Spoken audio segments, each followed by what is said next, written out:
Chapter 754, Moonplucking Iraq. It was no secret that Chao Guiyao was adept at insect mastery.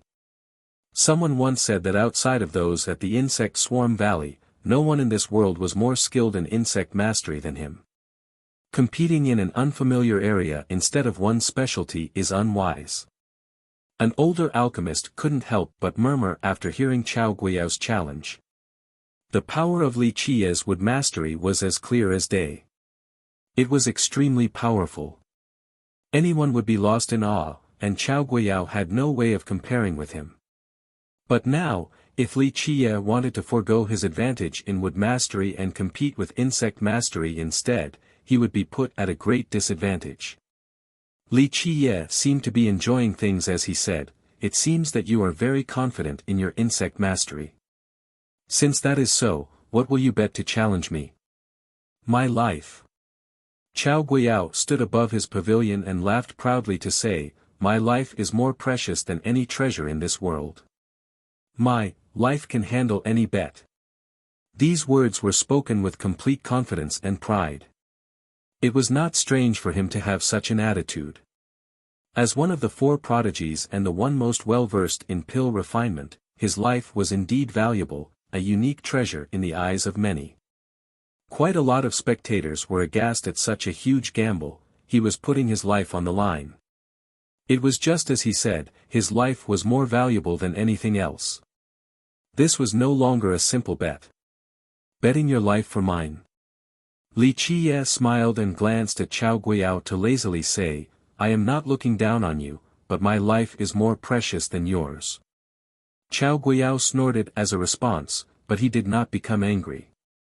He coldly said, "I am a merciful person and do not wish to take your life. My demand is very simple. Should you lose, just hand over the secret manual of your Tao of Alchemy." His words were even more pleasant than a melody. From the beginning, he came for Li Qi's alchemy manual. Of course, if there was a chance to kill Li Qi, he wouldn't let it go for anything. To him, Li Qi was his strongest opponent on the Tao of Alchemy. Li Qi was no weaker than the white-hair alchemist. Many big shots that were watching from afar felt their hearts beating faster. They had heard rumors of Li Qi's Tao of Alchemy before, but the majority of them hadn't seen it with their own eyes. But it was different now. Right after seeing Li Qi's wood mastery, it would be a lie to say if these big shots were not tempted by his Tao.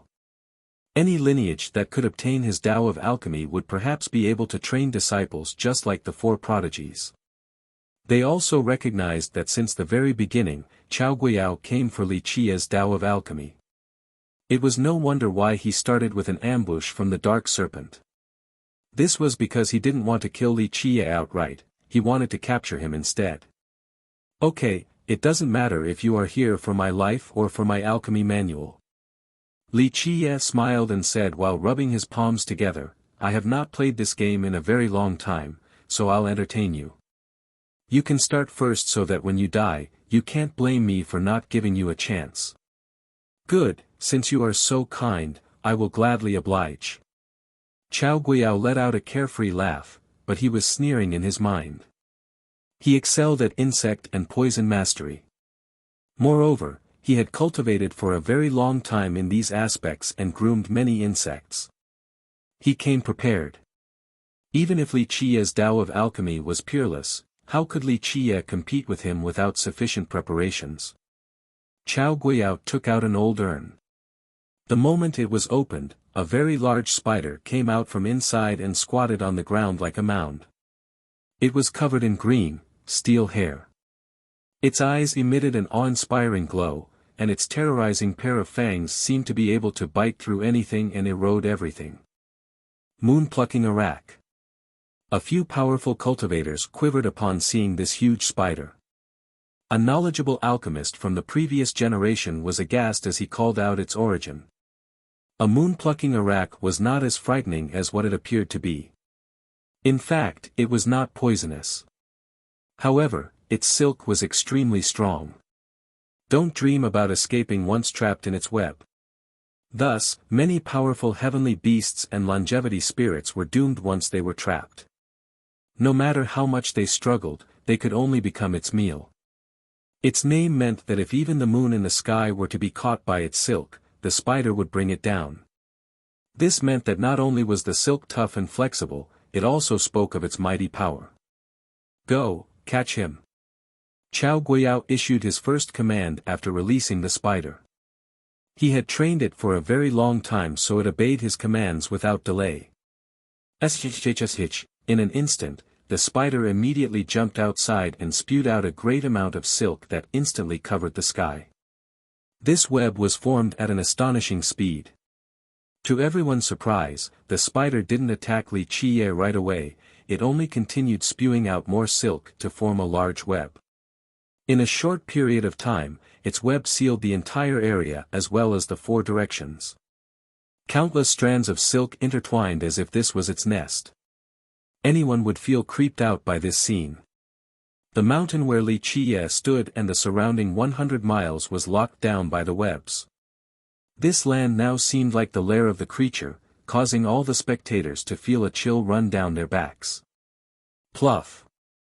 After sealing the area with its webs, it spewed out even more to form a net that flew towards Li Qiye. The spider was swift, but Li Qiye was even faster. In the blink of an eye, Li Qiye evaded the incoming net with his great agility. Pluff.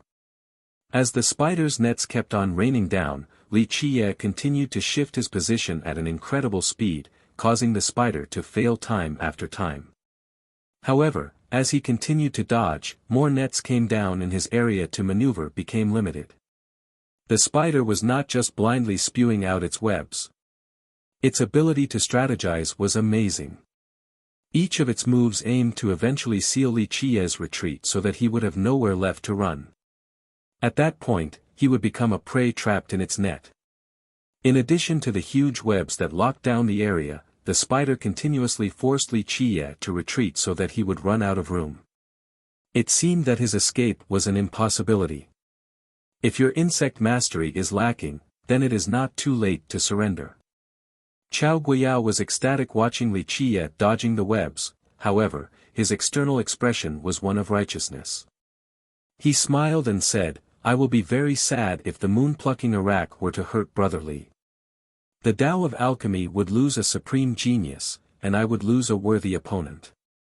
In accordance with his plan, he acted generously and called Li Qiye a brother. In his eyes, Li Qiye had become trapped in his net, so how could he not put on this act?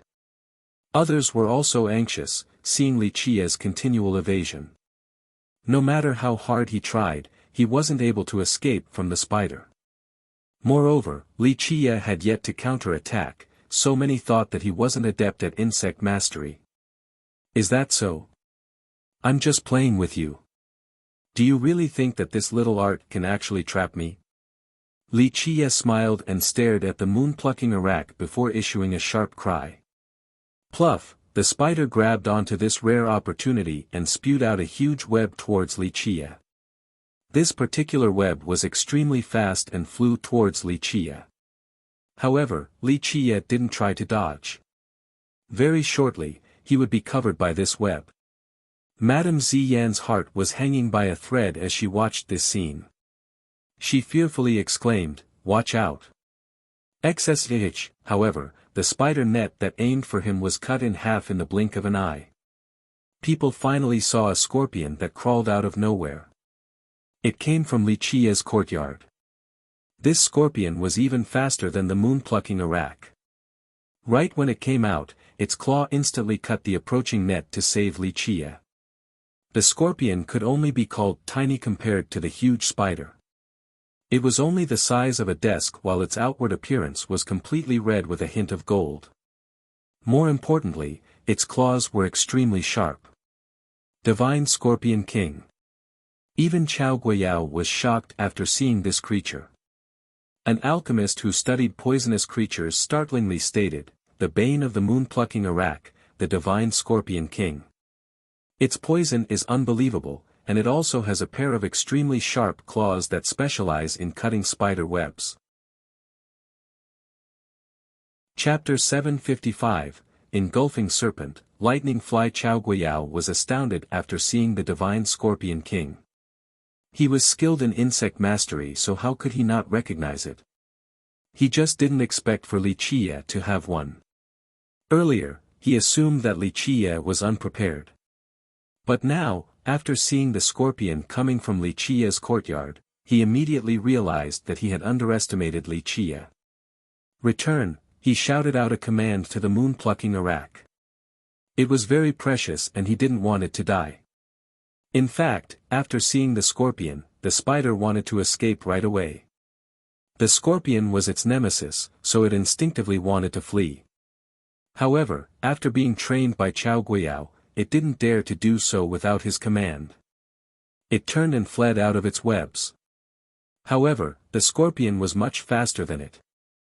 With the sound of wind being split, the scorpion pierced through the webs that blocked its path and instantly caught up to the spider. The spider was horrified and ran towards Chao Guiyao. It spewed out even more spider webs, but the scorpion was known as its bane for a reason. No matter how many webs it spewed out, it couldn't delay the scorpion. In an instant, the scorpion caught up and raised its tail. With a glint, its tail shot out needles and impaled the spider's body. Boom! After being struck, the gigantic body of the spider immediately fell down and rolled fairly far before coming to a halt. When it stopped, its body had already gone stiff, struck dead. Although the spider and its webs were mighty, it was not poisonous and met its bane. The poisonous needles of the scorpion were especially fatal to it. Death was assured the moment it got hit. He also knows how to control insects. Even the spectating cultivators became speechless. Many of them realized that the rumors of his pill refinement skill had already been proven. Now, it seems that he could also control wood and insects. Just how unfathomable was this? Perhaps his fortune on the Tao of alchemy was no weaker than the four prodigies. The crowd became anxious at Wuxia's accomplishments. If they could obtain that secret law, then the future potential of their sex would be unlimited. Wuxia shook his head and said, "What a shame for a moon-plucking Arak. It was a good poisonous creature, but it was too confident. Getting close to me was simply courting death." Chao Guiyao's expression was quite unsightly at this moment. He snorted after realizing that he had fallen into Wuxia's trap. The wretch only retreated in order to kill his spider. If Wuxia called out his scorpion from the beginning, then perhaps there was a chance for his spider to escape. After knowing that Wuxia was more skilled at insect mastery, Chao Guiyao became very alarmed. But now, he had to keep going since he was already riding the tiger. It didn't matter whether Wuxia was strong or not, he had to brace himself and fight. "Okay, I have seen your insect." Wuxia smiled and went back to his courtyard before stating, "Now, it is your turn to meet mine." Having said that, Wuxia stomped on the ground as an alchemy law appeared. With a splash, the water inside the pond suddenly overflowed as if this little pond had become a giant lake. Ayo! A ferocious beast rushed out of the pond at this moment. It was very large, taking up miles of space in an instant. It soared in the sky towards Chao Guiyao. This was a creature that looked like a snake but was not a snake. It had 4 legs, a crocodile's head, and a serpent's body, quite fierce-looking. Engulfing sea serpent. The previous alchemy saint was aghast after seeing this monster. He was the first to retreat, immediately followed by many others. Splash, however, to the surprise of many, the huge monster did not use its body to attack Chao Guiyao. Instead, it spewed out a huge amount of water. This beam of water immediately crashed down to drown his mansion. "Be careful." Chao Guiyao's expression changed after seeing this oncoming torrent. He also took out a treasure box to release another poisonous creature. However, Chao Guiyao was a bit too slow. The moment the torrential waves came crashing down, some of the disciples were hit and immediately began to scream. They fell to the ground as if they had been poisoned. After a twitching for a brief moment, they instantly died. The engulfing sea serpent was not poisonous, but the water it spewed out was quite bizarre. It could swiftly rush into the body of any living being and engulf their true fate to the point of drowning them. With a small buzzing sound, Chao Guiyao released a very ugly-looking toad. It opened its mouth to swallow the huge waves of water from the serpent. It became a battle between the serpent crazily spewing out more water while the ugly toad devoured it. They quickly reached a stalemate as neither had the upper hand. An alchemist that knew the toad's origin emotionally stated, Chao Guiyao deserves his fame regarding insect mastery. To be able to keep a ferocious and difficult-to-tame creature like the sea-belly toad around, truly amazing. Oh oh oh, Li Qiye made a strange hum, and a similar hum resonated. An insect then flew out from a jar inside the courtyard. This insect was extremely fast and quickly flew to Chao Guiyao's mansion. Many people couldn't even see it clearly. Chao Guiyao was startled by this insect and shouted loudly, "Not good, retreat. It's a lightning fly." But it was too late. This insect instantly shot down a beam of lightning, striking the sea-belly toad. The toad fell to the ground with its belly facing upward and emitted a green smoke. It immediately died after being hit by this beam of lightning. When people finally saw the creature, they found that it was a fly around the size of a fist. Dazzling light flashed inside its belly as if it contained a huge amount of lightning. Lightning fly, its name alone indicated its ability. It could send down bolts of lightning. Moreover, its flying speed was fast to the point of horrifying others. Splash! Without the toad, the ferocious torrents from the serpent were on the verge of drowning Chao Guiyao's mansion once more. Ah! Suddenly, screams filled the air. The disciples closest to the water were the first to suffer, they all fell to the ground. The other experts hastily retreated. However, misfortune does not come all at once. Although experts could withstand the serpent's water for a moment, crackling thunder came about as lightning descended, causing a burning smell to permeate the air. One could easily imagine the mansion drowned by water as the lightning fly unleashed its barrage. There was nowhere for the state of Chao's disciples to hide. In an instant, many of them died miserably to either of these elements. After seeing the deaths of so many disciples, Chao Guiyao crazily shouted, "Li Qiye, you leave me with no choice." At this moment, his fury was untethered and he didn't care for anything else.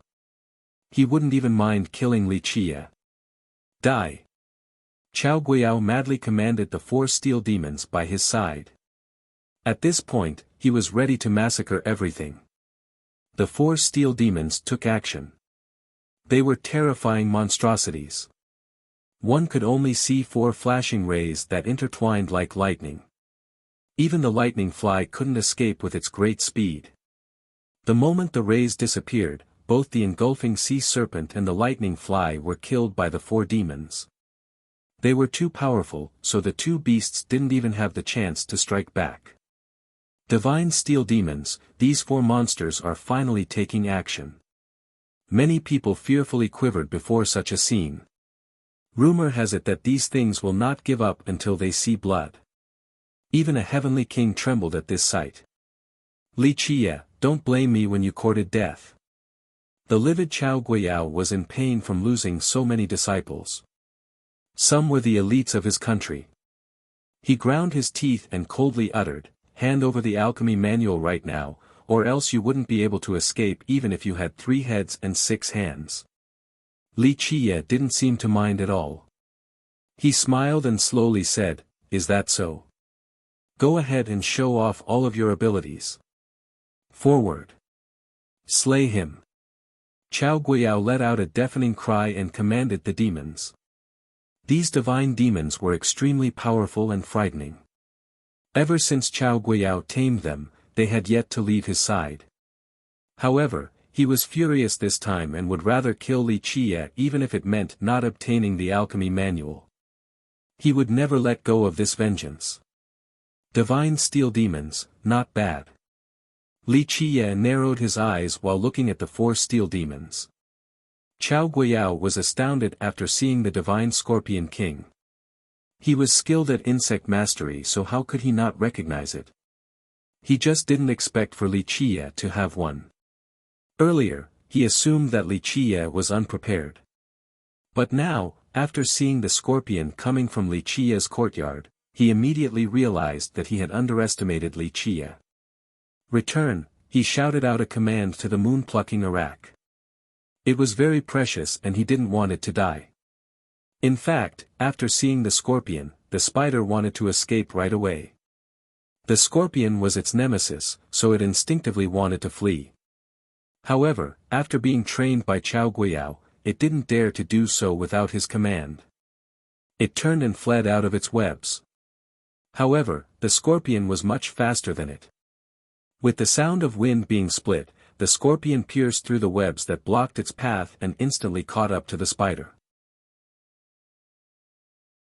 Chapter 756, Divine Steel Demons. Even the ancestors of great powers who came to watch from a distance became serious after seeing the four monsters. As for heavenly kings, they were all very cautious. At this point, even more people became aware of this battle.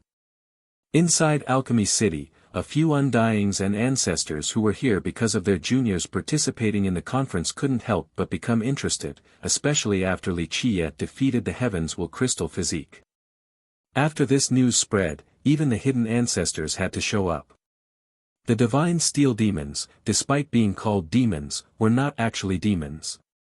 They were extremely poisonous creatures as well as a type of ferocious beast. Although a few creatures had a certain level of intelligence, these demons were very close to being as smart as cultivators. Their bodies were as tough as steel. Ordinary treasures and weapons wouldn't be able to harm them in the slightest. Moreover, they were coated with a layer of extremely powerful toxin. Even heavenly kings wouldn't be able to repel this level of toxicity. In addition, their speed was also wondrous and their arms were like sabers. It was as if they were natural saber users. The moment they attacked with their arms, they would utilize some peerless saber arts. Under their special saber arts and poison, ordinary kings wouldn't be able to escape death. One was already terrifying enough, but the four of them together was something else entirely. They linked their consciousness so that they could bring forth the perfect offense and defense. They oppressively headed towards Li Qie as a black mist began to shroud their bodies. At this moment, their poison broke out, wherever they trod immediately turned black. The vegetation they passed by immediately withered and turned into a black liquid. They turned the area into a poisonous wasteland. The living creatures couldn't escape and died tragically. Nothing could live in these locations as they turned this land into a dwelling of the dead. "I'll accept these little toys." Li Qie watched the furious demons poisoning the land and smiled.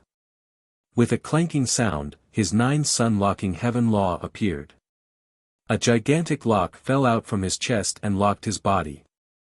In this moment, fire runes emerged all around his figure and covered him like a divine armor, protecting him. "Here I come." Li Qie roared and used an unbelievable speed to rush forward. The moment he attacked, the 4 demons launched their counterattacks. They formed a formation as their saber-like arms unleashed a wondrous art. In the blink of an eye, it seemed like stars were being cut down from the sky. When their saber formation slashed forward, a poisonous energy filled the air, engulfing the world within its mist. Any living creature that touched this mist would instantly die and turn into a black liquid. Could he stop the 4 demons without using his invincible treasure? A few stone kings and demon monarchs watching the fight couldn't help but murmur after seeing Li Qie rush forward with his bare hands. Back when the 4 demons rampaged over the lands of the stone realm, the number of heavenly kings that died at their hands was not few. They even destroyed an archaic sect. Even when its ancestor came into being, he still couldn't save his sect. Eventually, his lifespan withered along with his blood energy. After being poisoned, he was killed by the demons. Pluff, pluff, however, the slash of the demons couldn't hit Li Qie. They might be fast, but they were far from being comparable to Li Qie's soaring physique. Li Qie then used his mighty weight along with his supreme speed to slam into the 4 demons. Just imagine the terrifying impact from the combination of the two physiques. Even the steel demons couldn't handle it and were blown away instantly. One could even hear the sound of something breaking. Due to the collision with Li Qie, cracks actually appeared on their tough bodies. It was a shame that they met Li Qie. Li Qie's body could even destroy treasures of the Heavenly King level, let alone their bodies. It didn't matter how tough they might be. Impossible, even Chao Guiyao was in disbelief after seeing this sudden development. He knew just how powerful his four demons were. Deadly poison, unsurpassed speed, incredible saber technique, perfect and inscrutable offense and defense. All of these things allowed his demons to triumph over all in the Heavenly King realm.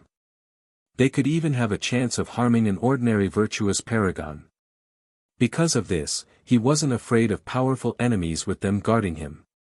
However, Li Qie not only blew them away, he showed no signs of being poisoned even after directly confronting the monsters.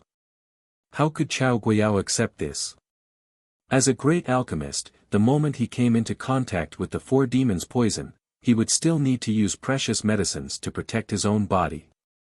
Otherwise, death was assured.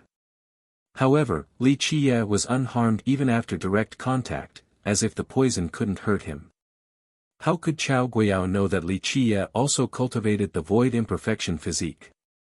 Imperfection was not to be found on this physique, and myriad laws were unable to invade it. Great toxins were not able to harm it. Moreover, Li Qie's heaven-sealing law was also locking his body. The endless refined fire would not allow the poison to invade his body. Just what physique does this brat cultivate? What kind of emperor law is this? Even an old undying was shaken after seeing this. His unparalleled speed and absolute force left others in dismay. Just what kind of physique or merit law might this be? After the four demons were blown away, for refined fiery laws like divine chains flew out from Li Qie's hand while issuing clanking noises. They instantly coiled around the four monsters and sealed them. At this point, only strange sizzling sounds could be heard. Under the terrifying flames of refinement, its law imprinted itself on the monsters' bodies. Green smoke came out but was sealed right away so they couldn't run. Bang! Bang! Bang! All of a sudden, detonations due to collisions could be heard non-stop. Li Qie swung the four fiery laws around as if he was playing with kites. The four demons were swung around in the sky powerlessly and slammed into each other. After continuous impacts, even more cracks appeared on their bodies. If this were to continue, even their tough bodies would eventually shatter. Although they wanted to use their poison to bypass the fiery laws to kill Li Qie, this was essentially impossible. The fire from Li Qie's heaven-sealing law was incredible. It consisted of refined flames from the sun, karmic fire from cultivators, and also fire from his cauldron of life. After arduous refinement, this type of fire could easily burn the poison of the demons. Is this actually happening? Many people rolled their eyes after seeing Li Qie swinging the demons into each other like kites.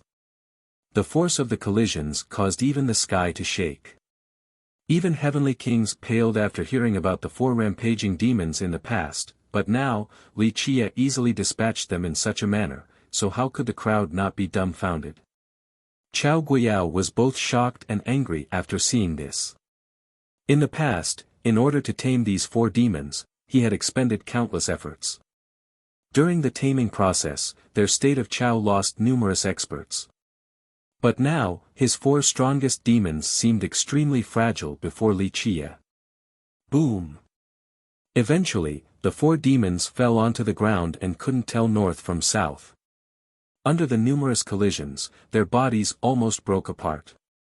Before they had the chance to fight back, a chapter appeared in Li Qie's hand. Alchemy laws came out from it to form runic symbols. With a buzz, these runic symbols instantly imprinted themselves into the heads of the four demons before disappearing. After this process was over, the four demons suddenly became frozen as if a martial arts expert had knocked on their meridians. Li Qiye clapped his hands and cheerfully said after sealing the 4 demons, "I'll accept these little things from you," with some reluctance of course. With an ugly expression, Chao Guiyao shouted, "Return." He commanded the 4 demons, but they had no response. After issuing the command several more times without any response, he became even more livid. After overpowering the demons, he needed several more years to tame them so that they would show absolute obedience to his commands. But now, Li Qiye managed to gain control of them so quickly. He simply couldn't believe it. How could he know that Li Qiye cultivated the alchemy god's grand canon? Inside were many writings about techniques for controlling poisonous creatures. The angry Chao Guiyao yelled at Li Qiye in a deep tone, "Li Qiye, our bet was about insect mastery, not brute force." At this point, he had no time to call Li Qiye brother any longer. The only thing he wanted to do was to kill Li Qiye. "Yes, we are competing in insect mastery." Li Qiye cheerfully responded, "Earlier, you were controlling the 4 demons, and I have now tamed them. Therefore, it is my turn to control the demons and your turn to tame them. Don't disappoint everyone here, they initially belonged to you after all. If you can't even tame them again, then I cannot guarantee what will happen." Having said that, a universal law flashed on his forehead and reached the 4 demons. Chapter 757, A Sky Full of Stars. After Li Qiye assumed control, the 4 demons rushed towards Chao Guiyao like puppets. "Get out!" Chao Guiyao was aghast at the oncoming offense and shouted towards the experts of the state of Chao, lucky enough to have kept their lives. However, it was too late. Chao Guiyao's words had just come out, but the demons already arrived with their unbelievable speed and were accompanied by a poisonous storm that enveloped the mansion in an instant. Many disciples quickly took out antidotes, to varying success. Some were able to withstand this poison, but most were not. After being infected, the unfortunate disciples screamed pitifully and fell prey, one after another, to the poison. The shocked Chao Guiyao immediately summoned a cauldron to release a huge amount of the antidote. Although his antidote could dissolve the poison, flashing glints appeared. Blood spurted everywhere as those who did not die to the poison were all killed by the demon's blades. Personally witnessing a tragedy like this made his heart bleed. All of the remaining experts and disciples from the state of Chao were massacred by his own former guardians. They didn't even have the chance to run. Li Qiye shook his head and said, "What a pity, you couldn't even control your own pets." At this point, after killing all the people from the state of Chao, the demons changed their target to Chao Guiyao. His countenance was completely blanched at this moment. Even if he could handle the poison, he wouldn't be able to escape their saber techniques. "Senior, save me." In the face of death, Chao Guiyao let out a cry. Boom! With a loud explosion, a terrifying presence erupted forth. Before the people knew what was going on, the 4 demons that were flying towards Chao Guiyao were blown away by a sweeping aura. Many people trembled before this sudden surge of might. An existence capable of emitting such a powerful aura was definitely a virtuous paragon. Moreover, it was not an ordinary paragon. The person blew away the 4 demons but still didn't show themselves. This made those who were paying attention to this fight very anxious. They understood that Chao Guiyao's true ace was not his poisonous beasts. The 4 demons wanted to have a second bout, but Li Qiye's law flashed on their bodies and recalled them. He looked towards Chao Guiyao's mansion with narrowed eyes, then smiled and said, "Was this not an insect mastery competition? Why go back on your words?" Chao Guiyao was trembling with rage. His face was pale and his eyes were red. Li Qiye had killed so many of his disciples that he wanted nothing more than to eat his flesh and drink his blood. "Li Qiye, you leave me with no choice. I will grind your bones to ashes," Chao Guiyao madly uttered. He swore to never let this go. Amidst his descent into madness, he opened up a box. With a buzz, countless silver specks came flying out the moment it was opened. Screams could be heard coming from wherever these silver specks passed. They first attacked the closest cultivators. Many nearby spectators screamed, then suddenly grew quiet. The cultivators in the way of the silver specks were immediately turned into ashes and dispersed. In the next second, these specks swept everywhere and covered the sky. Plants and animals were annihilated wherever the specks flew. In a short period of time, the entire area became barren. If one were to compare it to a head, then it would be a bare skull that was scraped by a sharp knife until there was nothing left. After one clean sweep, a number of specks doubled as if they had their fill and continued to multiply. This scene scared many people. The spectators who were lucky enough to be alive were shivering in fear and immediately ran back to Alchemy City. They no longer dared to come back out. Myriad Stardust. A few big characters, old undyings, and real ancestors were surprised to see these specks. This is Myriad Stardust. An old alchemist that gazed at the scene through an observatory was scared off his seat and fell to the ground. Myriad Stardust. This was a pleasant-sounding name, but those who actually knew about it would be creeped out. Some said that this stardust consisted of poisonous insects while others believed that they were just fierce beasts. Each speck was tiny to the point where ordinary people couldn't see its shape. This stardust always came in large swarms. If they left their group, they wouldn't be able to survive. They weren't poisonous, but they were more frightening than any poisonous insect. They numbered in the thousands and could eat through anything by instantly drilling countless holes into their prey before draining the creature dry. After doing so, these victims, no matter who or what they might be, would instantly turn into powder. Moreover, after they devoured a sufficient amount, they could instantly reproduce and double their numbers. Without a method of restraining them, they would sweep through everything in a brief moment, truly worth palpitating over. However, they were very rare. Obtaining these creatures were prohibitively difficult. Chao Guiyao paid a huge price for his myriad stardust by trading a supreme treasure to the insect swarm valley. At the time of the transaction, the valley had warned him not to release the stardust unless there was no other option because very few people in this world could subdue these creatures besides them. After seeing and knowing what they were, even the ancestors of the great powers were aghast. This stardust was ferocious and even more terrifying than a locust swarm. Unless someone was powerful enough to destroy them in one blow, they would put an end to all the places they went. Myriad Stardust. Even Li Qiye's expression slightly sank after seeing the silver color in the sky. Chao Guiyao whistled and the stardust soared towards Li Qiye in an unstoppable manner like a flood. The stardust is coming. Even Yuan Saihe was shaken to see the approaching wave. Today is your funeral. Chao Guiyao shouted with a cruel visage. He could only use a special whistle to direct the stardust to their target, but he couldn't control them. Moreover, once the swarm reached a certain size, he would lose control completely. This meant that upon release, he had no way of recovering them. Imperial Bull, Li Qiye called out in response. The Imperial Draco Bull immediately jumped out of the courtyard and guarded the front of Li Qiye. Mu, the bull bellowed a cry that resembled a dragon's roar. A powerful draconic aura swept through the sky like a flood and headed straight towards the countless stardust. In just a moment, it seemed as if countless snowflakes fell down from the sky as a large portion of the stardust was assaulted by the mighty roar of the bull. Now! During their plunge, Li Qiye summoned the myriad heavenly cauldron.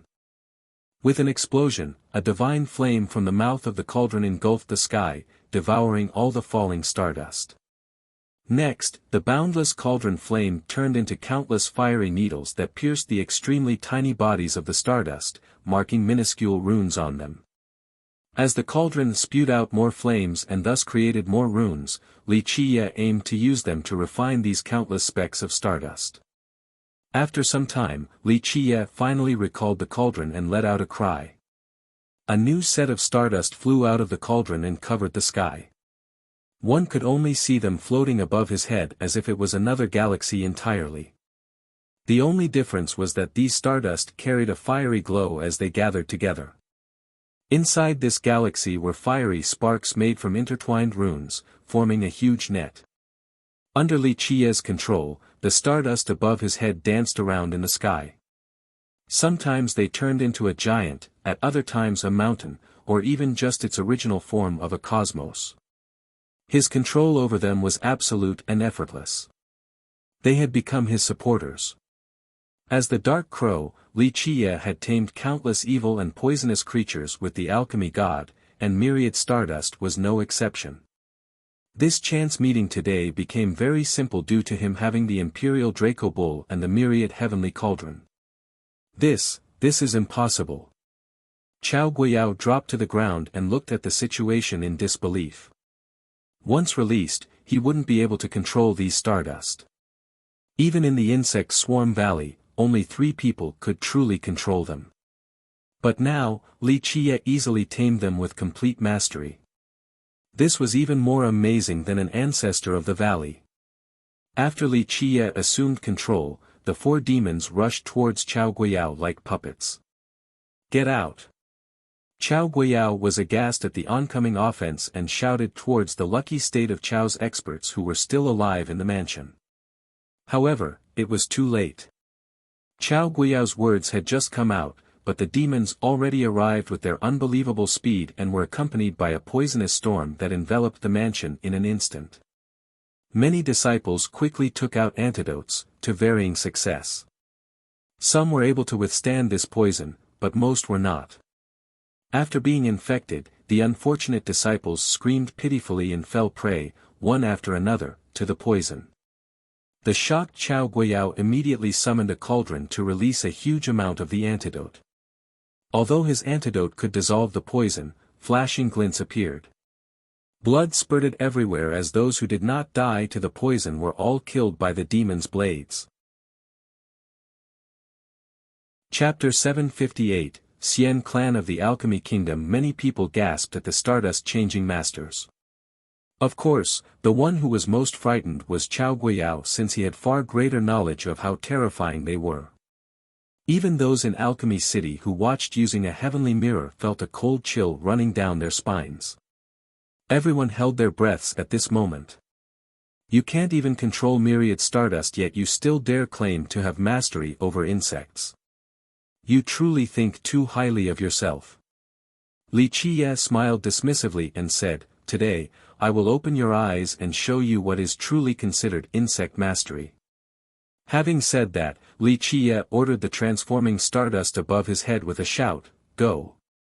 Suddenly, all of the stardust rushed towards Chao Guiyao like a tsunami. Chao Guiyao was scared out of his wits due to this horrifying spectacle and cried out, "No!" Boom! In this hour before death, a dark shadow emerged and carried Chao Guiyao towards Alchemy City at an incredible speed. They disappeared in the horizon in just the blink of an eye. This shadow appeared too quickly. However, there were still a few who managed to see that it was an old man. Unfortunately, due to his swift speed, no one could see his face clearly. Whoosh! When the stardust came down and swept through Chao Guiyao's mansion, the whole place turned into ashes which were dispersed by the wind in a matter of seconds. Anyone would be shocked at such a brutal scene. In the present times, only virtuous paragons would be able to confront these fierce little things. However, even ordinary paragons would have a hard time against them. Li Qiye recalled the stardust after Chao Guiyao was saved by the shadow and stored them away. He didn't let them continue to chase the enemy. Looking at the location where Chao Guiyao ran off to, Li Qiye smiled and said, "This is one of the 4 alchemy prodigies. In my eyes, he is just a beaten dog." How could people not be taken aback? Challenging the Xian clan at Alchemy City. Not to mention the younger generation, very few from the older generation would dare to do this. A ruler was startled after hearing Li Qiye's demand. A demon monarch murmured, "This kid is truly ruthless. First, he killed the Huanfu ancestor and now, he is challenging the Xian clan. The Xian ancestor is still alive, yet he still dares to provoke him." In addition to surprise, many thought that this was an extremely unwise decision. Li Qiye was on a victorious streak, but challenging the Xian clan could only be described as suicidal. Brother Li, dying is but one's head falling to the ground. After Li Qiye revealed his intention, the current master of the Xian clan, the World Pillar Monarch, had to show himself and communicated with Li Qiye out in the open. Brother Chao had acknowledged his defeat, so why the need to be so aggressive? Calling me brother now? Li Qiye spared the monarch no cordiality and said, "You can call me brother after you hand over Chao Guiyao." And what is this about heads falling to the ground? What nonsense! He had lost, so according to our agreement, he has to hand over his life. If not, then don't blame me for being merciless. The monarch's expression sank after Li Qiye refused to give him any face.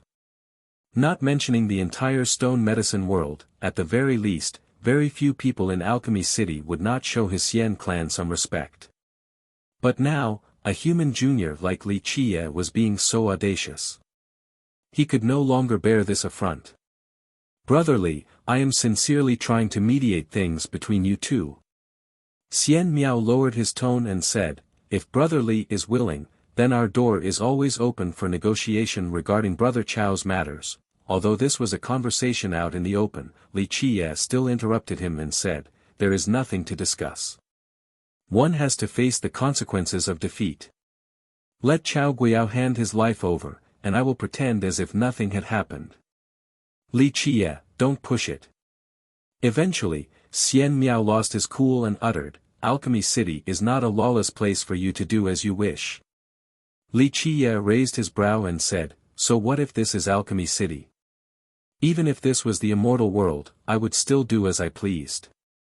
If your Xian clan wants some respect, then I'll give you some. Hand Chao Guiyao over, and I will not go to your Xian clan to cause trouble." Li Qiye stated indifferently. Xian Miao coldly responded, "And if we don't?"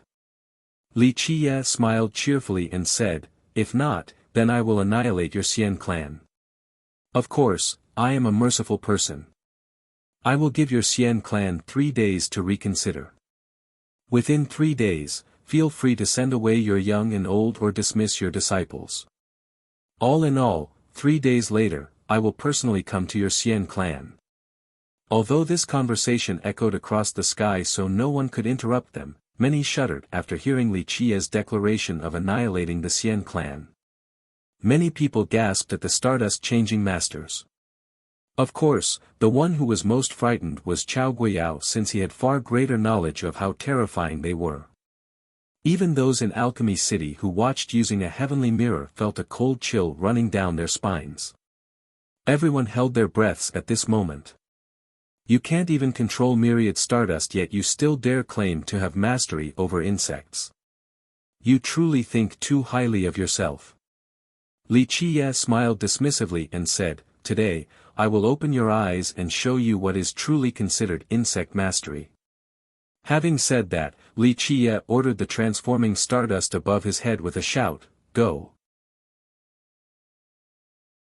Chapter 759, Confrontation Annihilating the Xian clan. Such words would be incredibly arrogant no matter which sect or imperial lineage uttered them. The Alchemy Kingdom would not idly sit by and do nothing as the Xian clan was destroyed. Such a declaration was like thunder ringing beside one's ear. Someone couldn't help but murmur, "So arrogant. Does he think there is no one here at the Alchemy Kingdom?" Xian Miao's expression was unsightly to the extreme.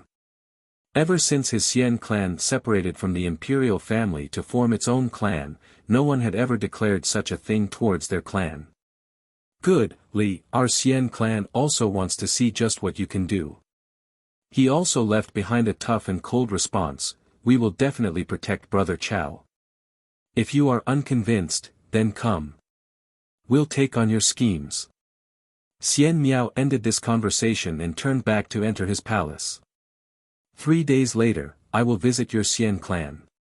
Destruction will ensue if you don't hand Chao Guiyao over to me. Li Qiye didn't care for the monarch's response. After saying his last words, he also went back inside his courtyard. Everyone's eyes widened after hearing such strong words. They all thought that both sides would reach an agreement regarding this matter. Are we really doing this? After Li Qiye came back, Tai Yi couldn't help but ask with a wry smile. Li Qiye glanced at him and said, "You should know very well whether the Xian clan truly wants to resolve this peacefully or not. They are just posturing and want nothing more than for me to come to their door. That little skit earlier was only for show so that the world knows that their Xian clan has the moral high ground. Even if I didn't mention attacking their clan, they would still find a reason for me to go there. At that time, they would have the justification to do as they wish." Having spoken to this point, he couldn't help but smile. "Big brother, you might as well try to reason with them," Yuan Saihe said softly. Li Qiye laughed and said, "Why should I? They should be the ones coming to me. If they were sincere and wanted peace, then they wouldn't have replied via spatial message. They would have come to my place and let Chao Guiyao accept his punishment. This would be true sincerity. Of course, they are not acting in good faith. This is even better, I like unreasonable people." Li Qiye leisurely explained, "As the saying goes, one does not slap a smiling face. If people kneel down and beg for forgiveness, then I really can't just kill them. However, for those who arrogantly deal with me, let them come. Only when dealing with unreasonable people would I be able to kill as I please." Yuan Saihe gave up. She had a kind heart and understood that Li Qiye was ready to rumble the moment he set foot into this city. It was unfortunate that the Xian clan didn't know this yet. The entire city was in an uproar after Li Qiye's declaration spread. "No way, is this real?" Li Qiye actually said these words. "This is Alchemy City, not some random place. It is only one step away from the ancestral ground. To make such a declaration, was he insane?" The first reaction was, of course, disbelief. A cultivator who knew a few tales of Li Qiye said, "This Li Qiye person has stayed true to his words ever since his debut. I'm afraid this is not just tough talk. Just what is this kid's hidden ace?" Even demon kings and ancestors who had experienced many things had to wonder, don't tell me a big character from Alpine Mountain is here to back him up. Some people also arrived at this conclusion, but no one had heard of an Alpine ancestor coming into being. It could even be said that when Li Qiye made his declaration, Alpine Mountain didn't have any reaction at all. This made them very confused as to just what was hidden in Li Qiye's hands. Just how powerful was it to let him say that he would destroy the Xian clan, challenging the Alchemy Kingdom's prestige? While many people discussed this issue with doubts, a certain person was very satisfied with their work and murmured, "Yes, kill everything until even the sky shatters." Alchemy Kingdom, Alpine Mountain, State of Chao, Radiant Sea Sect. Nothing would be better if all of these sects become involved in this conflict. A complacent, cold laughter resounded in the darkness. This person was ready to reap the benefits from this turmoil. After the first day, both the Xian clan and the Alchemy Kingdom didn't make any move. Likewise, Li Qiye remained unperturbed. However, on the second day, someone came to visit Li Qiye. He was the observant monarch, the leader of the monarchs in the kingdom. Li Qiye continued to show consideration and granted him an audience. "Is observant monarch here because of the Xian clan's matter?" Li Qiye got straight to the point after seeing him. The monarch had a bitter expression as he responded, "Young noble Li, I am also very helpless here. The other monarchs chose me as the envoy, so I had no choice." Li Qiye looked at him and spoke calmly, "The other monarchs?" The monarch exasperatedly replied, "The monarchs don't want this matter to reach the point of no return.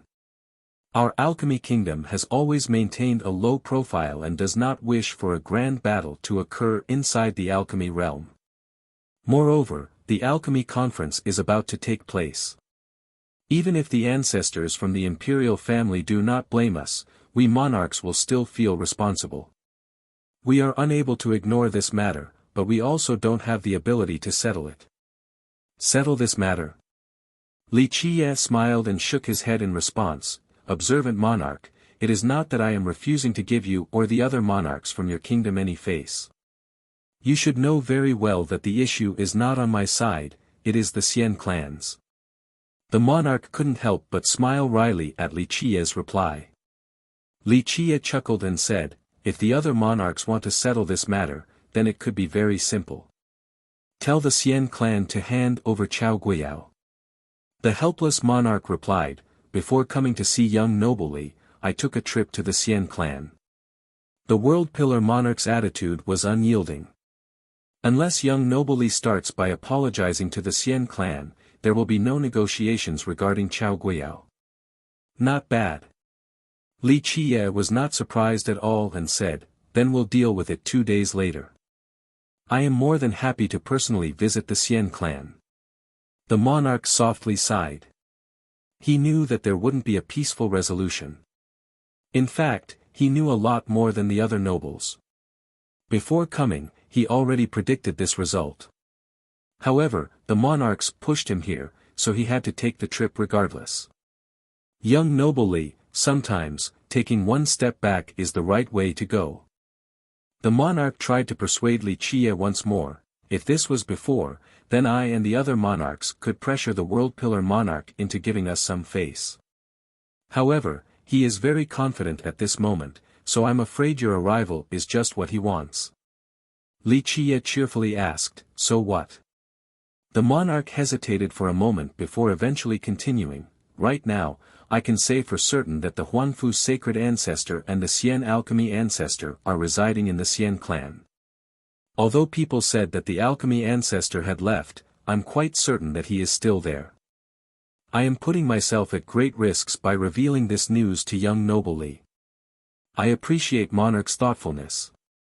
Li Qia smiled and said, since someone dug such a big hole for me, I would truly feel sorry for their hard work if I didn't jump in.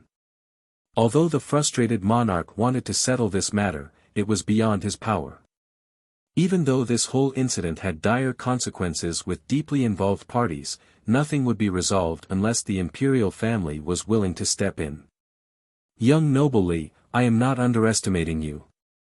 The monarch ultimately held on to his objective of persuasion and said, even though the Xian alchemy ancestor is not considered an apex existence with regards to cultivation, his venerable is still a great paragon. As for the Huanfu sacred ancestor, there is no need to speak further of his might. The monarch paused for a moment before continuing, although Alpine Mountain supports young noble should also know that the alchemy ancestor has great ties with some of our imperial family's extremely powerful ancestors. If virtuous paragons from Alpine Mountain become involved, then the ancestors from the imperial family will not sit idly by. His words made it clear that if Alpine Mountain helped Li Qia, then the behemoth that is the imperial family would absolutely step in. Li Qia chuckled and said, as for this, you need not worry, monarch. There is no need for Alpine Mountain to assist me if it is only destroying a Xian clan. I alone am more than enough. The monarch gave up when things came to this point. The only thing he could do was to gently sigh.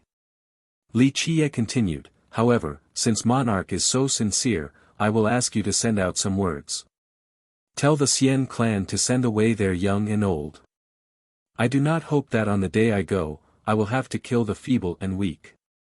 Tell them to not be optimistic. I will stay true to my words in destroying the Xian clan. Even if your imperial family takes action, nothing will change. Li Qia's eyes became fierce as a terrifying murderous intent rose. He resembled an awakened prehistoric beast at this moment. The monarch shuddered after feeling Li Qia's murderous intent and understood that he was not just bluffing. Young noble Li, I will deliver your words. In the end, the monarch cupped his hands and bowed deeply before leaving. Annihilating the Xian clan, such words would be incredibly arrogant no matter which sect or imperial lineage uttered them. The alchemy kingdom would not idly sit by and do nothing as the Xian clan gets destroyed. Such a declaration was like thunder ringing beside one's ear. Someone couldn't help but murmur, so arrogant. Does he think there is no one here at the alchemy kingdom? Xian Miao's expression was unsightly to the extreme. Ever since his Xian clan separated from the imperial family to form its own clan, no one had ever declared such a thing towards their clan. Good, Li, our Xian clan also wants to see just what you can do. He also left behind a tough and cold response, we will definitely protect Brother Chao. If you are unconvinced, then come. We'll take on your schemes. Chapter 760, Surging Undercurrent. These 3 days seemed particularly slow, as if each day was as long as a year. Countless eyes were on Li Qie and the Xian clan as many people held their breaths in anticipation. On the 3rd day, when the sun set in the west, many people waited for the sun to rise again. Inside Alchemy City, the crowd was ready for the upcoming battle. At sunset, Li Qie once again sent a message stating, "One night remains. If the Xian clan still harbors their young and weak, then send them away now. Tomorrow, the Xian clan shall turn into smoke. I am a merciful person and will allow time for you to send them away." These words spread across the entire city and the Xian clan. Humph, but this time, no one showed up from their side, only a snort came as a response.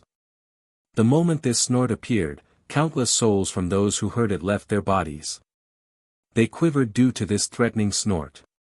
A demon king felt a chill and murmured, "Was that a virtuous paragon?" An old undying realized something and said in astonishment, "It is not an ordinary paragon. Even if it is not someone who is stepping onto the path of the heavens or the path of the grand era, they are still a peak paragon." Virtuous paragon was a general title. This realm was vast, and once a paragon reached a certain level, they would be presented with 2 possible paths. One was to head for the heaven's will. This road took one to compete for the heaven's will to become the emperor. The other path was to reach sublimation of the paragon realm so that they could obtain the divine investiture. This path would not compete for the heaven's will. Once they reached the apex, these beings would be bestowed the title of God King or maybe the even higher title of being an Emperor Assailant. Before they stepped on these 2 paths, all paragons would be considered ordinary paragons. Ordinary paragons had 5 levels. In ascending order, they are Early Era Paragon, Rising Era Paragon, Peaceful Era Paragon, Prosperous Era Paragon, and Golden Era Paragon. The 5 levels of ordinary paragons were easy to understand. Early Era Paragon meant the start of a new paragon. Being a rising paragon meant reaching some success during their generation. Peaceful paragon meant that the being had the power to calm an era. Prosperous paragons were able to strengthen their era while golden paragons were able to illuminate their era. On this night, the Xian clan's snort disturbed the entire city. Many were aghast after hearing this sound. Some guessed that there was an extraordinary paragon residing within their residence. There were no eternal secrets in this world. After the night's curtain fell, news came out of nowhere regarding the Xian alchemy ancestor staying at their residence. Rumor has it that the Xian alchemy ancestor has long been a legendary alchemist but couldn't reach alchemy emperor.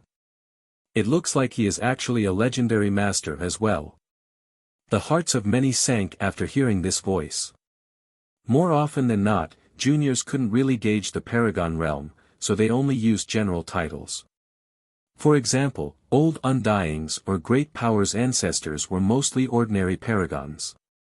The majority of them were Early Era Paragons or Rising Era Paragons. Only a few of them were Golden Era Paragons. Those known as Legendary Masters were no longer ordinary. They were definitely Golden Era Paragons, top-level ones at that. They could even be Paragons who had embarked on one of the 2 paths. The first thought of those that learned that a legendary master was in the Xian clan was that Li Qie should stop messing around. The Xian alchemy ancestor being there didn't only mean they had earned his personal support, it also meant that the imperial family had revealed their stance because the ancestor was previously buried inside their ancestral ground. It could be interpreted as the imperial family supporting the Xian clan. It seems like this is going to be a huge deal. A stone king with a good intelligence network spoke with someone next to him.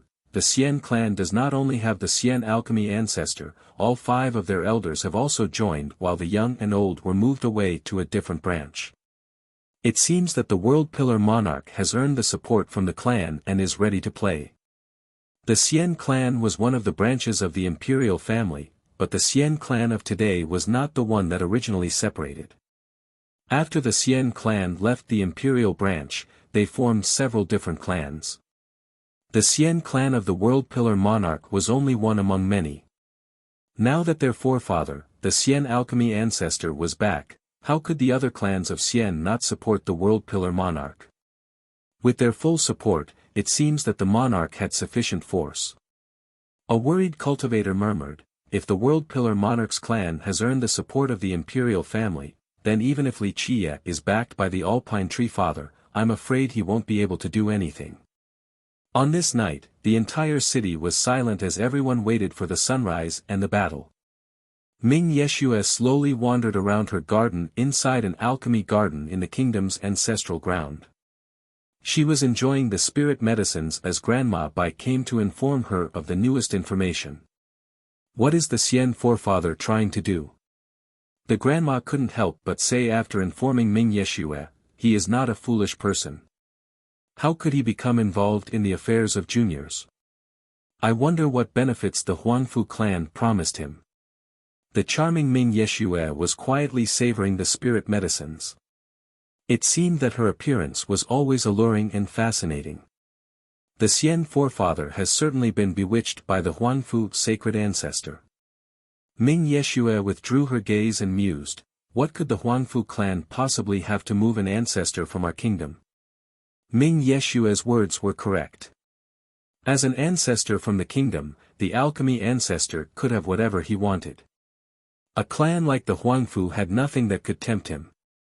The Xian forefather didn't mind coming into being and letting go of all pretenses.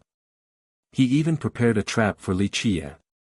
This is simply him coveting the manual of Li Qie's Tao of Alchemy. Ming Yeshua spoke graceful words that would enchant all those who listened.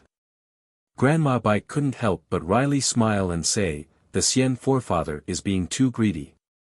He is already at the peak and is only one step away from becoming an alchemy emperor.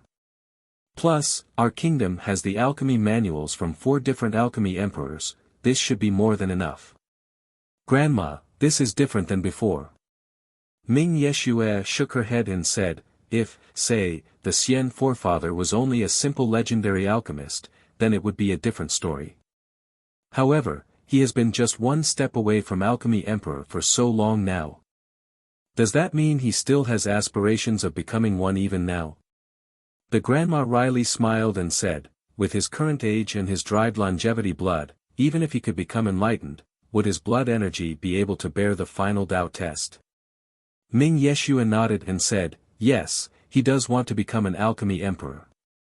He cultivated the supreme manuals of our ancestors, but he still couldn't fathom all of it or surpass the final test.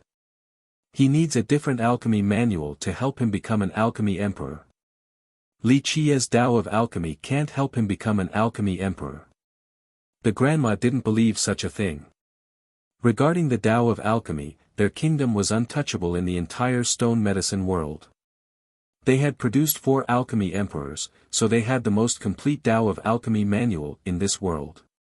No lineage could compare when it came to their alchemy Tao.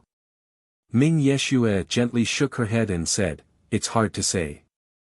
However, after the forefather heard about Li Qie refining pills like frying beans, he was certainly tempted. At the very least, he would not be able to replicate it, so he must witness it with his own eyes. I'm afraid the moment he saw Li Qie's wood mastery and insect mastery was when he became determined to capture Li Qie. After all, he requires Li Qie's supreme Tao of Alchemy. Ming Yeshua gently sighed after revealing her speculation. Li Qie's mastery over insects and wood is indeed very scary. The grandma had to admit this. She then had some doubts and asked, however, the 4 manuals from our alchemy emperors were not enough for him to become an alchemy emperor, so can Li Qie's manual do it? Who knows? Ming Yeshua also pondered for a moment before responding, our 4 alchemy emperors could be said to be from the same origin. Their possible paths had been expended. The Xian forefather needs another angle, a different sublimation to understand the final Tao test. Moreover, young noble Li's Tao of alchemy is indeed scary. I have never seen or heard of such a thing before. I even suspect that his manual is not from any alchemy emperor, he might have obtained the legacy of the alchemy god. The alchemy god's legacy. Grandma Bai was shocked. Since the start of time, there had been many alchemy emperors, but no one had dared to call themselves god. This was mainly out of respect for the alchemy god, but it was also because none of the alchemy emperors were able to reach the heights of the alchemy god. The grandma couldn't help but say, that isn't possible. The alchemy god's legacy has been lost for countless years. Our forefathers have been searching for it for generations, but no one was successful. How could Li Qiye obtain this legacy? Ming Yeshua replied, this world is unpredictable, so who can accurately predict its motions? Chapter 761, Ming Yeshua's plan. The grandma eventually sighed, not knowing what else to say. The matter was settled the moment the Xian forefather decided to make a move. This was not something that she could control. Ming Yeshua asked, what do the ancestors think? The grandma wryly smiled and said, young miss, the ancestors didn't reveal anything.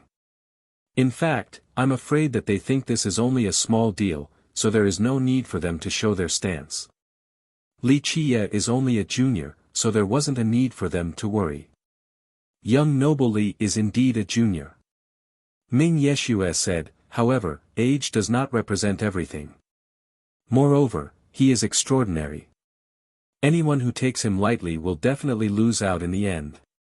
Young miss, not everyone thinks like you. Grandma Bai said, our kingdom is entrenched in our imperial foundation.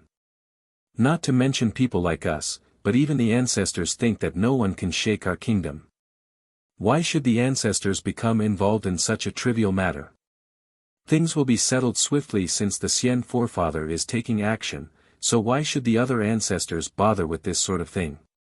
Ming Yeshua deepened her tone and asked, what if the Xian forefather dies? Grandma Bai's expression changed as she responded, young miss, that is impossible. It would be unbelievable for Li Qiye to actually be that powerful. And even if he has such capabilities, killing our ancestor inside Alchemy City. Even the Alpine forefather has to think twice before doing this. Grandma, you are mistaken. There is nothing young noble Li can't do. Do you really think that he puts our kingdom in his eyes? Ming Yeshua gravely spoke, these are harsh words, but essentially, he has never taken our kingdom seriously. Grandma Bai's heart sank as she thought about all the things Li Qiye had done before, everything he did was on a whim. It seemed that he really never considered their kingdom in his plans. Grandma Bai pondered for a bit before speaking, Li Qiye should know that if he truly has the skill to kill the Xian forefather, our kingdom's ancestors will not just sit and watch. She felt a bit helpless at this moment. Any rational person would know that provoking their kingdom wouldn't end well, but she was not certain about someone like Li Qiye. He will not care. Ming Yeshua slightly shook her head, think about it, what kind of person is the Huangfu sacred ancestor? A sly fox like him would have already destroyed Li Qiye if he was able to. How could he leave the supreme manual to us? Why did he come to our kingdom? It was simply to drag us in as well.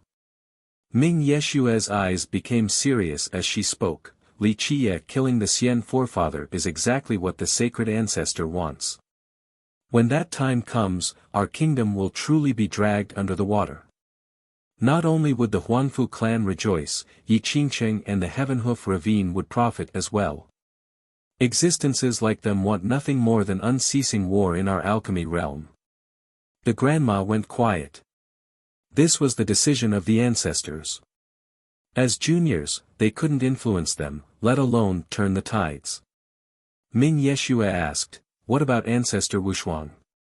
Grandma Bai said, Ancestor Wushuang agreed to see young miss, but young miss should also understand that it is not easy for him to meet a junior. His venerable needs at least several days before opening his doors. No, it has to be tomorrow at the latest. Ming Yeshue spoke austerely, it will be too late after tomorrow. Grandma, no matter what, I have to meet Ancestor Wushuang tomorrow. You and His Majesty along with the elders must accomplish this. Young Mississippi. The grandma hesitated for a moment before responding. Even His Majesty is not in a position to comment regarding the alchemy ancestors' matters. If you forcefully intervene before officially taking the reins, it would be defying the current sovereignty. I'm afraid the ancestors will reprimand you. That's not important. Ming Yeshue was resolute as she said with a deep voice, it doesn't matter if the elders agree or not, I must see Ancestor Wushuang tomorrow. Otherwise, I'll personally go to the Star Cliff. Young miss, please don't scare people. The grandma jumped after hearing this and quickly tried to persuade her, if you barge into the Star Cliff, then it would cause a huge commotion. The ancestors will only be even more angry. So what if the ancestors become angry? Ming Yeshue spoke calmly, it is much better than bringing about a calamity. If I don't see Ancestor Wushuang tomorrow, I will personally go to the Star Cliff to see my master. Grandma Bai said, young miss, are you not taking this too seriously? A calamity? With just Li Qie? I'm afraid that is impossible. Even if the Alpine Forefather himself arrives, this outcome would be unlikely. Ming Yeshue replied, Grandma, these words feel unbelievable to me as well. I have a very strange feeling when I'm together with young noble Li. If something were to happen, I would be willing to stand by his side. However, I am still the kingdom's disciple and its descendant, so I can't just watch something happen to the kingdom. Although I don't know what schemes the young noble is concocting, I know that he is ready. Ready for what? Grandma Bai couldn't help but shudder as she asked for clarification. Ready to destroy our alchemy kingdom. Ming Yeshue had an austere look as she said, any rational person would know that the moment they bare their fangs at the Xian forefather would be when they provoke the alchemy kingdom. However, young noble Li still declared his intention of destroying the Xian clan. This means that he is ready to wage war on our kingdom. But the question is, are we prepared for a war for our survival? That, there is no chance, destroying our alchemy kingdom? The grandma was very skeptical and hesitantly said, I'm afraid that even with the Alpine Forefather backing him, it would be impossible. This was not the grandma being arrogant, it was the truth. Who in this world could topple their regime? Not even the personal arrival of the Alpine Tree Father could do so. Grandma, I do not wish pointlessly argue with you regarding this issue. Ming Yeshue responded, just answer my one question, is our alchemy kingdom prepared for a crisis involving our continued existence? The grandma began to wonder. She knew that their kingdom naturally was without such preparations. The ancestors simply didn't care for a little problem like Li Qie. Because of this, I will have to make the trip tomorrow if I can't see Ancestor Wushuang. Let His Majesty and the elders know of my determination. Since young miss is so adamant, I will go arrange for it immediately. The grandma responded in a sober tone and quickly took her leave. She didn't believe that Li Qie could actually destroy their kingdom. This was too exaggerated and absolutely impossible, but she also believed in her young miss intelligence. She had never seen anyone wiser than her young Mississippi. She was definitely the future immortal emperor. After a quiet night, dawn finally came forth. Countless people lost hours of sleep, and their gazes were fixated on the Xian's residence. When the sun shone on the stony pathway towards the Xian clan, the shadow of a carriage appeared along with dull clacking noises that echoed around the mountain. The eyes of many spectators lit up after seeing the appearance of this carriage. One of them couldn't help but raise their voice, Li Qie is here. Instead of calling the Xian's residence a palace, it was more apt to call it a treasure ground. It was built in a valley surrounded by peaks. Instead of a clan, it was closer to a sect or lineage. At this place, rolling hills and vine-decorated valleys were everywhere. Old pine trees took root along with many green bamboo shoots. Pavilions and old temples appeared within this area, giving the royal residence a very archaic look. In fact, although the Xian clan was known as a royal family, they had formed their own branch and lineage. The imperial Draco bull slowly pulled the carriage forward with Tai Yi as the driver. Li Qiye was resting his eyes inside with Yuan Saihe and the madam beside him. Li Qiye was half lying down with a fur coat on his body as if he was asleep. With beauties by his side, he seemed to be on an outing rather than marching to battle. The spectators were at a loss for words after seeing this scene of Li Qiye going to battle. They didn't know whether to admire him for having such great luck or to be in awe of his confidence. Eventually, the carriage stopped right outside of the Xian clan's gate. The madam next to him softly said, "Young noble, we are here." Li Qiye opened his eyes and brushed away the fur coat. Under the gentle support of the madam, he got down from the carriage. Him requiring support to get down from the carriage once again dumbfounded the spectators. His appearance seemed more like a feeble playboy rather than a soldier going to war. "It's about time." Li Qiye smiled and raised his eyebrow before commanding Tai Yi, "Go inform them." Tai Yi had always been a coward, but he somehow mustered courage out of thin air. He arched his chest and went to the gate and shouted, "Xian clan, listen well, our young noble is here to take Chao Guiyao's head. Hurry up and hand it over." Normally, whenever trouble came, Tai Yi would instantly flee without a trace, but things were different this time. He found courage and confidence from nowhere and was able to shout in an incredibly arrogant manner. Of course, Tai Yi knew very well that this was his opportunity to show his loyalty. If he didn't do so now, he wouldn't even have the chance to do so in the future. The grandma eventually sighed, not knowing what else to say. The matter was settled the moment the Xian forefather decided to make a move. This was not something that she could control. Ming Yeshua asked, "What do the ancestors think?" The grandma wryly smiled and said, "Young miss, the ancestors didn't reveal anything. In fact, I'm afraid that they think this is only a small deal, so there was no need for them to show their stance. Li Qiye is only a junior, so there wasn't a need for them to worry." "Young noble Li is indeed a junior," Ming Yeshua said, "however, age does not represent everything. Moreover, he is extraordinary. Anyone who takes him lightly will definitely lose out in the end. Young miss, not everyone thinks like you." Grandma Bai said, "Our kingdom is entrenched in our imperial foundation.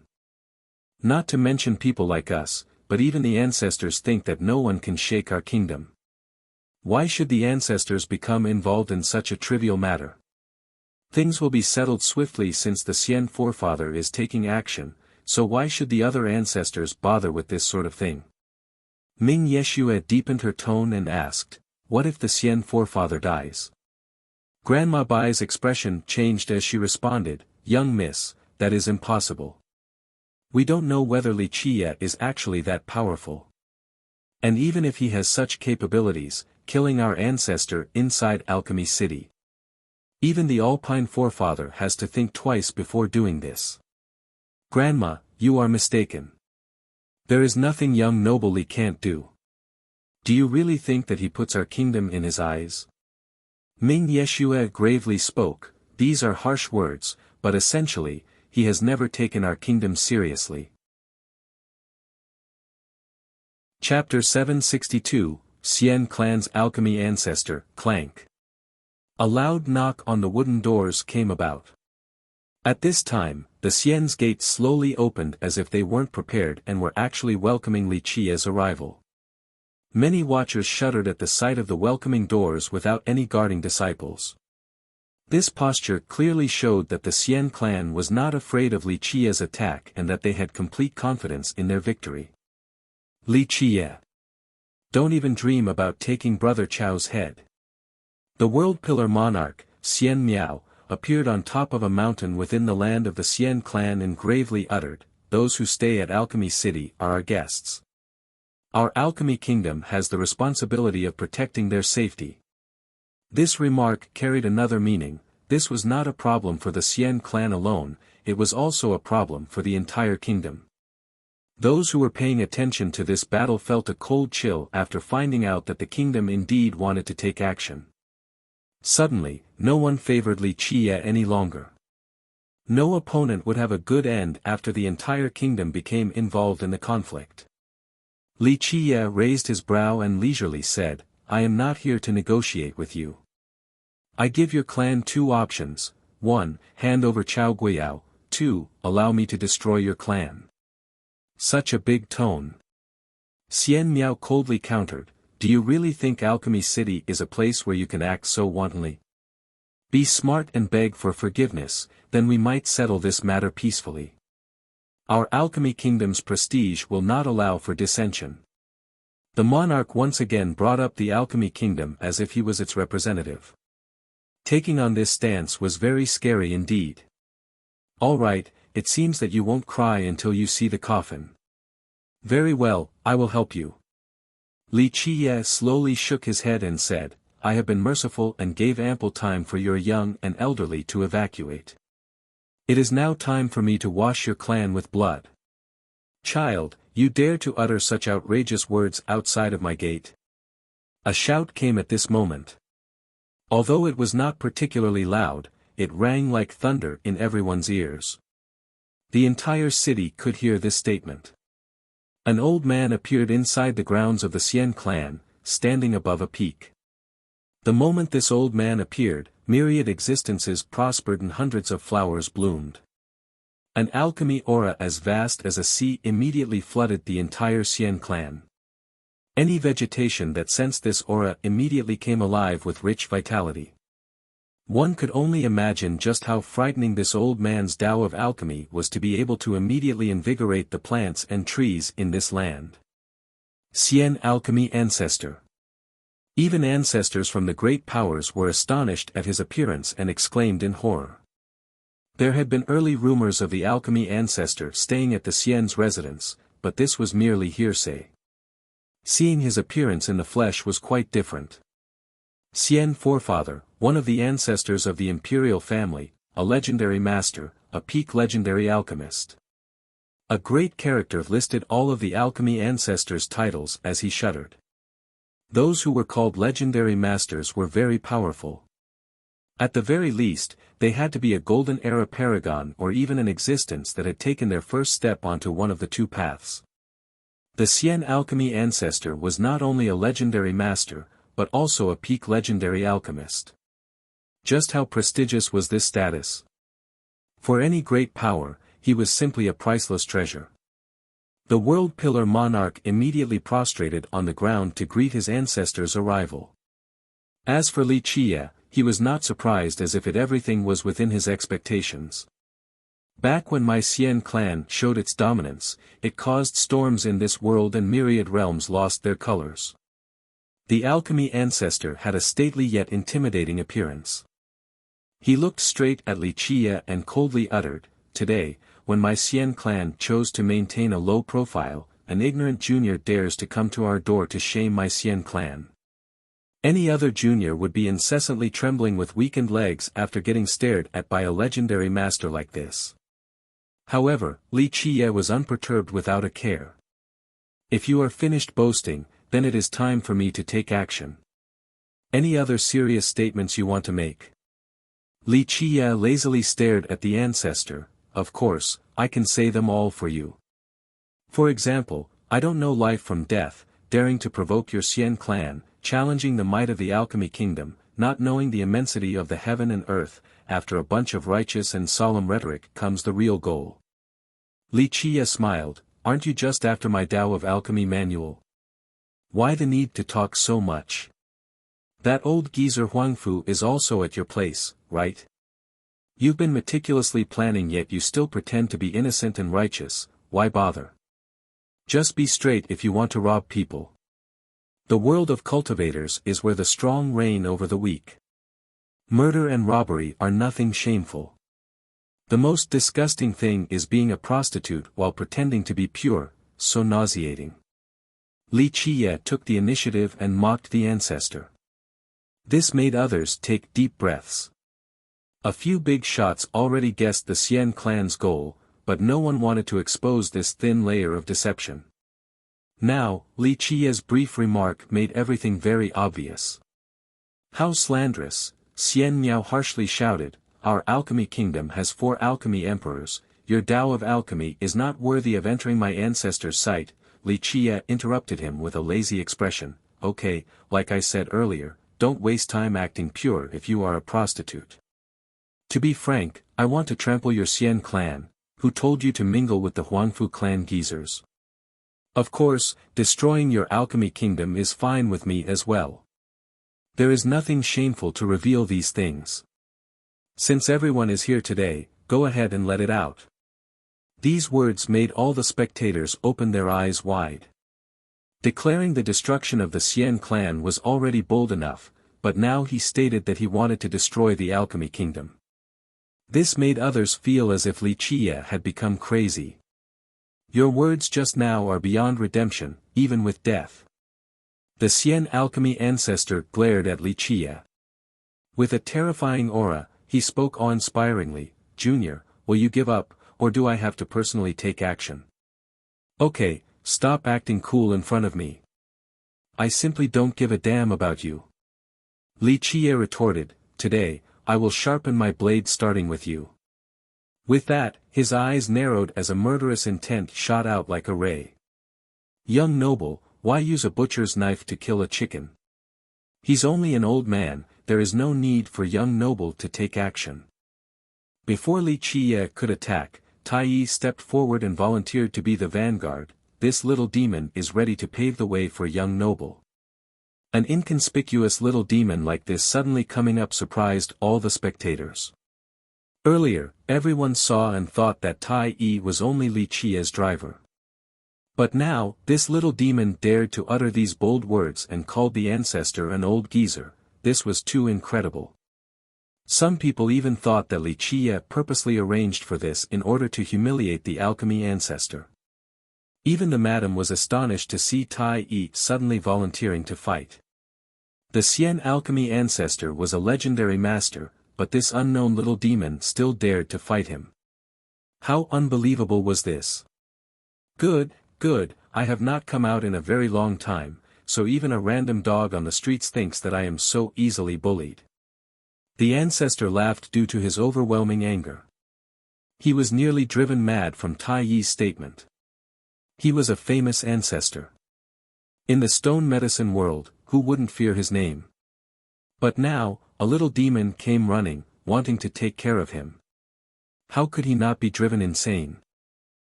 You're only a golden era paragon. Calling yourself a legendary master is merely flattery. Tai Yi hid his usual cowardly look and arched his chest forward with an engulfing aura while looking down on the ancestor. Very well, if I don't break you into pieces today, I will cease being human. The ancestor vomited blood from rage. His eyes became fierce and his great bloodthirst spanned for thousands of miles.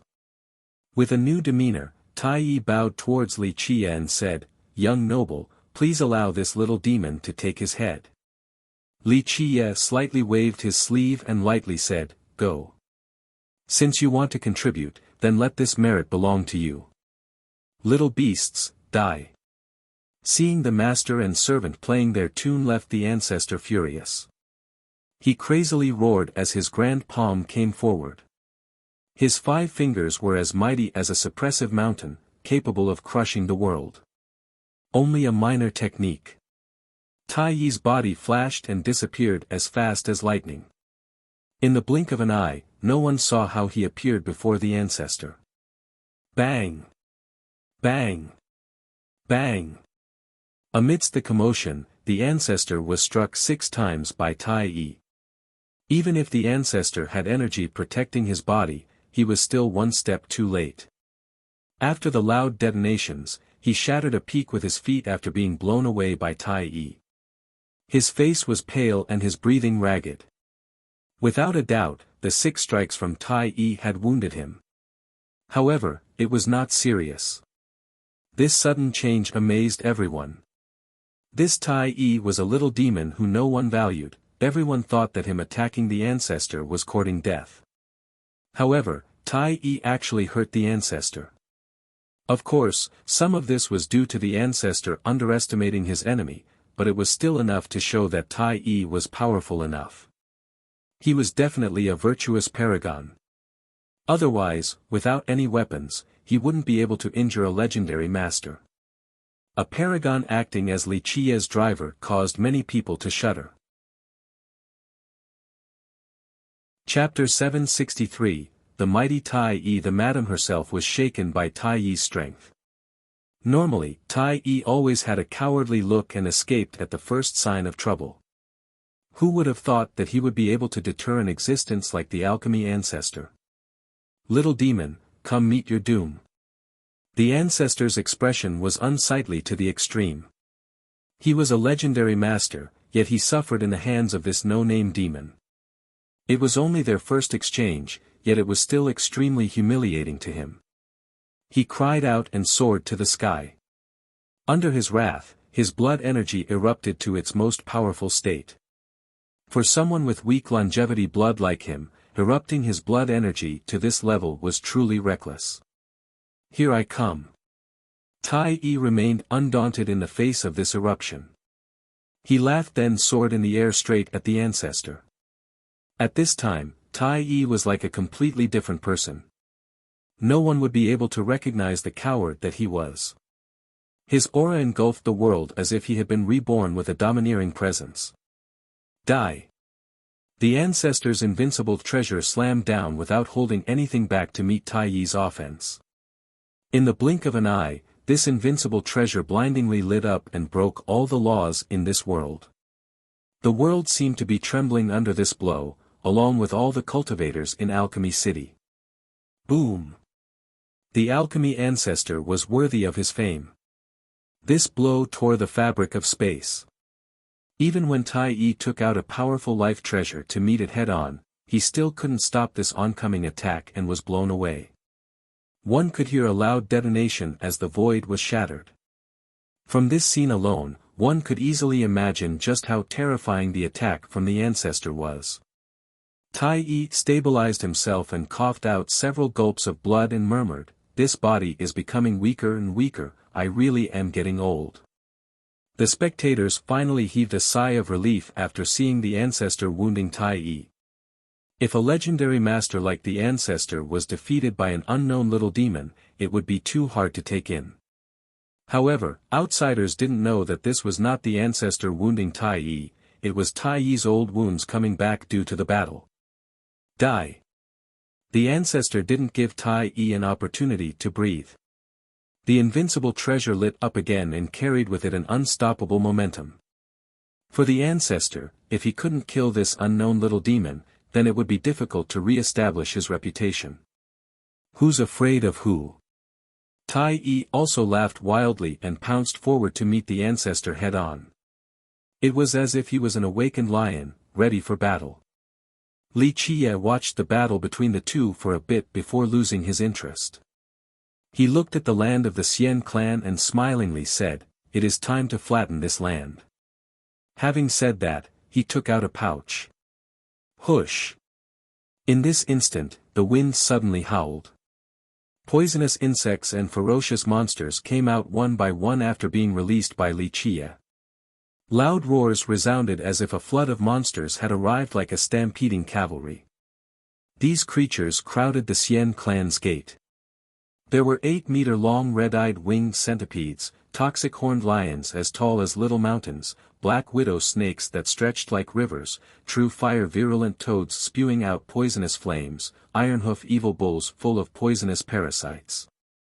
Many people gasped at the sight of Li Qiye quickly releasing so many poisonous creatures.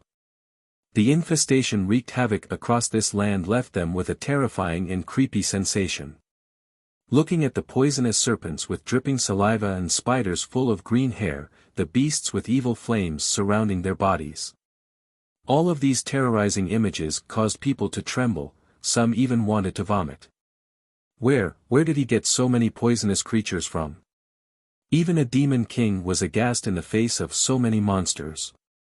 Red-eyed winged centipedes, toxic horned lions, black widow snakes, true fire virulent toads, ironhoof evil bulls. An old alchemist could name all of these creatures.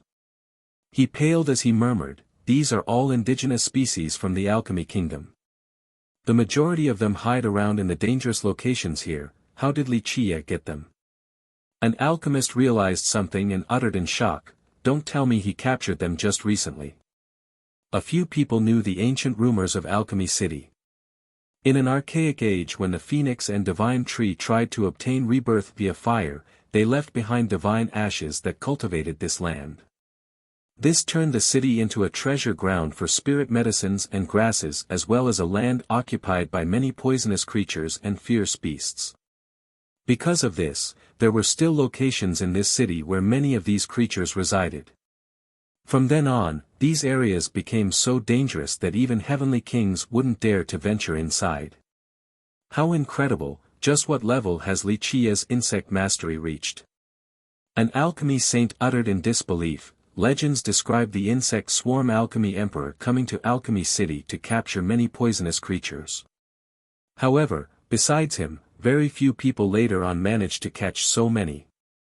After witnessing Wuxia's amazing display of prowess, many were frightened. In just a moment, they became very wary of this insect mastery branch from the Tao of alchemy. Although this was a world with the highest concentration of alchemists, an art like insect mastery was inferior in the eyes of many alchemists.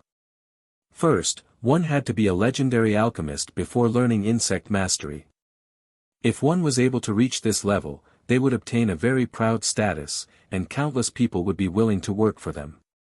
There was no need to waste energy researching insect mastery. It was enough to specialize in pill refinement. Second, even for many alchemy emperor lineages, insect mastery was not well researched. As a result, insect mastery and even wood mastery were very rare among alchemists. A few lineages had such abilities, but their alchemists still chose to focus on refining pills instead.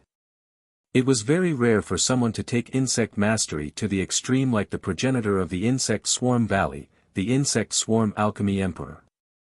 Activate the formations, prepare for battle. The World Pillar Monarch was alarmed and shouted after seeing so many poisonous creatures outside of their gate.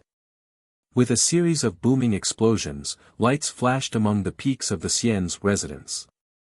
Even sweet fragrances could be smelled. Ra. At this time, there were creatures that had infiltrated the clan. However, the dozen of them all bellowed miserably. It didn't matter whether they came from the sky or the ground, they twitched on the ground and instantly died. Increase the power. The monarch gave another command to the disciples of his clan with a loud shout. Fiery lights appeared inside a few valleys and caves on this land as if they were burning something. An even stronger medicinal fragrance quickly enveloped the entire residence. The poisonous creatures crowding outside of the Xian clan were very afraid of this smell and couldn't help but retreat. Even those who were not afraid of this smell didn't want to enter the Xian clan, it was as if they could sense the danger. Alchemy formation.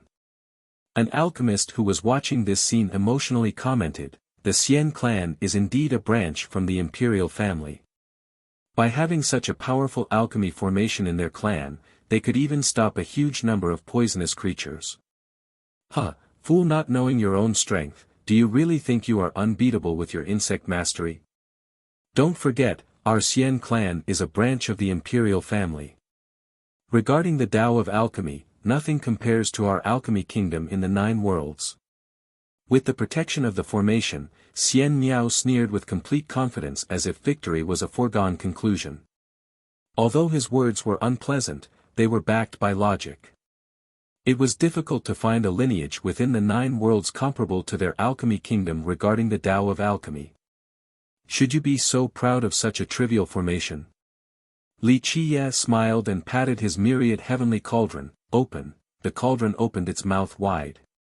With a boom, its mouth seemingly turning into the gigantic jaws of a beast capable of swallowing the heavens. Its raging flames immediately turned into a giant vortex. In the blink of an eye, this fiery vortex sucked in all the medicinal fragrances that covered the Xian clan. With another loud bang, the cauldron spewed out its own fragrances. Moreover, all of these fragrances suddenly caught on fire. They created a sea of fire that ran along the alchemy formation's runes from the Xian clan, causing the entire formation to blow up. Bang! In an instant, explosions could be heard from within. Under the raging flames, the formation initially powered by cauldrons blew up. The central area of the formation exploded as well. Many mountains collapsed instantly due to the explosions. Suddenly, loud screams came from everywhere as flesh and blood spattered in the sky. With the formation's collapse, the experts that were controlling the formations were blown away, many headed to their deaths. Chapter 764, Massacring the Xian clan. The alchemy formation was broken in an instant by the myriad heavenly cauldron. Chaos ensued in the Xian clan as the shrill screams that came from within caused the World Pillar monarch's countenance to be quite unsightly. The alchemy formation could be considered one of their prided creations. Ordinary clans wouldn't be able to have such a formation, but it was broken so easily by Wuxia. It can also do this? A cauldron breaking an alchemy formation, this is so unreal. The spectators watching this fight were astounded after seeing the Xian's alchemy formation explode. This kind of alchemy formation is not even worthy of me taking action. My cauldron alone can already easily break it. Wuxia smirked dismissively. Terrifying roars could be heard right after the formation went down. Without its deterrence, all the poisonous creatures rushed into the Xian residence. Their rampage caused the land to shake and the pavilions to be crushed. One of the poisonous serpents slithered all the way to a high peak and spat out some roiling mist. This mist instantly spread everywhere and shrouded one mountain after another, eroding many valleys. Many disciples from the Xian clan immediately screamed and met their demise after being invaded by this mist, leaving behind only bodies on the ground. One of the spiders full of green hair quickly rushed into the residence and spewed out countless webs. These webs covered the sky and surrounded the disciples before they could fight it.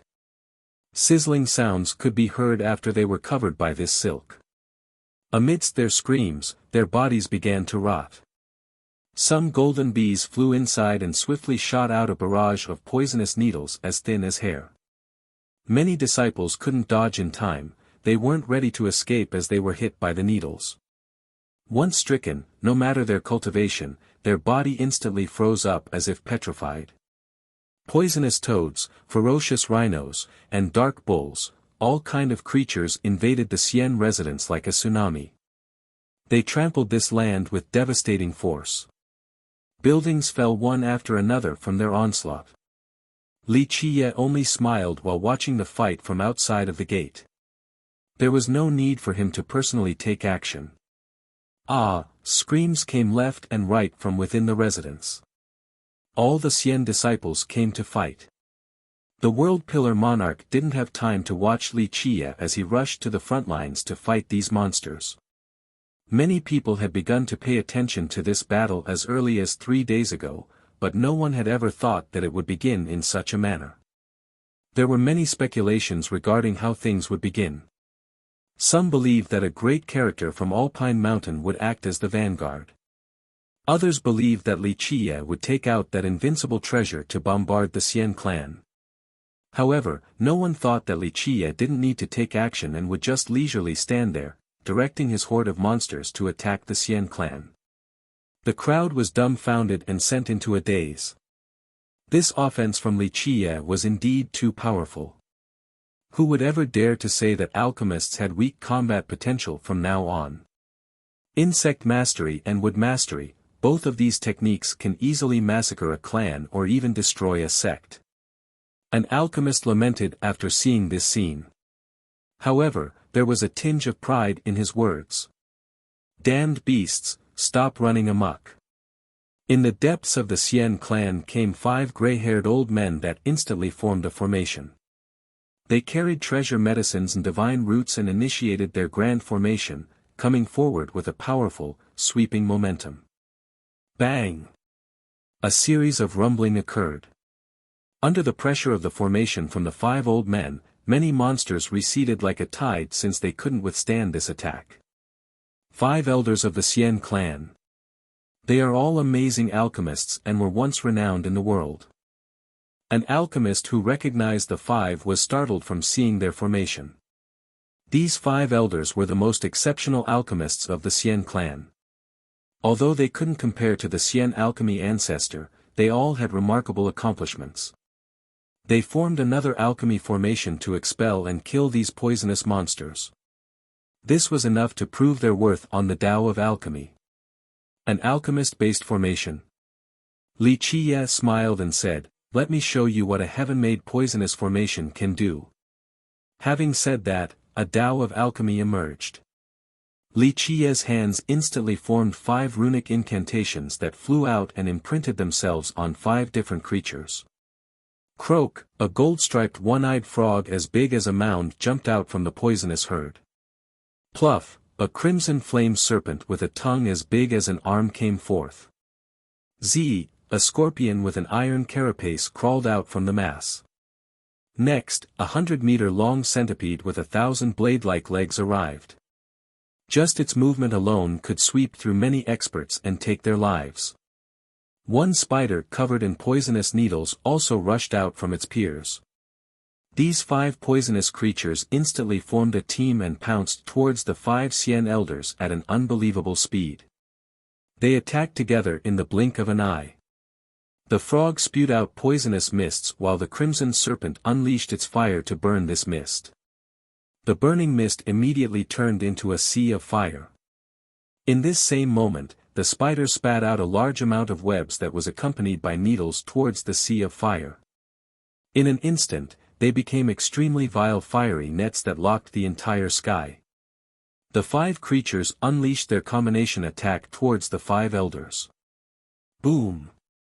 Boom! Boom! The scorpion shot out 4 needles towards the 4 cardinal directions that turned into formation pillars. In the blink of an eye, the 5 elders were trapped inside.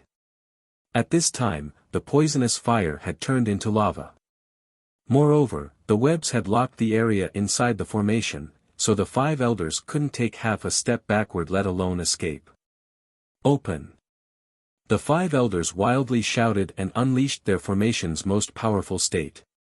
However, the combined attack of the 5 creatures with their venom, fire, webs. All of these powers worked together in harmony, causing their power to soar exponentially. Ah! In just a brief moment, the sea of magma refined the 5 elders' alchemy formation. The 5 elders were also incinerated while they screamed pitifully. What is this? The spectators were amazed.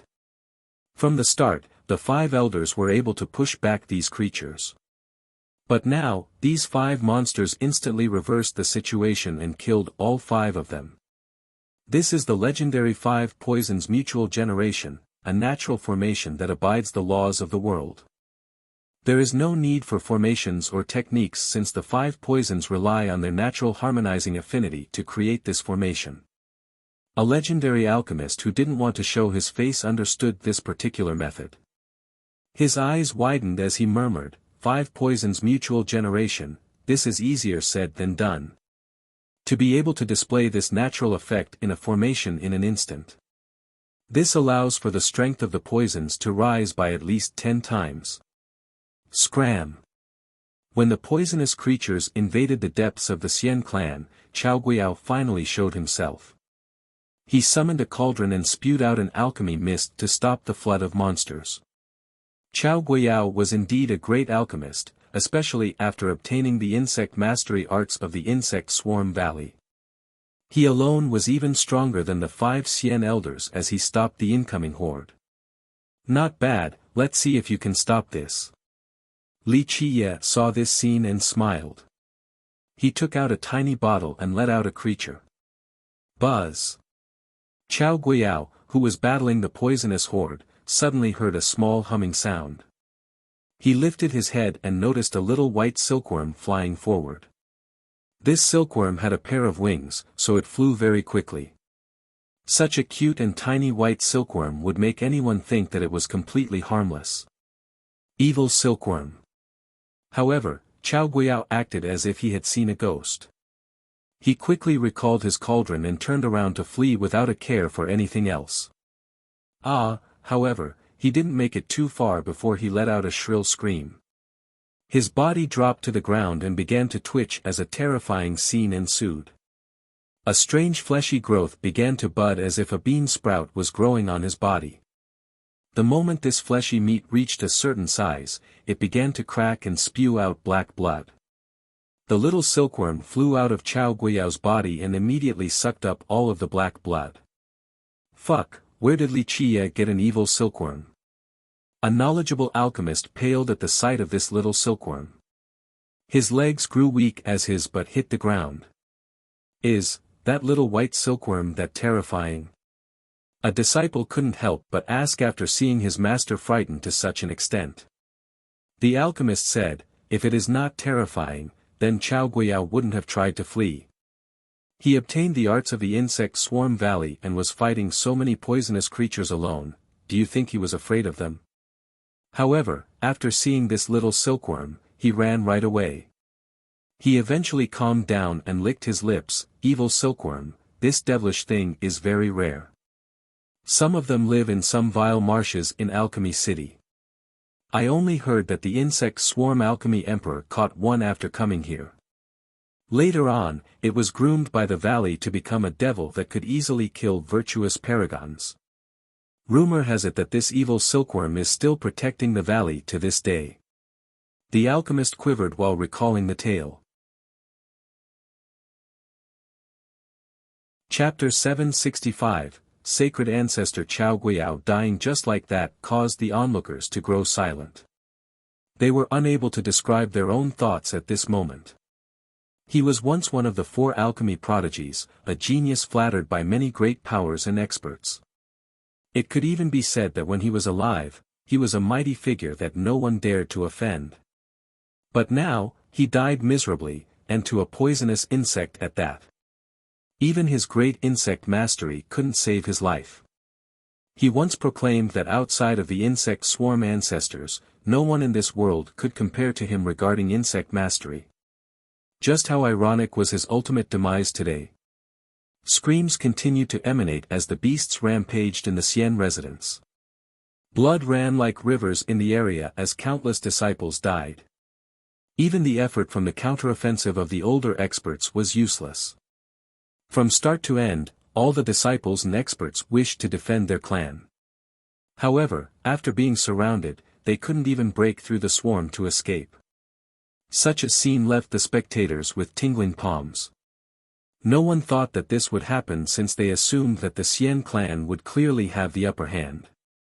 Who would have thought that in such a short period of time, the Xian clan would be swept away and decimated?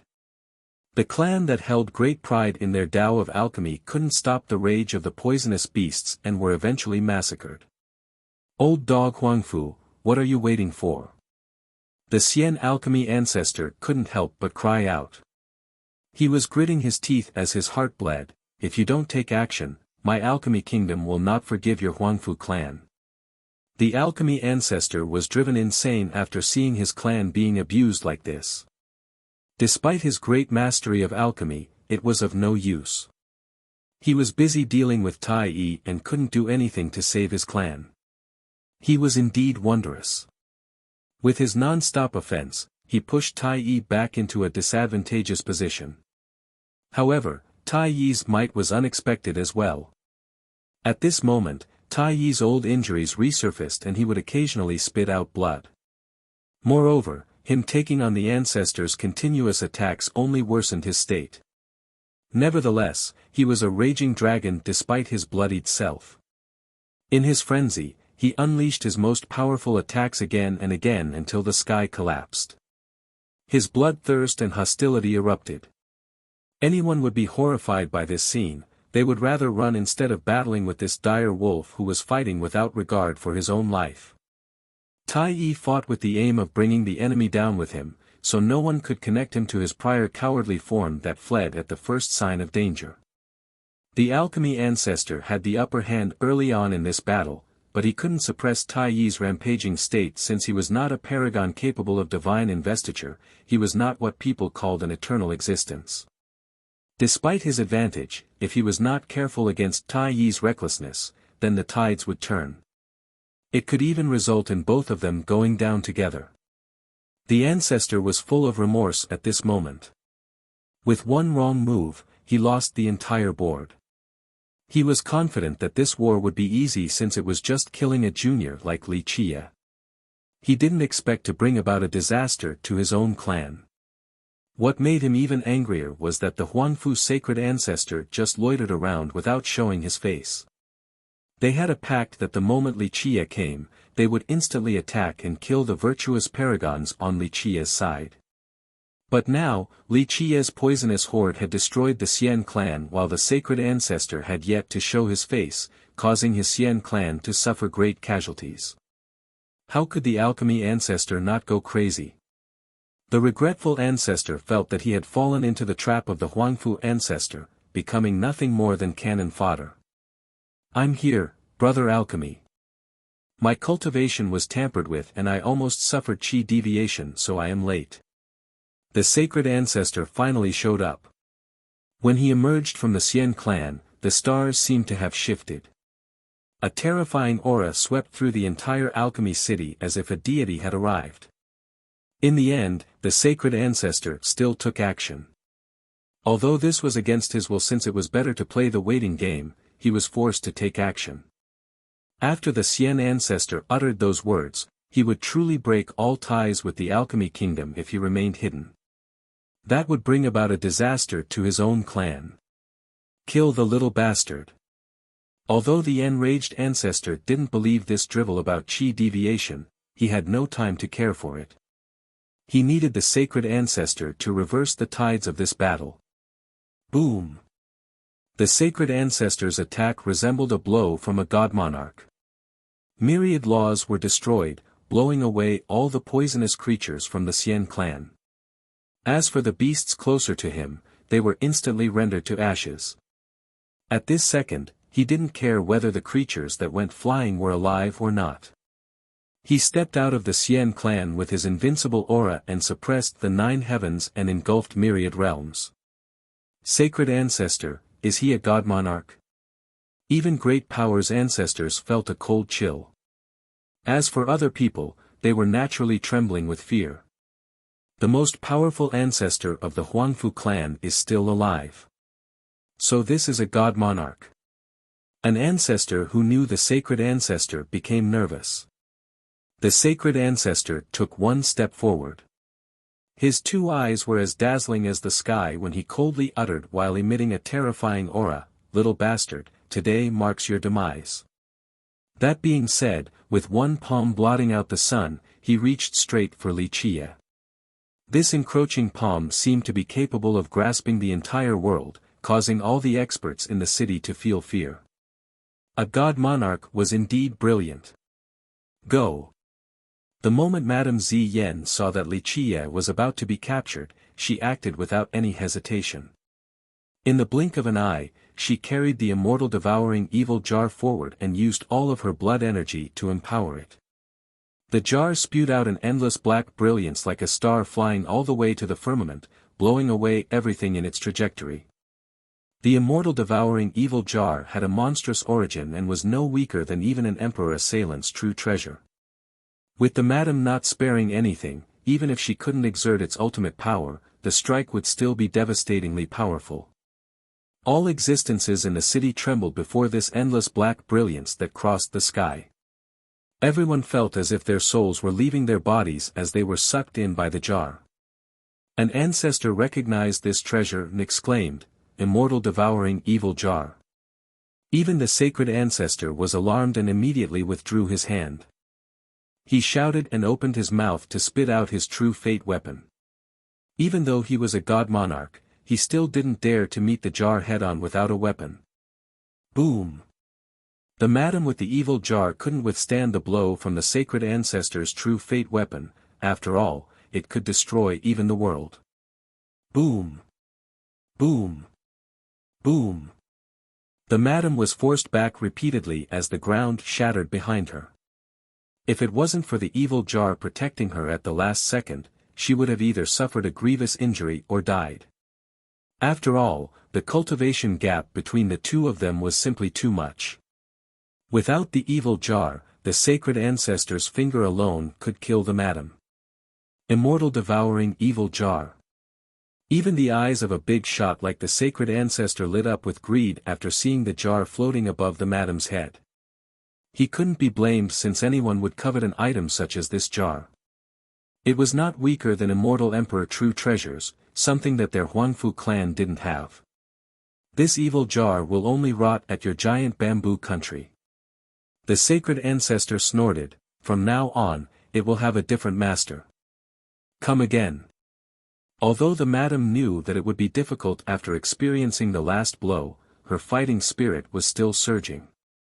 Despite not being the ancestor's match, she still wanted to fight using the evil jar. Little girl, that was only a casual blow from me.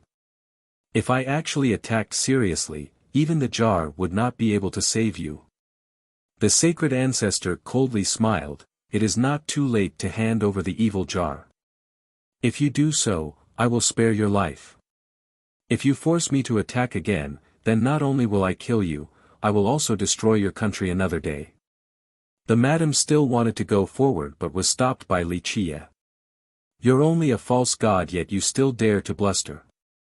Even a real god monarch would not dare to talk about destroying my giant bamboo. You are nothing. Li Qie smirked as he stared at the sacred ancestor. The ancestor grimaced.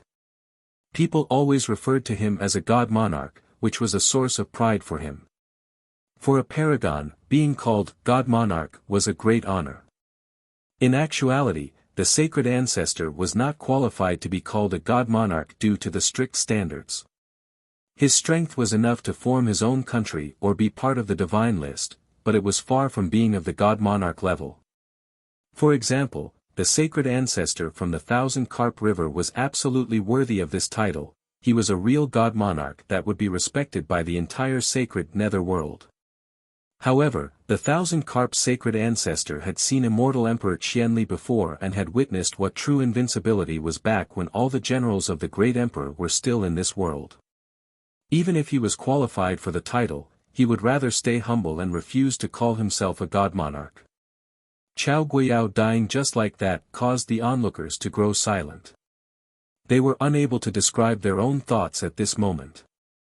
He was once one of the 4 alchemy prodigies, a genius flattered by many great powers and experts. It could even be said that when he was alive, he was a mighty figure that no one dared to offend. But now, he died miserably, and to a poisonous insect at that. Even his great insect mastery couldn't save his life. He once proclaimed that outside of the insect swarm ancestors, no one in this world could compare to him regarding insect mastery. Just how ironic was his ultimate demise today. Screams continued to emanate as the beasts rampaged in the Xian residence. Blood ran like rivers in the area as countless disciples died. Even the effort from the counteroffensive of the older experts was useless.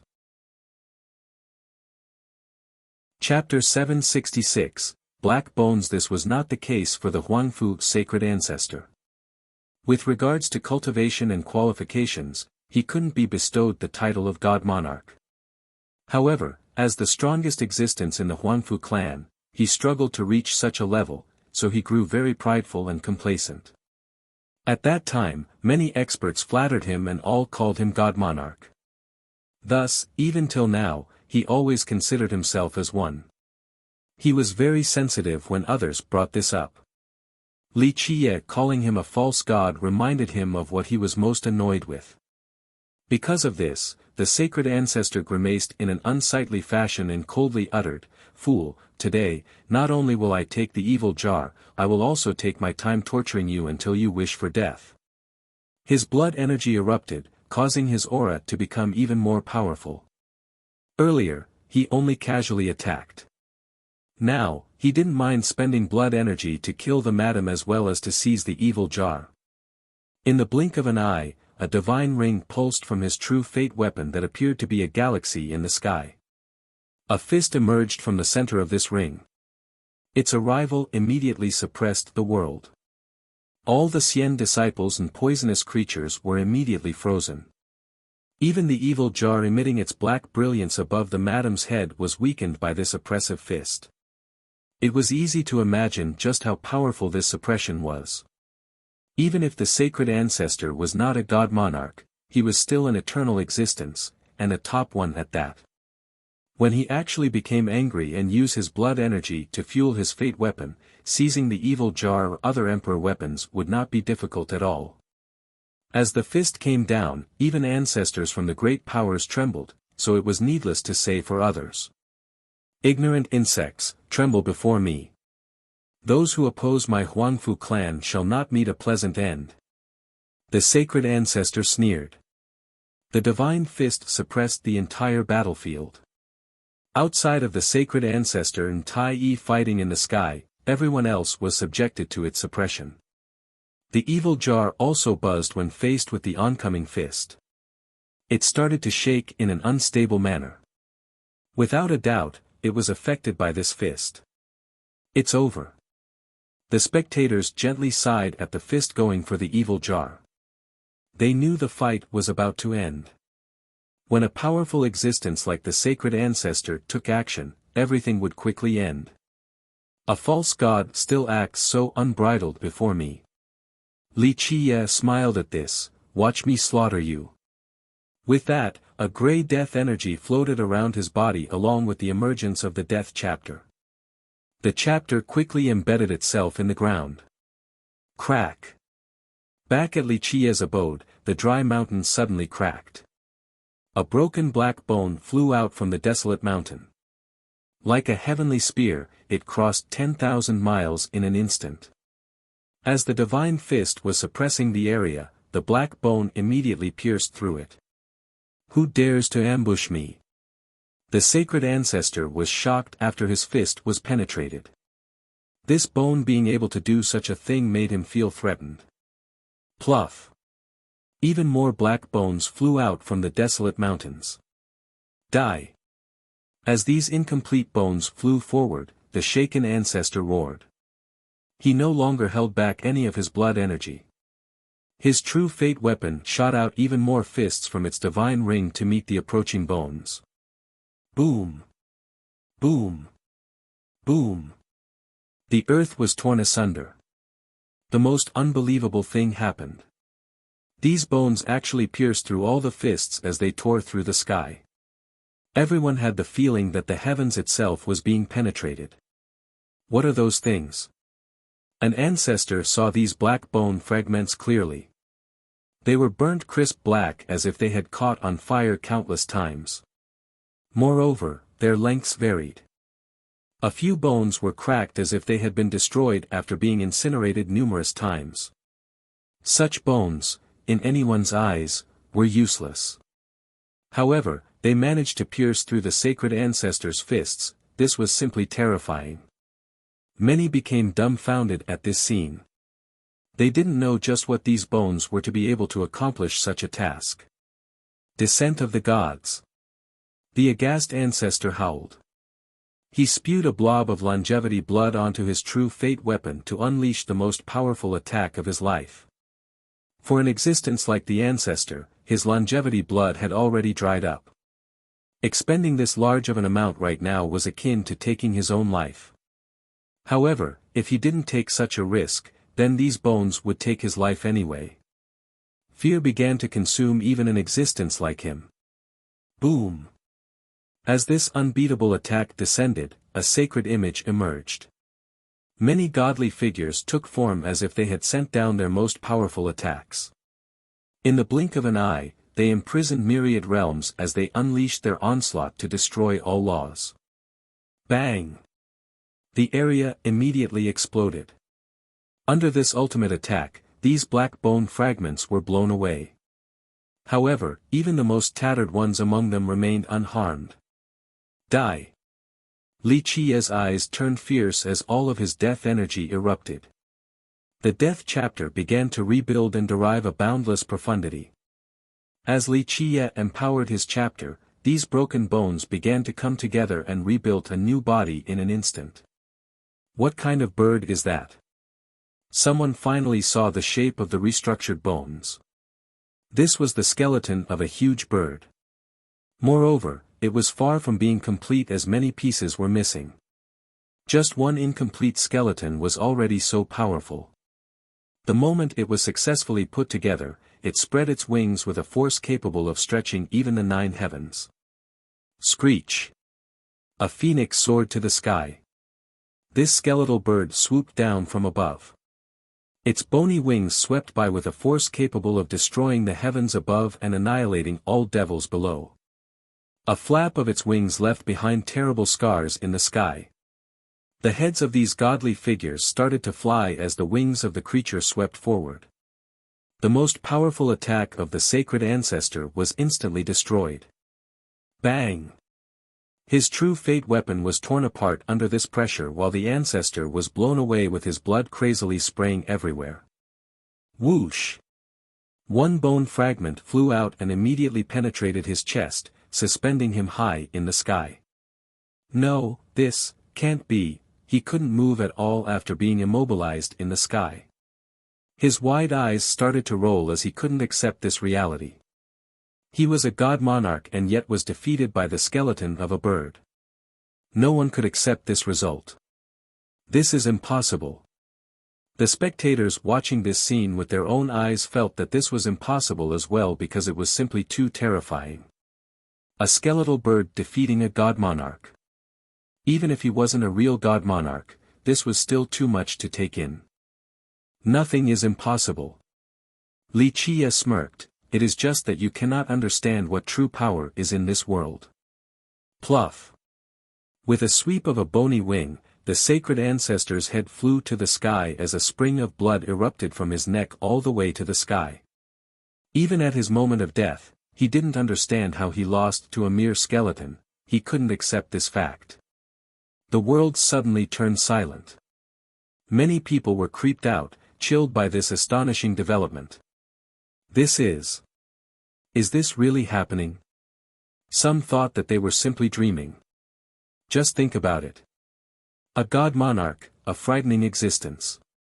Even if the sacred ancestor wasn't truly a god monarch, he was still a terrifying eternal existence. If, say, he was killed by a real god monarch or a god king, then it would be understandable. However, he was slain by an incomplete skeleton.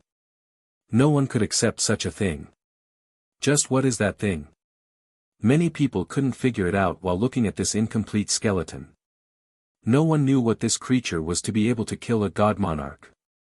Madame Ziyan next to Li Qiye took a deep breath.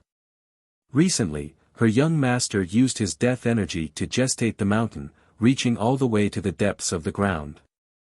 He spent a lot of time on this seemingly trivial matter. At this moment, she finally understood what her young master had been doing. Pop! In the meantime, the alchemy ancestor was struck by Tai Yi, causing his blood to run.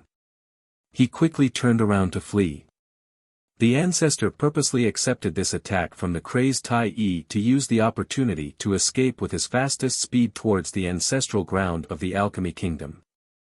His fear was understandable because even a powerful existence like the sacred ancestor was killed.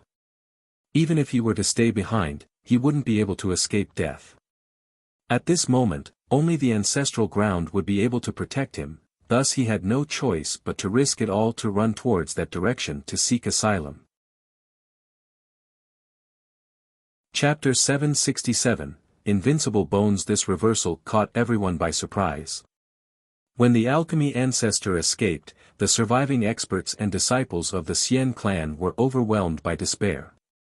Even their most powerful forefather had escaped, so they were caught in a hopeless situation. Want to run? Too late. Li Qiye snorted at the sight of the fleeing ancestor. The death chapter rotated and the skeletal bird in the sky flapped its wings again. Before the ancestor could reach the ancestral ground, the bird instantly caught up to him. Its speed was too fast. Even someone like the ancestor couldn't compare to the bird in this regard. Pop! Before he could counterattack, the bird's wings swept him flying. He fell down from the sky while vomiting blood and heavily slammed into the ground, creating a huge pit. His blood began to stain the soil. Before he could stand up to try to escape again, the bird swept down and smashed the surroundings. Its claws instantly pierced his shoulders as he was caught by it and carried into the sky. He couldn't move at all. When the bird gripped his shoulders, it also sealed his true fate. No, the lucky survivors from the Xian clan cried out as they were plunged further into despair. The spectators were even more frightened by the sudden appearance of this bird. First, it killed the Huanfu sacred ancestor, and now, it captured the Xian alchemy ancestor. Just an incomplete skeletal version was already this powerful, so wouldn't it have unimaginable might if it were still alive? They quivered uncontrollably while watching the ancestor being gripped by the skeletal bird like a little chick. The majority expected the alchemy ancestor to win while Li Qiye's side suffered total defeat. Who would have thought that the sacred ancestor would be killed, the Xian clan annihilated, and the alchemy ancestor captured alive? I have never been reserved towards those who aim for my life. Li Qiye cheerfully smiled while looking at the ancestor. Junior, you can't kill me.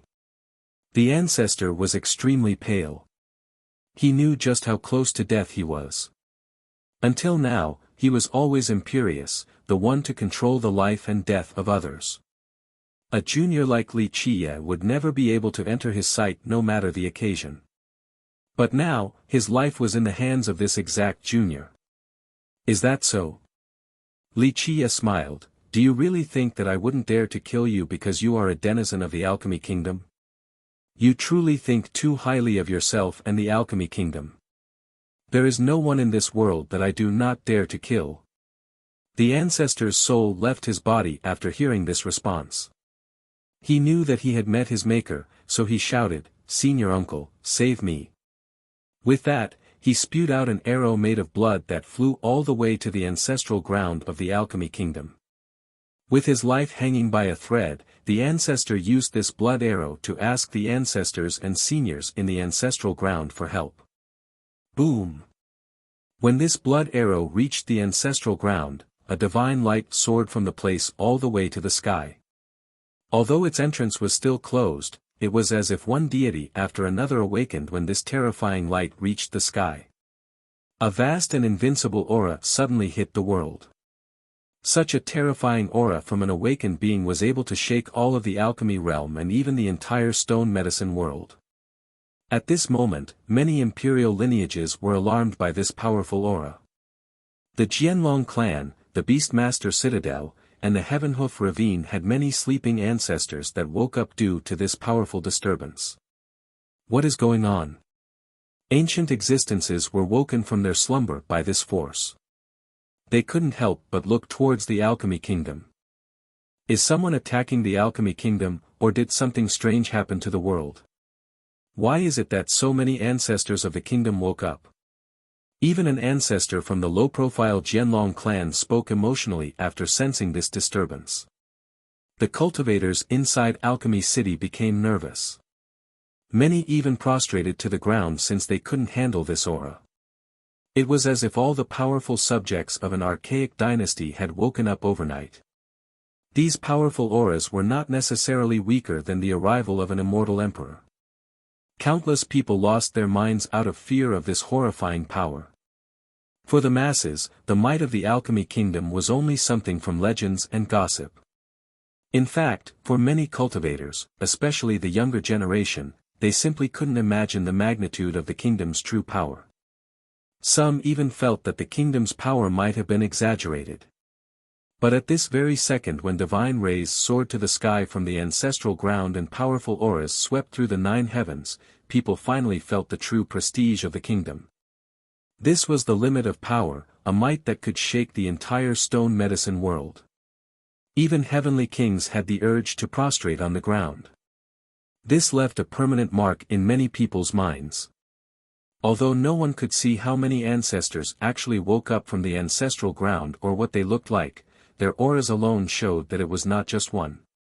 Moreover, they were all fear-inspiringly powerful.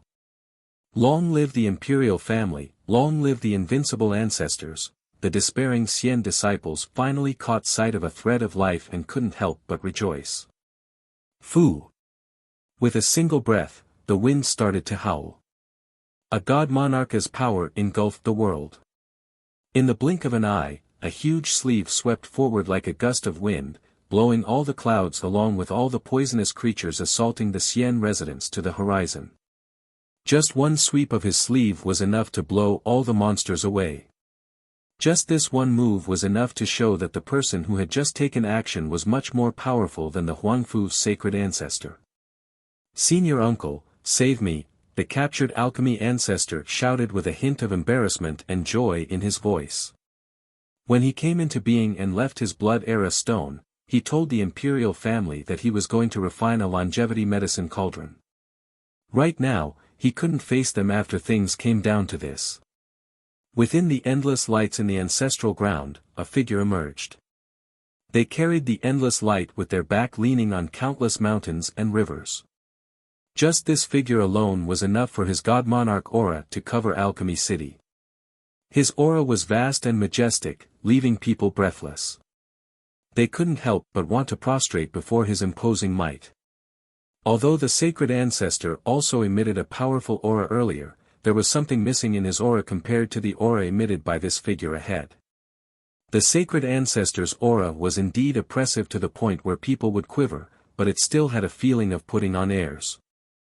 However, the aura from this current figure was exalted and regal as if he was a true god monarch sitting above the firmament just to allow his subjects to prostrate to him. People felt their lips drying up with cold chills running down their spines after seeing this figure from the ancestral ground. One of them couldn't help but murmur, "A true god monarch." Even those who had never seen a real god monarch before knew that this person was the real deal while the sacred ancestor was truly lacking. A true god monarch had no need for flattery from others. An existence like the sacred ancestor that needed the acceptance and praise of others to be a god monarch was ultimately lacking. He couldn't reach this true level. Although few could guess which ancestor the senior uncle of the alchemy ancestor was, the entire city was completely silent at this moment. Many people didn't even dare to breathe as they watched this scene. Only Li Qie remained calm and at ease as he stared at the figure. "Young friend, the storm ends here. Let go of my alchemy kingdom's disciple." The figure eventually spoke. His voice was ancient and resoundingly powerful. The crowd held their breaths and stared at Li Qie. Many people assumed that he would back down in this situation since so many ancestors of the kingdom had woken. Li Qie smiled and leisurely responded, "And? For me, this is just the beginning, things are far from over." Li Qie's words rendered many speechless.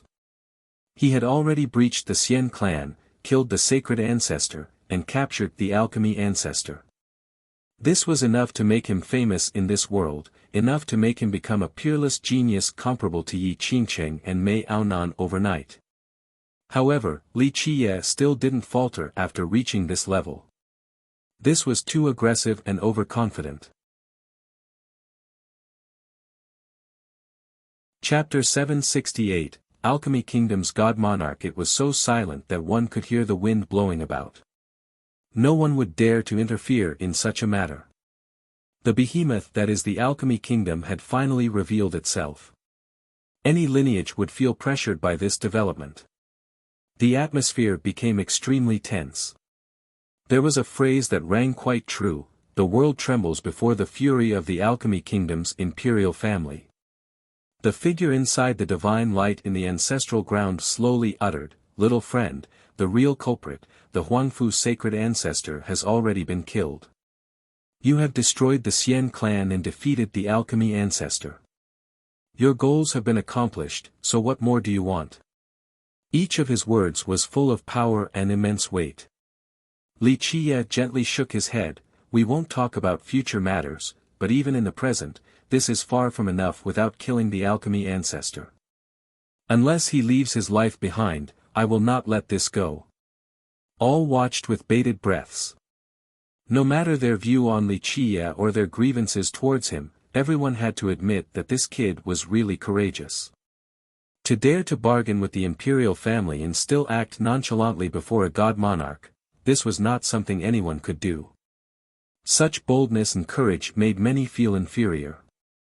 Not to mention the younger generation, even those of the older generation and the ancestors would feel their knees giving in while standing before a god monarch of the imperial family. The alchemy ancestor was vomiting blood from anger. However, even if he was enraged, he wouldn't be able to do anything. His life was in the hands of Li Qie. Today was the most shameful day of his life. Little friend, don't be so aggressive. There is no need to go too far on every little thing. Leave a way out and bask in the immensity of the world. The figure replied in a deep tone, "My alchemy kingdom is not the unreasonable type, we do not wish to bully the weak. However, if little friend goes too far, then don't blame us." Reasonable? Li Qie smiled, "I can reason with you any time. My bet with Chao Guiyao, what does it have to do with your alchemy kingdom? He owed me his life yet your Xian clan chose to protect him. I demanded the person from your Xian clan yet the clan wished to take my life." Li Qie paused before continuing, "And now, after I destroyed the Xian clan, your alchemy kingdom is claiming that I am the aggressive one. What are you trying to do? To be frank, this is simply your kingdom desiring my supreme Tao of alchemy and digging a pit for me to jump into. Such venomous slander." The captured alchemy ancestor cried out, "Our alchemy kingdom has 4 alchemy emperors, your Tao of alchemy isn't worthy of entering my Xian clan's site, shut up." Li Qie didn't bother looking at him and simply swung his hand. Pop! A heavy slap landed on his face. The ancestor grew even more enraged. To be slapped by a junior in front of the world, this was the greatest humiliation of his life. The spectators' jaws dropped to the ground. Just how domineering was it to slap an ancestor of the alchemy kingdom? Anyone would be dumbfounded at this lawless youth who dared to do anything. Little friend, you take it too far. Even the god monarch could no longer remain calm. Not to mention that the alchemy ancestor was his junior, even if he was only an ancestor from the kingdom, to be slapped in the face like that was something unacceptable to their kingdom. The monarch coldly stated, "If you release the alchemy ancestor right now, our alchemy kingdom will not pursue this matter any further and let bygones be bygones. If not, then suffer the consequences." Although his words were not loud, everyone heard them very clearly. It made them feel suffocated, as if each of his words was a hammer bashing their hearts. Suffer the consequences. Li Qie smiled, "I like hearing these words the most." The god monarch took control of myriad laws and also used a supreme gesture to derive the ultimate emperor law in order to stop this skeletal bird. However, the bird's offense was absolutely perfect. Each of its moves were able to stop the god monarch's emperor law. Its attacks didn't carry the laws of the Grand Tao or an unstoppable momentum, yet they were still flawless and capable of stopping all emperor laws. In just a moment, the two sides fought above the firmament. If this battle took place on the ground, then it would definitely destroy Alchemy City. Many big shots opened their heavenly mirrors and Tao platforms to watch the contest between the skeletal bird and the god monarch. The battle shattered the void and annihilated the worldly laws, causing all spectators to be aghast. Just what is that thing? Many were left in disbelief at seeing this bird capable of fighting against a god monarch. This broke the common sense of many since it was simply impossible. Someone couldn't help but murmur, just its skeleton is able to fight against a god monarch. If this is the case, then what kind of existence was it when it was still alive? An immortal bird? Or an existence comparable to an immortal emperor? What kind of demonic art is Li Qie cultivating? To be able to control a corpse. Could this be a puppet master technique? However, I have never heard of such powerful puppet mastery before. Many were horrified while watching this battle, and many questions popped up in their minds. They didn't know what this powerful corpse was, only that it exceeded the limits of their imagination. Even the madam and Yuan Saihe who had always been with Li Qiye were astonished. Neither of them could imagine how this corpse reached such a level. No one would believe that a corpse could fight against a god monarch. As for Tai Yi who was tending to his wounds, he was even more alarmed. He gasped while shuddering inside. He knew more than other people. It could even be said that he had searched around Alchemy City and its lands before. Although the deepest parts of this domain were full of dangerous seals and traps that were beyond his reach, he knew that below this land was an unimaginable mystery. At this moment, these incomplete bone fragments coming together actually wielded such incredible power. Looking at the attacking skeletal bird like a phoenix soaring up high, looking at its perfect actions that were controlling the mystical rhythms of the world. In the blink of an eye, it was as if Tai Yi had seen a phoenix. He thought about a very old legend that few were aware of. Impossible, the shaken Tai Yi murmured. He was skeptical of this legend before, but he couldn't help but be reminded of it after seeing this skeletal bird in front of his eyes.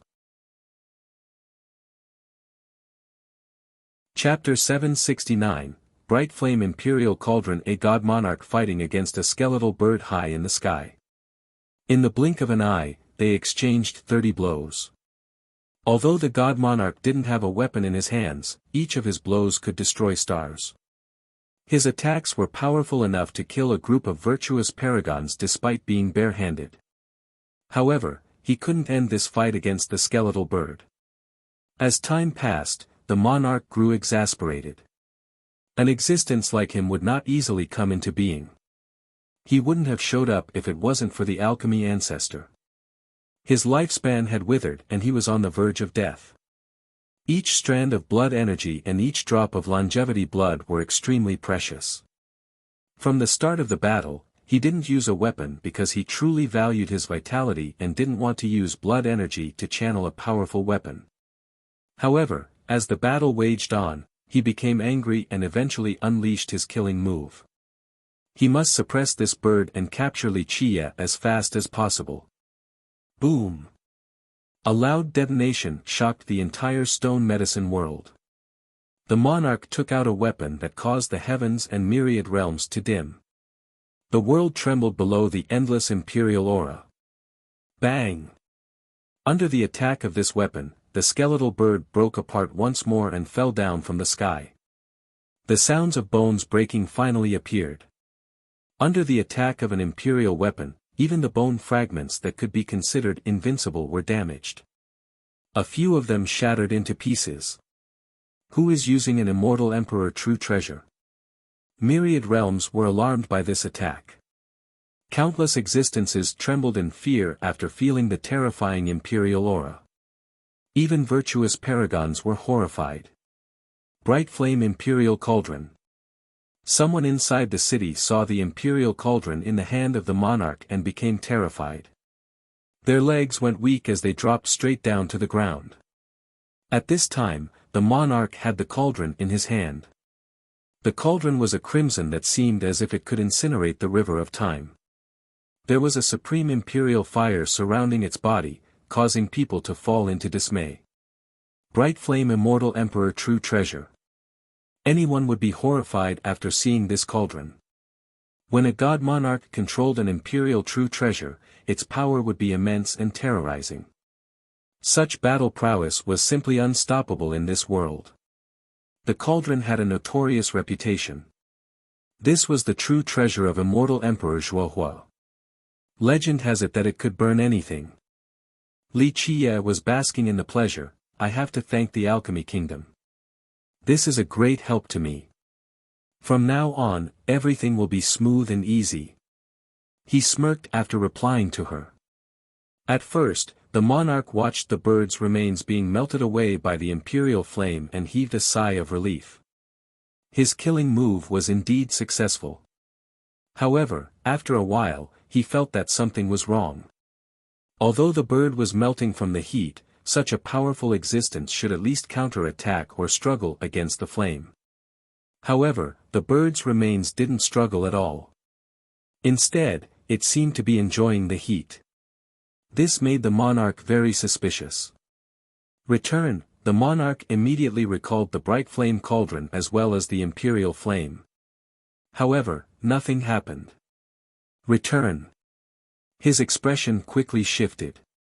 He immediately chanted an incantation and controlled his emperor law to move the cauldron and its flame.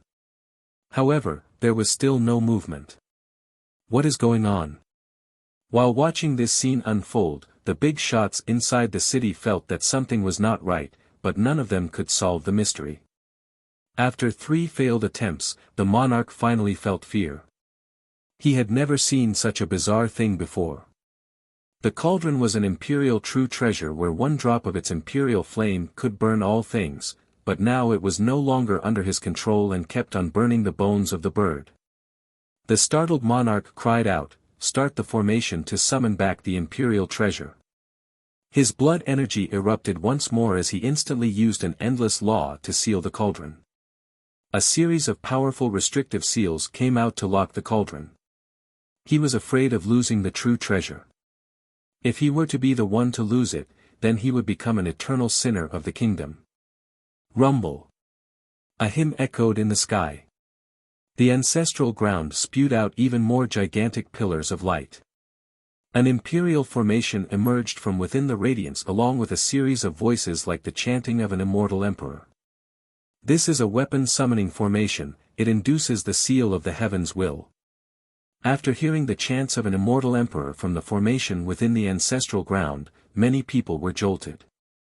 Immortal emperor life treasures had imperial locks while an immortal emperor true treasure had heavens will locks. When this heavens will lock was activated by the sect, outsiders would have no way of stealing the true treasure. Even if it became lost, the sect would still be able to summon it any time. Unless this sect was destroyed or the heavens will lock was unlocked, the sect would always have the ability to summon their treasure even if it went missing for a long time. To the amazement and confusion of the spectators, the Alchemy Kingdom was forced to activate their formation to summon the bright flame cauldron. Right now, the cauldron was still clearly burning the skeletal bird. A god monarch fighting against a skeletal bird high in the sky. In the blink of an eye, they exchanged 30 blows. Although the god monarch didn't have a weapon in his hands, each of his blows could destroy stars. His attacks were powerful enough to kill a group of virtuous paragons despite being barehanded. However, he couldn't end this fight against the skeletal bird. As time passed, the monarch grew exasperated. An existence like him would not easily come into being. He wouldn't have showed up if it wasn't for the alchemy ancestor. His lifespan had withered and he was on the verge of death. Each strand of blood energy and each drop of longevity blood were extremely precious. From the start of the battle, he didn't use a weapon because he truly valued his vitality and didn't want to use blood energy to channel a powerful weapon. However, as the battle waged on, he became angry and eventually unleashed his killing move. He must suppress this bird and capture Wuxia as fast as possible. Today, I will justly flip over your alchemy kingdom. Die. With that, he commanded the skeletal bird once more with his chapter. The skeletal bird screeched and soared like a phoenix, forward through the world towards the god monarch inside the kingdom's ancestral ground. This scene was truly shocking. The ancestral ground was an untouchable location to many people, but Wuxia ordered the skeletal bird to invade it. What kind of courage and decisiveness was this? How presumptuous! Another roar resounded. A different imperial aura came crashing down while the bright flame cauldron in the hand of the first monarch attacked again. This time, he didn't use the flame since he understood that it would only help the bird. Boom! 2 unbeatable imperial auras shook the entire stone medicine world. Although this attack came from above the firmament, a terrifying storm still swept through the land, causing it to quake. As for the alchemy realm, the 2 auras made the domain feel like a boat lost at sea being bombarded by turbulent waves. Pop! The skeletal bird was immediately blown away after being struck by the 2 imperial weapons, shattering once more. Pieces of golden bones flew everywhere. Some were nailed on top of a mountain while others were shot all the way up into the sky. Li Qiye suffered a heavy backlash as well from the death chapter. Completely pale, he continuously staggered backward and crushed the ground behind him. A second god monarch. Someone saw another figure emerge from the light within the ancestral ground and startlingly exclaimed, "Divine beast Zither. The true treasure of immortal emperor by Shur." Everyone was shocked to see a second god monarch from the ancestral ground. For many lineages, having one true god monarch was already amazing and worthy of pride. However, two god monarchs had appeared inside the ancestral ground. Moreover, the other one was wielding an imperial weapon named the Divine Beast Zither from the second emperor of the Alchemy Kingdom. One must understand that when one lineage had two god monarchs with two true treasures, such battle power was simply unrivaled. People finally experienced the strength of the kingdom and understood what a behemoth really was. This one sect alone had two god monarchs and two imperial true treasures. Even if a god king personally comes, they wouldn't be able to resolve this situation unless they also have an imperial true weapon. Otherwise, the power of a god king alone would not be able to change the tides at all. No matter who they were, they felt cold sweat running down their backs from watching such an amazing scene. Normally, meeting one god monarch was already more difficult than reaching the heavens, but now, two came out of nowhere. Zzzzz, the skeleton that was broken by the two imperial weapons returned back to its perfect condition once more. A useless struggle. The two monarchs coldly leered at Li Qiye. Chapter 771, Phoenix. Even the two god monarchs took deep breaths at this moment. They knew more than outsiders and recognized what the death fire that had just burnt the entire city was. However, this fire was something impossible for beings like them to fathom. Ever since that year, no one could make the raging fire emerge again. It was just like a piece of wood that burnt halfway then extinguished. A very long time later, even if one set it on fire again, it wouldn't be the same fire as the past. Thus, it was impossible to make the firewood relive the same past fire. It was impossible even for immortal emperors unless they were capable of reversing time or communicating with the underworld. But now, the death fire that had engulfed this city appeared once more, and the two god monarchs knew what it was. Li Qiye shouted, "Appear now, it is time for me to harvest." A hurricane of death energy sprung from the death chapter and turned into a universal law that drilled into the ground. Thump, thump, thump. A series of monstrous heartbeats resounded as if a gargantuan heart was thumping. The ancestral ground quaked with each beat as if something was about to break itself out of the ancestral ground. What is that thing? Everyone in the city could hear the heartbeat.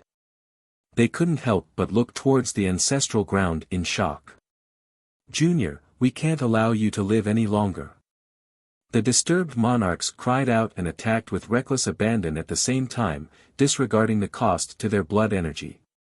The two imperial true treasures unleashed their power. "Begin," Li Qiye simply snorted in the face of two invincible treasures. Countless laws from the chapter emerged, and death energy appeared in the flame. Screech! Amidst all the commotion, the skeletal bird let out a loud cry and spread its wings. The death fire covering the city seemed to have absorbed a great power and surged towards the bird's body like a flood bursting through a dam. After the absorption, an unbelievable heatwave swept through the city, and the bird underwent monumental changes as if it had been revived. Screech! A phoenix's cry resounded as an immortal brilliance erupted from the bird. At this time, the bird in the sky ceased to be a mere bird, it had become a phoenix. A phoenix, all were stunned after seeing the transformations taking place in the sky.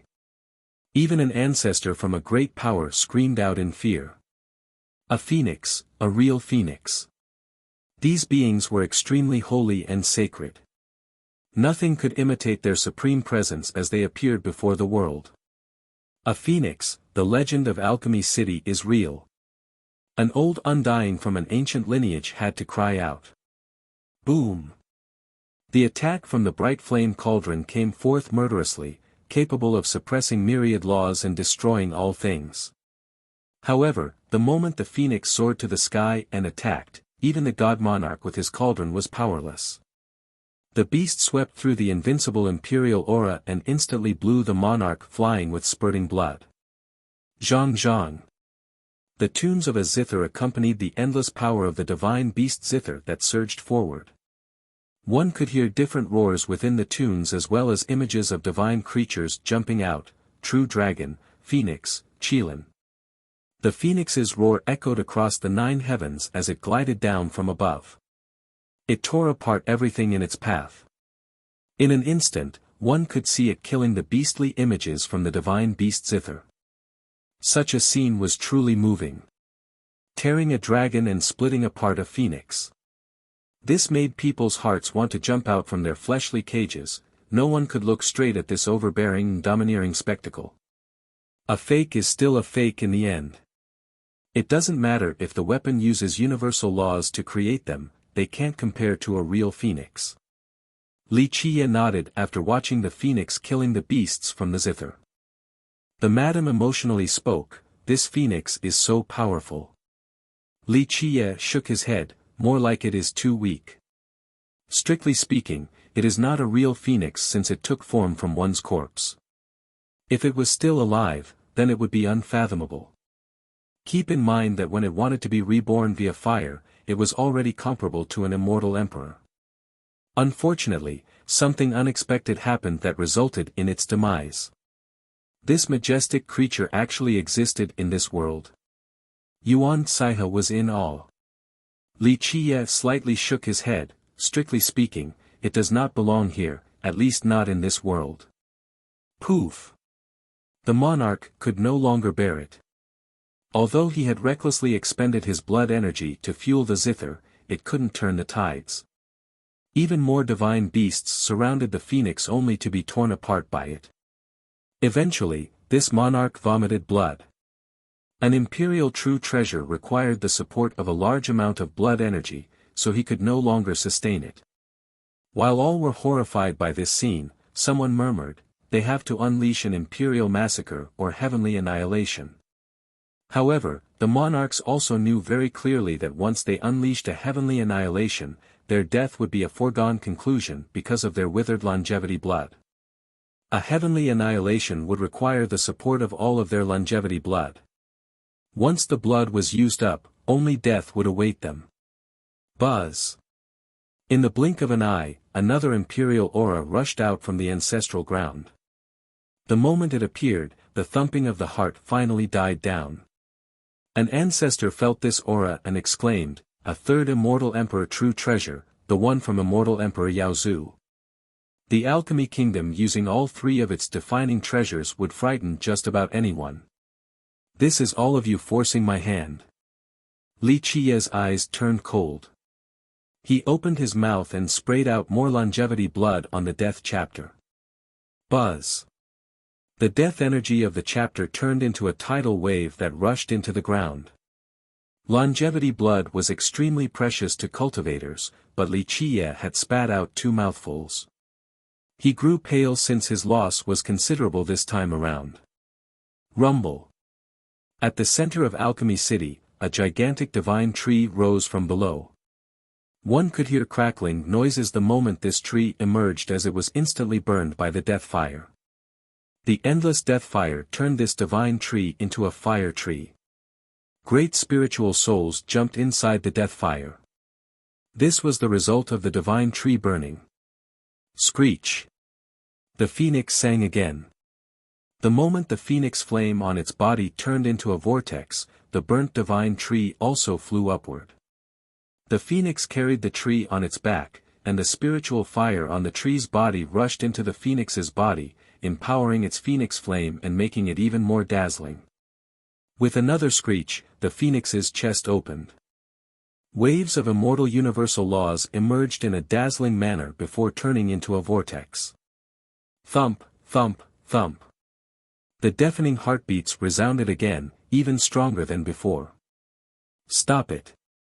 The two wounded monarchs from the Alchemy Kingdom were alarmed. They knew what the phoenix wanted to do. However, even if the kingdom wanted to suppress the thing being sealed, they were powerless. This phoenix didn't only have its own phoenix flame, it also had the divine flame from the tree. This made it extremely powerful. Boom! Eventually, after a loud blast, an extremely mighty force tore apart one location in the ancestral ground. An item then flew out from below. It soared out and instantly flew into the phoenix's exposed chest. Under the protection of the immortal laws, the phoenix's chest immediately closed. An ancestor with great eyesight saw the thing that flew into the phoenix and exclaimed, that was a heart. Oh God! Tai dropped to the ground with a pale expression, absent-minded as he murmured, the legend is real, the kingdom was really storing that item. So unbelievable, they actually had a phoenix's heart. The legend is real. Alchemy City used to be called Phoenix City. Someone who knew the old legends became stupefied. This legend stated that a very long time ago, this land had a divine tree and a phoenix. Eventually, the phoenix aimed for rebirth and burned the divine tree. However, it couldn't reach its goal and was instead burnt to ashes. No, the monarchs from the kingdom screamed unwillingly after seeing the heart rejoin the body of the phoenix. Buzz, after regaining its heart, the immortal rays of light from the phoenix's wings began to pulse. It was as if multiple immortal worlds were appearing inside this pulsing brilliance. The phoenix appeared to be invincible at this moment. Even ancestor-level characters were completely suppressed. Junior, don't even dream about leaving today. The two monarchs grimaced. Rumble. A series of thunderous detonations rang out. Terrifying figures emerged from the ancestral ground, accompanied by a blinding radiance that illuminated the entire Alchemy Kingdom. However, it did not stop there. After these terrifying figures emerged, a series of huge imperial formations appeared in the depths of the ancestral ground. These formations that were capable of imprisoning the heavens rushed to the sky. Meanwhile, imperial weapons appeared one after another. They emitted invincible auras to protect the entire ancestral ground. At this moment, the ancestral ground had turned into a citadel protected by immortal emperors. Even a god monarch would feel chills in their heart upon arriving at this scene. Chapter 772, Conclusion. Without fighting, the floating imperial formations were being guarded by weapons along with many legendary masters, eternal existences in the divine light, and the two god monarchs. At this moment, outside of god kings as of yet unrevealed, the Alchemy Kingdom had unveiled their entire hand. However, it was still not their ace. Those who were lucky enough to see it all were shocked and frightened by this terrifying scene. No matter who they might be, they were at a loss for words. This was a true foundation. A few heavenly kings and ancestors took pride in their sex foundation, but compared to the Alchemy Kingdoms, any other foundation would suddenly seem poor and unworthy of mentioning. The Alchemy Kingdom's imperial family. This is the real deal. A great power's ancestor became dejected after realizing that his sect's hidden power was nothing compared to the kingdom's. Li Qiye stood on the back of the phoenix that emitted swaying divine fire from the tree. His body seemed to be infected by its divinity, causing him to resemble a god. The power of the Alchemy Kingdom, eh? Li Qiye smirked, I wonder if the ultimate method left behind by the three emperors will be able to save your kingdom or not. Just this won't be able to do anything to me. I'll tell you anyway, the phoenix below me is a real phoenix. But of course, you know this better than I do since its heart was in your possession. You should also know that once this phoenix is truly revived. I don't need to say any more about its power. Junior, hold your gloating. The monarch coldly said, wait until it's actually revived, then you can say that again. There is no need for our ultimate method just to suppress it right now. Our current power is plenty enough.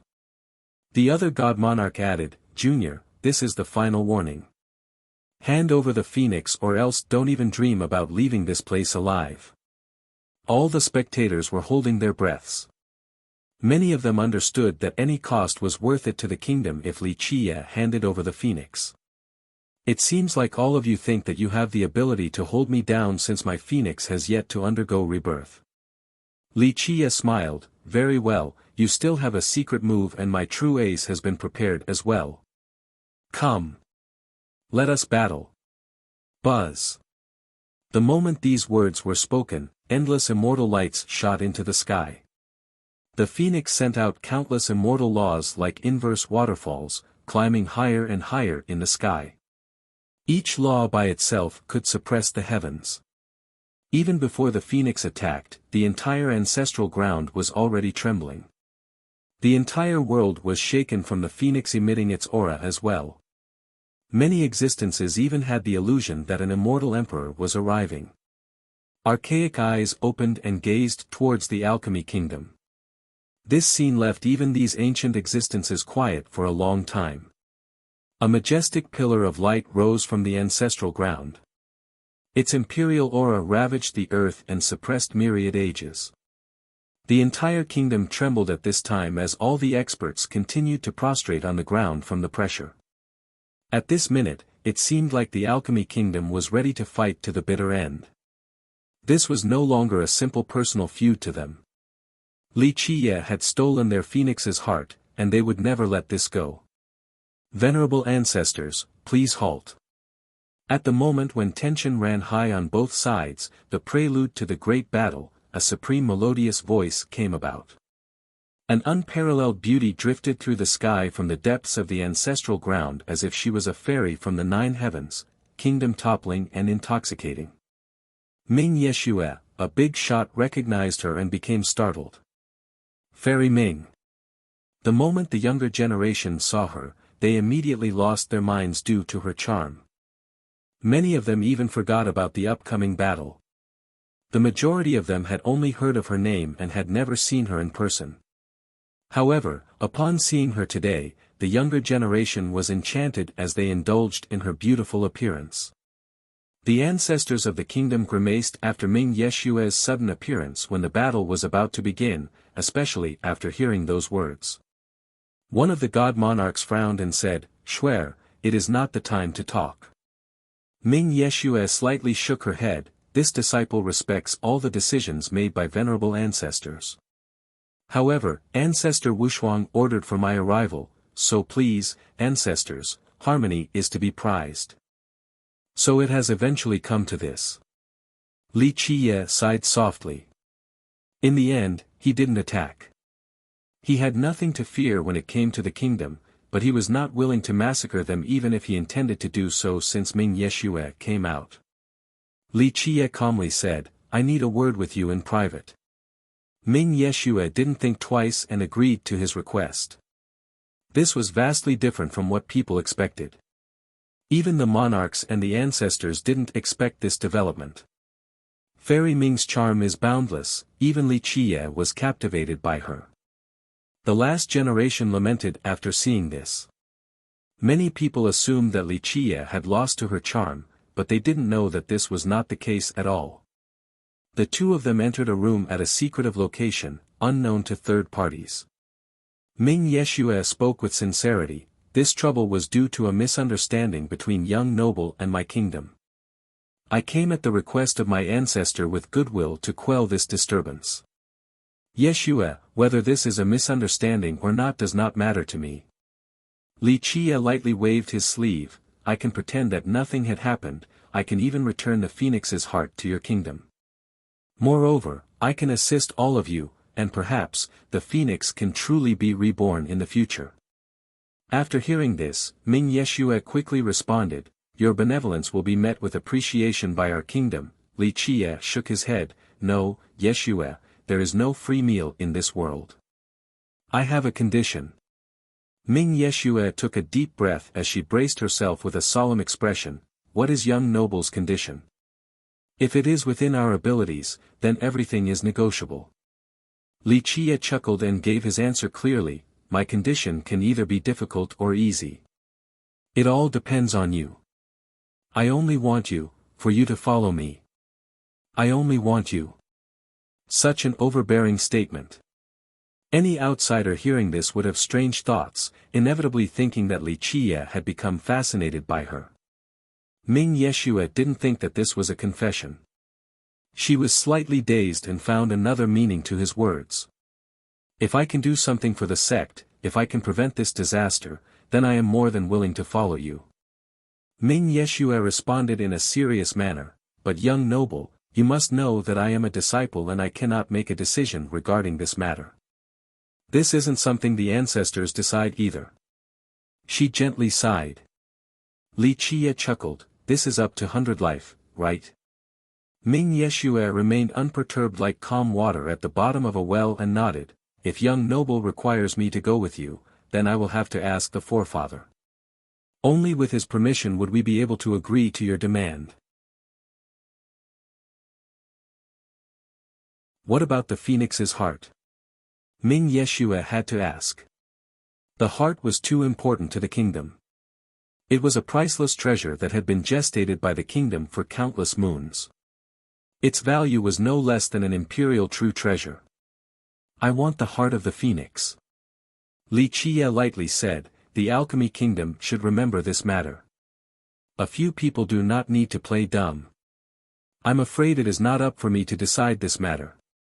Ming Yeshua bitterly smiled, but even her bitter smile was very beautiful. It is not up to the alchemy kingdom either. Li Qie said, even if your group of geezers do not want to do so, they must give it up regardless. You can tell Wushuang. It doesn't matter whether old Wushuang is in charge or if 100 Life is in charge or anyone else for that matter. In short, the sole reason why I am stopping for now is out of consideration for you. Your kingdom shouldn't try me again, or else I'll massacre a whole group before you can even respond. Ming Yeshua gently sighed. It seemed that there was no room for negotiation regarding the phoenix's heart. Can young noble talk about the phoenix? Can you really revive it? Revive? Li Qie stroked his chin as his gaze wandered towards the horizon.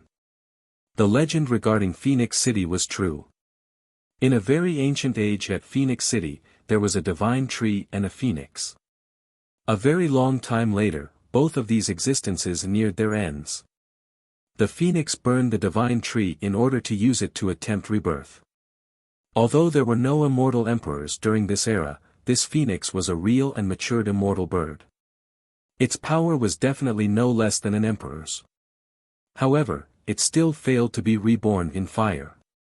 Under the endless divine flames and the boundless tribulation, it was completely annihilated. The divine tree shared a similar fate. However, it left behind a certain something despite its failure and subsequent demise. There was still a little piece of its heart that was not turned into ashes in addition to some bone fragments. However, these burnt bone fragments were far less impressive than the small piece of the heart. This heart was lost in the deepest parts of the earth and guarded by countless dangerous sealing formations after this disaster. Later on, immortal Emperor Yao Zu found the path to the alchemy vein and built the ancestral foundation for the alchemy kingdom. He obtained that piece of the heart below Alchemy City. Moreover, he was quite lucky since he coincidentally had a supreme immortal medicine.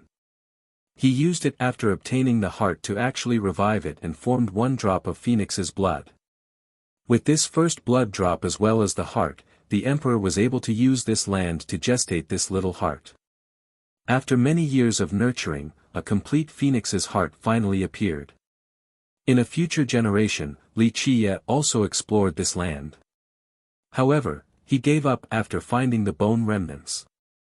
Although these bones belonged to a phoenix, they had become useless after being refined countless times by the tribulation and fire.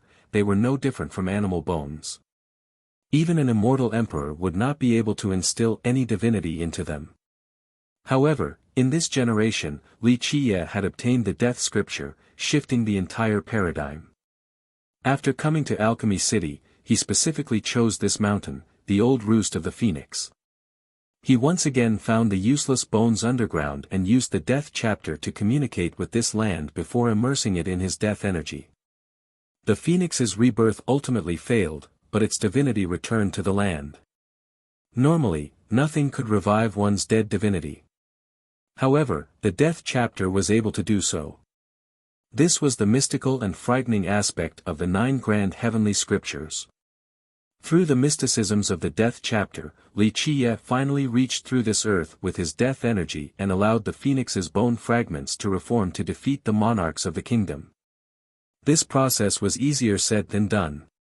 In fact, if Li Qiye was not already familiar with its mysteries from his past efforts, he wouldn't be able to reproduce the phoenix despite cultivating the death scripture. Can the phoenix come back to life? Ming Yeshue asked again. Curiosity got the better of even a fairy-like lady like her. A phoenix. This was a real immortal bird that did not exist in this world. The big question was about the past phoenix in this land. Where did it come from? This would remain an unsolvable mystery. The rebirth of a phoenix would be completely unfathomable. Although your alchemy kingdom has gestated the heart for many years to the extent that it has completely recovered, it is still difficult beyond words to revive a real phoenix. Li Qiye said, this process requires massive effort from your kingdom. Moreover, success is not certain. He chuckled here before continuing, if your kingdom really wants to try, then I can attempt it once. Of course, the cost will be beyond your imagination. I can even say that when the creature revives, I won't need it and will give it to your kingdom. Ming Yeshue was slightly jolted after hearing this. A phoenix was definitely something that could drive the world crazy. The kingdom would surely want it if Li Qiye was willing to hand it over. However, as Li Qiye said, the cost must be beyond imagination. Even their kingdom would not be able to bear this price. Fate cannot be forced. Ming Yeshue gently shook her head, in that case, just let it be. I won't force it. Li Qiye gently caressed her cheek, well, because of you, forget it. I only need the phoenix's heart this time, nothing else. Just tell those old men to not provoke me again. Ming Yeshue quietly bemoaned the situation. Although she hoped for this outcome, it still wouldn't be so easy. Li Qiye nodded with narrowed eyes, good, since 100 Life is still alive, everything will be easy for me. I want to meet 100 Life. I'm afraid young noble misunderstood something. The moment Li Qiye put on this expression, Ming Yeshue had an unspeakable feeling of familiarity, forefather knows nothing about this conflict. Moreover, he has not asked about the world in a very long time. No matter. Li Qiye smiled, if you didn't come forward, I was more than happy to flip over the alchemy kingdom. Your kingdom has maintained a low profile for too long and has forgotten a couple things. A few people have become restless. Ming Yeshue paused for a moment. She didn't wish to discuss this matter further, so she softly said, we can try to arrange a meeting if young noble wants to meet our forefather. However, this will take some time, I hope young noble can wait. Chapter 774, Duel against the white-haired alchemy god. The conversation between Li Qiye and Ming Yeshue finally came to an end. The moment Li Qiye reappeared before the world was back in Alchemy City, immediately coming under the eyes of many. Every spectator wanted to know how this storm would end. Eventually, the imperial auras disappeared and the imperial family recalled their formations and weapons while Li Qiye stopped his attack. After seeing this, everyone understood that the battle had come to a peaceful conclusion. The two sides did not reach an all-out war. They were very curious and wanted to know what Li Qiye and Ming Yeshue talked about. For what reasons did the tyrannical Li Qiye agree to end this conflict? Different speculations arose. Some thought that Li Qiye was charmed by Ming Yeshue. This speculation was not strange at all. Ming Yeshue had been deified as the #1 beauty of the stone medicine world. No one was free from intoxication after seeing her. Others guessed that the alchemy kingdom made concessions and eventually handed over treasures to end this battle. Although the battle had come to an end, it was far from finished. After leaving the ancestral ground of Alchemy City, Li Qiye headed straight for the white-hair alchemy god's place. This action immediately attracted others. They knew that Li Qiye was about to deal with the white-hair alchemist. This guy really wants to sweep over everything. Now, even the white-hair alchemist is about to suffer. A big shot murmured after seeing this. I wonder how many experts from the previous generation the alchemist will be able to mobilize. If he doesn't have enough, then he will be in grave danger. It might not be too late for him to run back to the Balian clan right now. An alchemist was quite worried. Prior to this, many people would have thought that Li Qiye didn't know his own capabilities by going to challenge the white-hair alchemist. Everyone knew the alchemist's influence. With one word, countless near-death old monsters would be willing to work for him. However, it was another story now. A devilish person like Li Qiye was able to shake even the alchemy kingdom. This was more than enough for the world to look at him twice. Many alchemists hoped that white hair could leave the city before Li Qiye's arrival. Li Qiye had already killed Chao Guiyao, so they didn't wish to see the white-hair alchemist being disposed of as well. However, the alchemist did not escape. When Li Qiye reached his abode, he was already standing outside of the door, waiting. He resembled a swan among a flock of hen, extremely brilliant. Especially his hair, as black as jade, that caused him to stand out. You're finally here. The alchemist was not surprised to see Li Qiye. He was well prepared for this moment. The crowd prepped themselves, wanting to see how the alchemist would deal with this trouble. Whether he would bow and apologize or call for old undyings to help him and fight Li Qiye to the bitter end, everyone wanted to know. I heard you wanted my life. Very well, here I am, right in front of your door. Li Qiye sat in his carriage and lazily stared at the alchemist. The alchemist took a deep breath. He had always been a proud person no matter the occasion. He laughed proudly, Li Qiye, your abilities are heaven-defying and devilish, I know this very well. However, you have killed the disciples of my clan, so regardless of whether I have the capability to gain vengeance or not, I will not back down. Is that so? You have piqued my curiosity, what is your plan? Li Qiye didn't bother explaining the sacred doctor's death. It didn't matter that the Balian clan viewed him as the murderer. He smiled leisurely and continued, I'll play with you if you want my life. Use all of your abilities now so that no one can say I didn't give you a chance. The anxious spectators were all watching closely to see how the alchemist would deal with Li Qiye in this unfavorable situation. The alchemist composed himself with a deep breath. Even when Li Qiye was fierce enough to fight against the alchemy kingdom, he still held his head high and looked straight at Li Qiye. Li Qiye, regarding methods and war, I am not your equal. I can admit at least this. The alchemist proudly said, however, I want to change the battlefield. I am someone who has studied longevity medicines my whole life. I want to compete against you with one batch. Li Qiye couldn't help but smile at the proud alchemist. It seems like you are completely confident in your Tao of alchemy. The alchemist chuckled, I cannot compare to you regarding wood mastery and insect mastery. However, I claim to be a king at refining longevity medicines. No one in the younger generation can compare to me. Despite knowing Li Qiye's ability full well, the alchemist was still able to utter such proud words. However, his words rang true since he was indeed unmatched in the younger generation. The alchemist held his head high and continued, do you dare to bet? If I lose, then there is no need for you to do anything, I will end myself.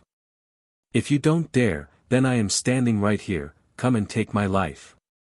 Everyone was caught off guard to the point of being astonished after hearing the alchemist.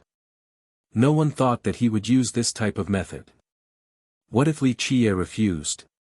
Wouldn't he just be killed on the spot?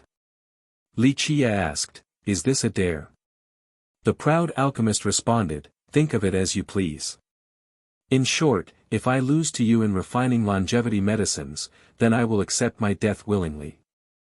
My clan also won't come to bother you. The onlookers watched with bated breaths. They were waiting for Li Qiye to make a decision. Anyone else would not accept this bet with the alchemist and would just directly take his life instead. Li Qiye had the absolute advantage right now, this was as clear as day to everyone. Under such favorable conditions, taking the alchemist's life was the most simple method. Only a fool would take the bet against the alchemist. Everyone knew that he was unequaled in this regard, so who would be willing to compete against him? However, Li Qiye had always acted as that fool time and time again. On the matters that others didn't dare to do, he would do so without hesitation. Somewhat interesting. Li Qiye stroked his chin a bit. I am a person with a little hobby, and that is to break the pride of people so that they can taste despair. Very well, I will use the longevity medicines that you know so well to defeat you. I will let you have a taste of despair. The bet is on. Li Qiye's choice left everyone rolling their eyes. This was simply too crazy. To give up his absolute advantage and choose to compete in the enemy's field of expertise. Only a madman would do such a thing. This decisiveness and charisma. No one in the younger generation can compare to him. An ancestor emotionally said, so young yet so domineering. Well then, how do you want to do this? The alchemist became even more confident after Li Qiye voiced his agreement. He knew that he was inferior compared to Li Qiye regarding martial strength, but he was certain of victory in a competition of longevity medicine refinement. Li Qiye cheerfully said, if we are going to do it, then let's make it interesting by refining emperor medicines. Very well, emperor medicines it is. The alchemist responded without any hesitation even when emperor medicines were brought up. This was indicative of his confidence regarding alchemy. Everyone, especially the great power's ancestors, was shaken after hearing that it was a bet involving emperor medicines. They became quite excited and only wished that this bet would happen even faster. Emperor medicines were the highest level of longevity medicines. At least, this was what the majority of people thought. Although they were referred to as emperor medicines, they were nearly exclusively used by virtuous paragons. Generally, immortal emperors would not use emperor medicines unless they were of the highest level. Immortal emperors rarely used longevity medicines because normally, there were other options for them. But as for virtuous paragons, longevity medicines were priceless treasures. The better they were, the more precious they would be. At this time, the crowd's anticipation ran high. The spectating ancestors were hoping that they would be able to buy the medicines if given the chance. Nothing could be better. Since we are betting with emperor medicines, we have to select the alchemy ingredients first. The alchemist told Li Qiye. Li Qiye didn't seem to care too much as he answered, it isn't difficult to select the ingredients. You can decide the exact specifications and I'll follow suit. Emperor rank longevity medicines required ingredients of 3 million years or older. When the ingredients had varying quality, the quality of the end result would change as well. If Fairy Yuan doesn't mind, the ingredients can be specified by you. The cost will be borne by us. The alchemist sought Yuan Saiha's assistance. If Dao friend Balian can trust me, then I can select 2 batches of ingredients from the Serene Garden. Yuan Saiha pondered for a moment before nodding her head. The garden stored the most precious ingredients in the stone medicine world. It was not empty words when people said that the garden was the best at cultivating plants and medicines. Chapter 775, Secret of the Phoenix. The white-hair alchemist spoke. Fairy Yuan is respected by all the lineages in our world, so I trust your reputation. Yuan Saiha looked at Li Qiye and was met with a nod as well. After gaining the consent of both parties, Yuan Saiha said, in that case, I will prepare 2 batches of ingredients with the same age. However, I need some time, at least 3 days. The alchemist decisively asked, good, we will settle our wager at Stone Cauldron Peak in 5 days, do you agree? Li Qiye chuckled at the alchemist's great confidence and said, 5 days it is. No problems here. Having said that, he left with his group. The alchemist also went inside and didn't show his face again. He didn't meet any guests as he was changing his mindset, preparing to defeat Li Qiye. Li Qiye went back to his mountain with the group. However, Yuan Saihe had to go back to the Serene Garden to prepare 2 batches of ingredients, so she borrowed the Alchemy Kingdom's portal to expedite the trip. Alchemy City became quite lively after hearing of the longevity medicine competition between Li Qiye and the white-hair alchemy god. The alchemy conference had yet to start, but there had already been many storms. The first was the death of Chao Guiyao, and now the white-hair alchemist wanted to compete against Li Qiye. How could the crowd not be excited? The alchemists all wanted to see the 2 supreme Tao of alchemy. Back when Li Qiye fought against Chao Guiyao, all the alchemists understood that Li Qiye had the ability to challenge the 4 prodigies. Needless to say, the white-hair alchemist was considered the #1 expert regarding longevity medicines in this world, at least among the younger generation. Both of them were worth watching, and either could broaden any alchemist's horizons. As for the other cultivators, they were quite thrilled as well. The younger generation took it well since they did not need longevity medicines. However, this was not the case for the older generation, especially characters of the ancestor level. They wanted nothing more than for this showdown to start already. In normal circumstances, it would be prohibitively difficult to ask an alchemist to refine 1 batch of supreme longevity medicine. In fact, alchemists capable of such a task could be counted on one's hand in the entire stone medicine world. But now, 2 batches were about to be refined. For the ancestors, this meant that they would have a chance to buy these longevity medicines, so how could they contain their excitement? After returning to his garden, Li Qiye showed that he simply didn't care for the bet. Madame Ziyan also had confidence in her young master. She would be worried in the past, but after watching her young master's methods and his Tao of alchemy, she was certain of his victory before they even began. Tai Yi was injured, so he went to rest first. Li Qiye took out the pentagate to seal the room before solemnly taking out the phoenix. The phoenix, at this time, was very different from the phoenix that had been controlled by the Death Chapter. It only had an incomplete skeletal structure along with the phoenix's heart. It didn't have the immortal presence of supreme laws. However, the heart was still jumping up and down with blazing sparks. After devouring a huge amount of death fire, it was able to produce a phoenix's flame again. Despite its heart beating powerfully, this bird was still dead without any flesh or blood, only bones that resembled divine metals. Needless to say, it didn't have a soul or life either. The madam couldn't help but ask while gazing at the bird, "Young master, can this phoenix be revived?" After seeing its supreme presence, anyone would want to see what a real living phoenix looked like. Li Qiye slightly shook his head, very difficult. Few people in this world could truly reverse life and death. This phoenix tried to, but it met a terrible tribulation and was annihilated completely. Strictly speaking, it is dead without any hope. The madam couldn't help but ask, "Is there really no way? Not even with your supreme Tao of alchemy?" In her mind, her young master's Tao of alchemy was without peer in this world. Ziyan, this is not related to the Tao of alchemy. Li Qiye slightly shook his head. Normally, this Tao could save a dead cultivator. This would be the reversing life and death that people usually talk about. However, this does not apply to a phoenix, at least, not just with the Tao of alchemy alone. If young master puts it this way, then there is still a chance. The madam was delighted to hear this. This was a phoenix. If it could be revived, then she would be the first to rejoice in her young master's stead. An opportunity is there. Li Qiye earnestly said, "Strictly speaking, this wouldn't be called reversing life and death, it's simply rebirth." Rebirth? The madam was startled after hearing this. This topic was too grave and shocking. In fact, for tens of millions of years, many invincible people vied for true rebirth, hoping to live on for another generation, but this was simply impossible.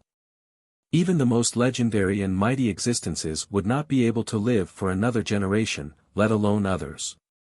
Li Qiye rubbed his chin and said, if it is a human, then no matter how strong they might be, wanting to live once more or obtaining rebirth is simply a dream. However, a phoenix has such a chance. A phoenix's ability to rebirth via fire is not just a legend, it can actually do so. Rebirth via fire, the madam murmured to herself. People had heard this phrase many times before, but when it came from Li Qiye, it seemed to not just be a description but rather reality, a tangible legend. The madam curiously asked, young master, is there really a phoenix in our world? What about the other divine beasts? Li Qiye smiled at this question and answered, Ziyan, your question is of two different concepts, of our world and divine beasts. This depends on how you define our world and divine beasts. I am listening closely, young master. The madam smiled. She was always gentle like flowing water with a trace of playfulness that didn't take away any of her charm.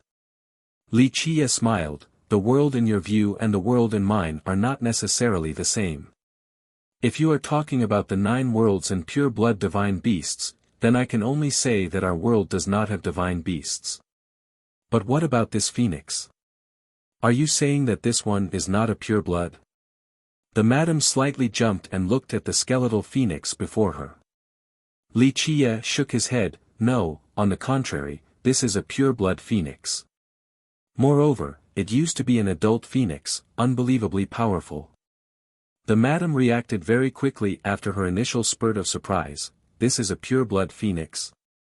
She looked at the young master and movingly said, young master is saying that this phoenix, it came from somewhere else. Such a notion was hard to believe. Every cultivator knew that although this world was vast, there were only 9 realms. But now, her young master revealed a truth different from common knowledge to the madam. Young master, are you saying that there really is a 10th world? The madam had to ask. She knew about the legend, a legend that no one would believe. Some even openly refuted its existence. I don't know either. Li Qiye rubbed his chin and smiled. After following him for some time, the madam understood that whenever he showed this expression, it meant that he knew more than he was letting out.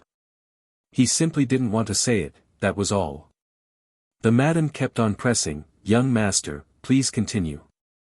If our world does not have divine beasts, then why did this phoenix appear in Alchemy City? The gentle madam was acting quite coquettishly, giving her an even softer and cuter demeanor. Li Qiye smiled after seeing her appearance. He looked towards the phoenix, and his eyes suddenly became profound, as if he had lost himself in memories. The truth is that I don't know how this phoenix appeared in Alchemy City. However, a few things can certainly be speculated. During that era ancient beyond tracing, some events had happened beyond the imagination of man. If I am not wrong, then during those events, the phoenix luckily managed to flee to the stone medicine world in Alchemy City. Li Qiye couldn't help but gently sigh. Although we can't verify those matters that happened in the distant past, clues still remain in many places, a few matters. Li Qiye became silent here as he recalled unforgettable memories. The madam no longer wanted to ask after seeing his melancholy. She knew that it had sparked some of his old thoughts. Does young master plan to revive this phoenix? She asked softly. She didn't want him to be saddened by old memories, so her tone was very gentle, as if it was the most tender and caring touch. Li Qiye's mind returned after hearing her sincere concern. He looked at the skeletal phoenix and said, I am powerless as well with regards to truly reviving it. However, I can give it a chance. If it wants to be reborn, then it'll require the most refined essence in this heaven and earth. For example, the Alchemy Kingdom's ancestral vein. I'm afraid the kingdom will not agree to this. The madam wryly smiled and gently shook her head. The ancestral ground is built on the entrance of the alchemy vein because they do not want to share the mysticisms of the location with others. Wanting their ancestral vein is the same as wanting their life source.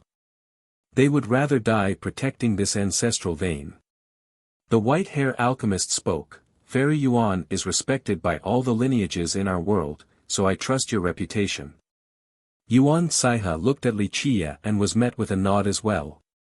After gaining the consent of both parties, Yuan Saiha said, in that case, I will prepare 2 batches of ingredients with the same age. However, I need some time, at least 3 days. The alchemist decisively asked, good, we will settle our wager at Stone Cauldron Peak in 5 days, do you agree? Li Qie chuckled at the alchemist's great confidence and said, 5 days it is. No problems here. Having said that, he left with his group. Chapter 776, The Phoenix Rebirth, This is True. Li Qie chuckled and slowly said, that does not mean that there is no chance, though. The madam couldn't help but stare at him after hearing this. She understood the hidden implication in his words. What does one have to do exactly to let this phoenix rebirth? The madam had to change the subject. Li Qie answered, the most crucial thing is dependent on the phoenix. I can only play a minor role. This depends on itself. The bird is completely dead, so can it actually do anything? The madam was a bit perplexed. This is why phoenixes are so amazing. Li Qie smiled, of course, we still need to thank immortal Emperor Yao Zhu of the kingdom. Without him, even if the phoenix was more incredible, it still wouldn't have an opportunity for rebirth.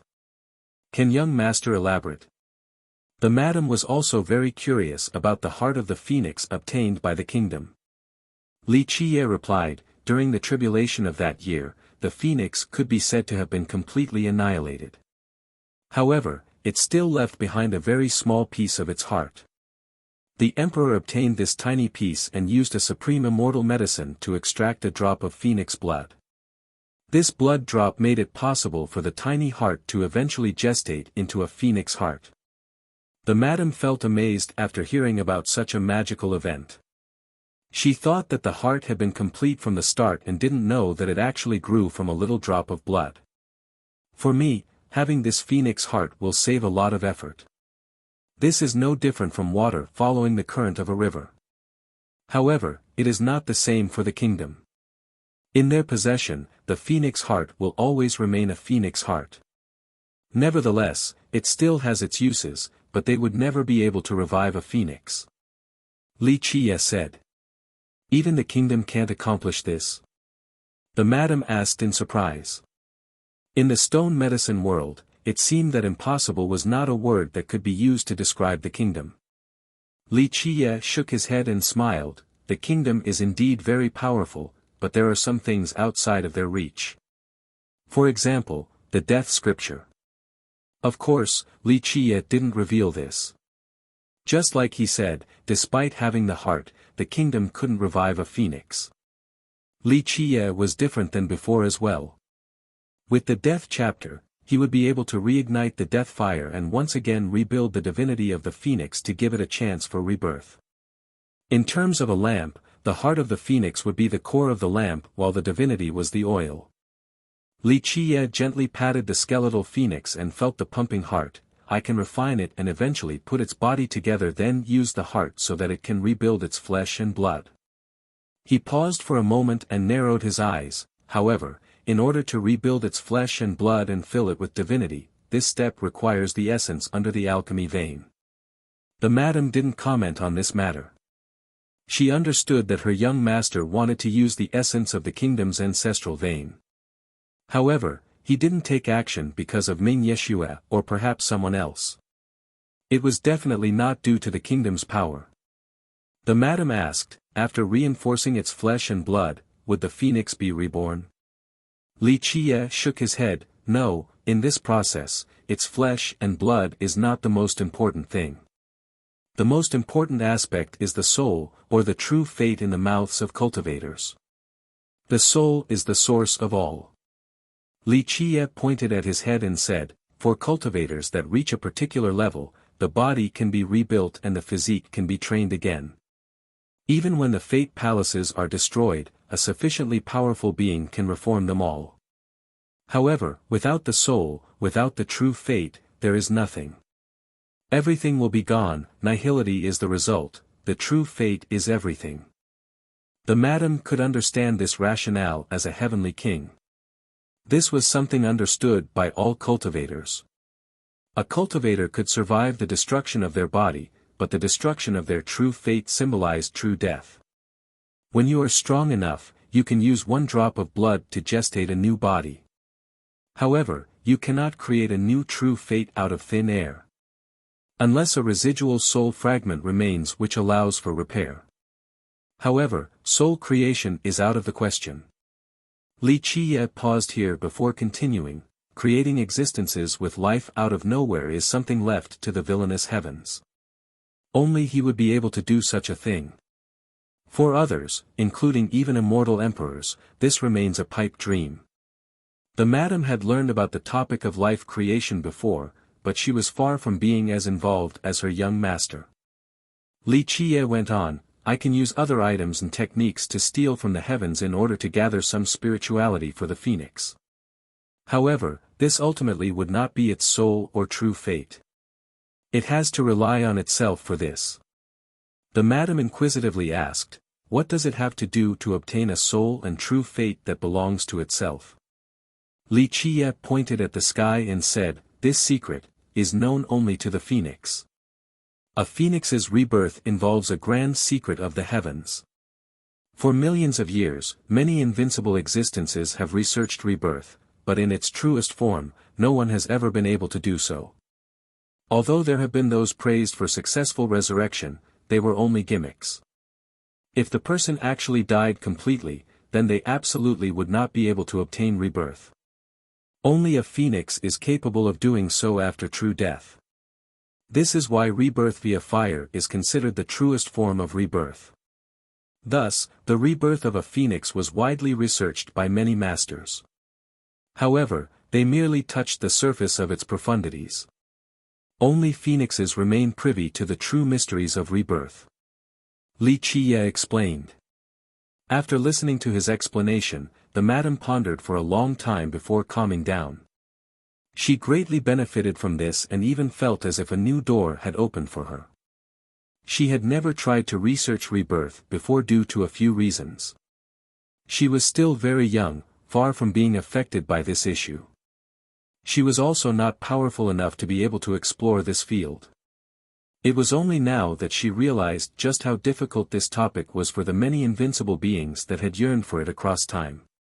After a while, the madam composed herself from the topic of rebirth and gently asked, young master, I have something on my mind, but I don't know if I should say it or not. Li Qiye smiled and gently stroked her hair, Ziyan, I am not very tolerant towards other people, but you have no need to be so reserved. The madam couldn't help but smile tenderly after being so valued by her young master. She said in a serious manner, young master, although Fairy Ming can temporarily stop the ancestors of the kingdom, I do not believe they will give up.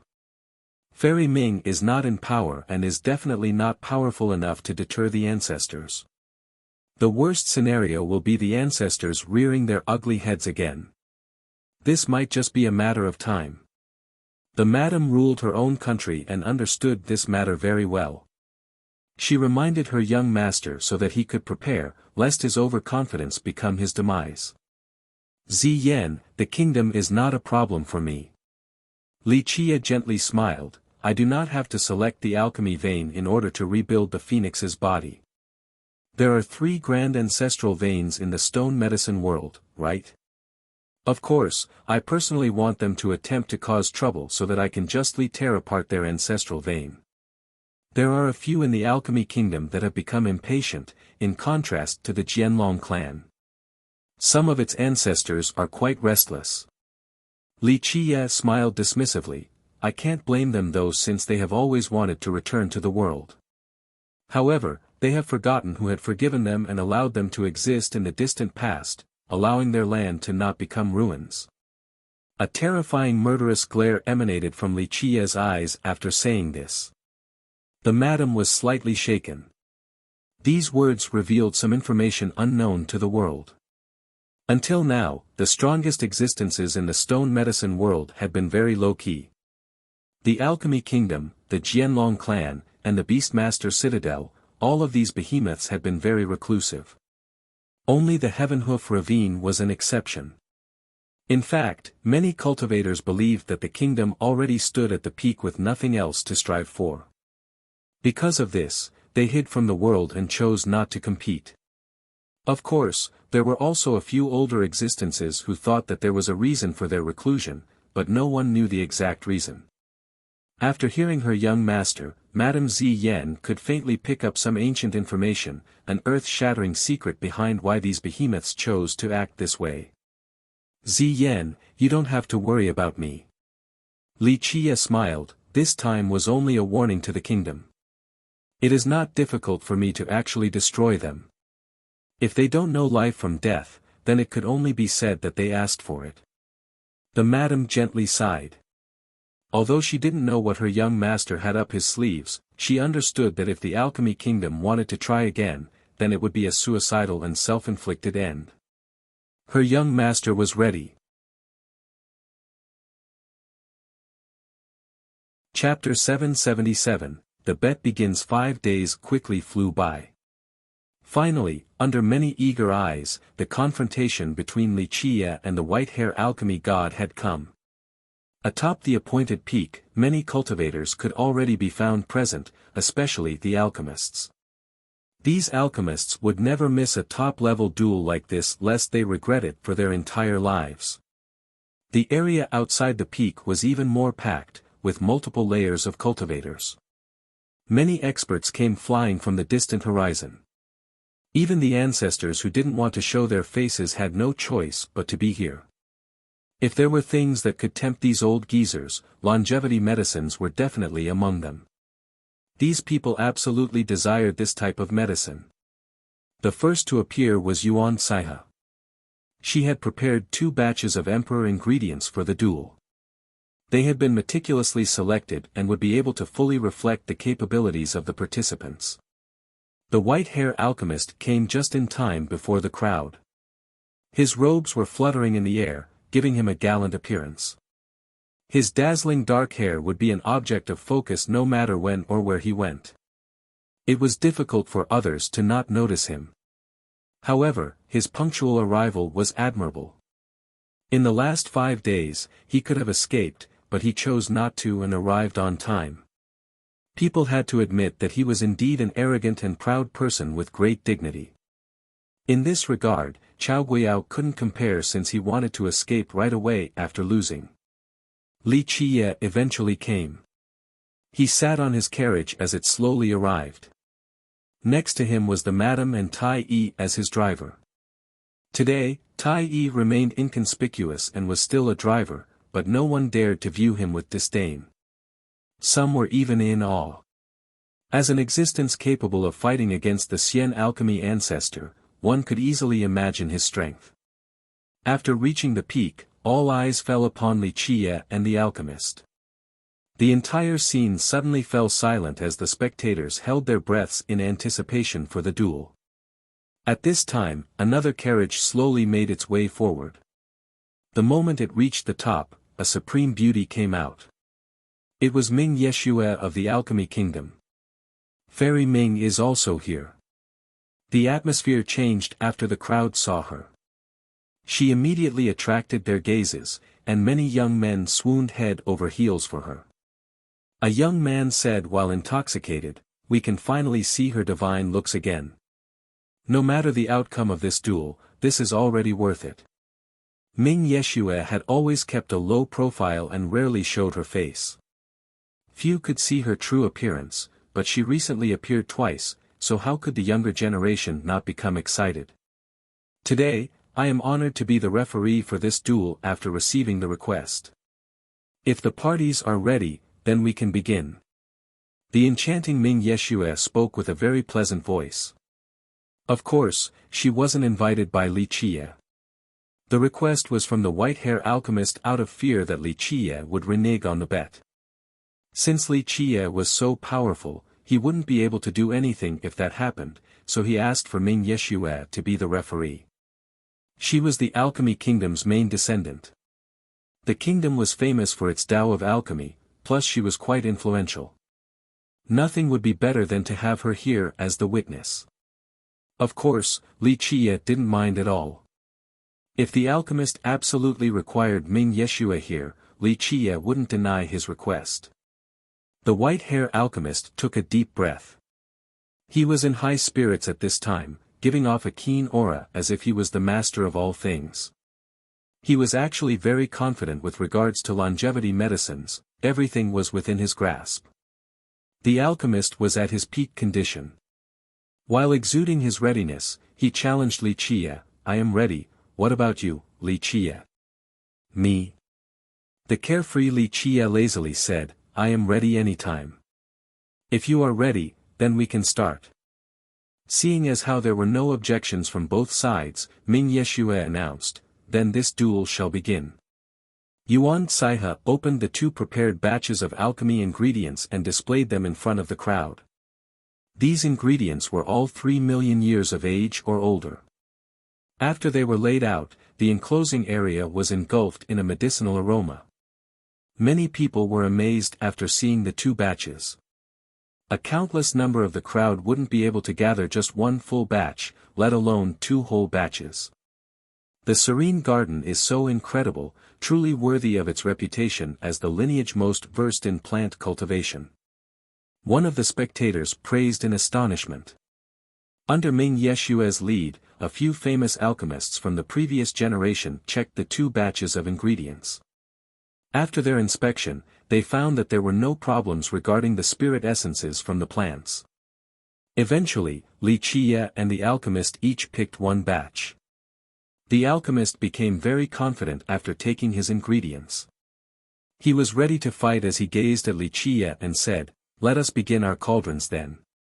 "No, you should start first." Li Qie gently shook his head and said, "I know you are very confident, but if I open my cauldron first, I'm afraid you won't even have the courage to begin your refinement.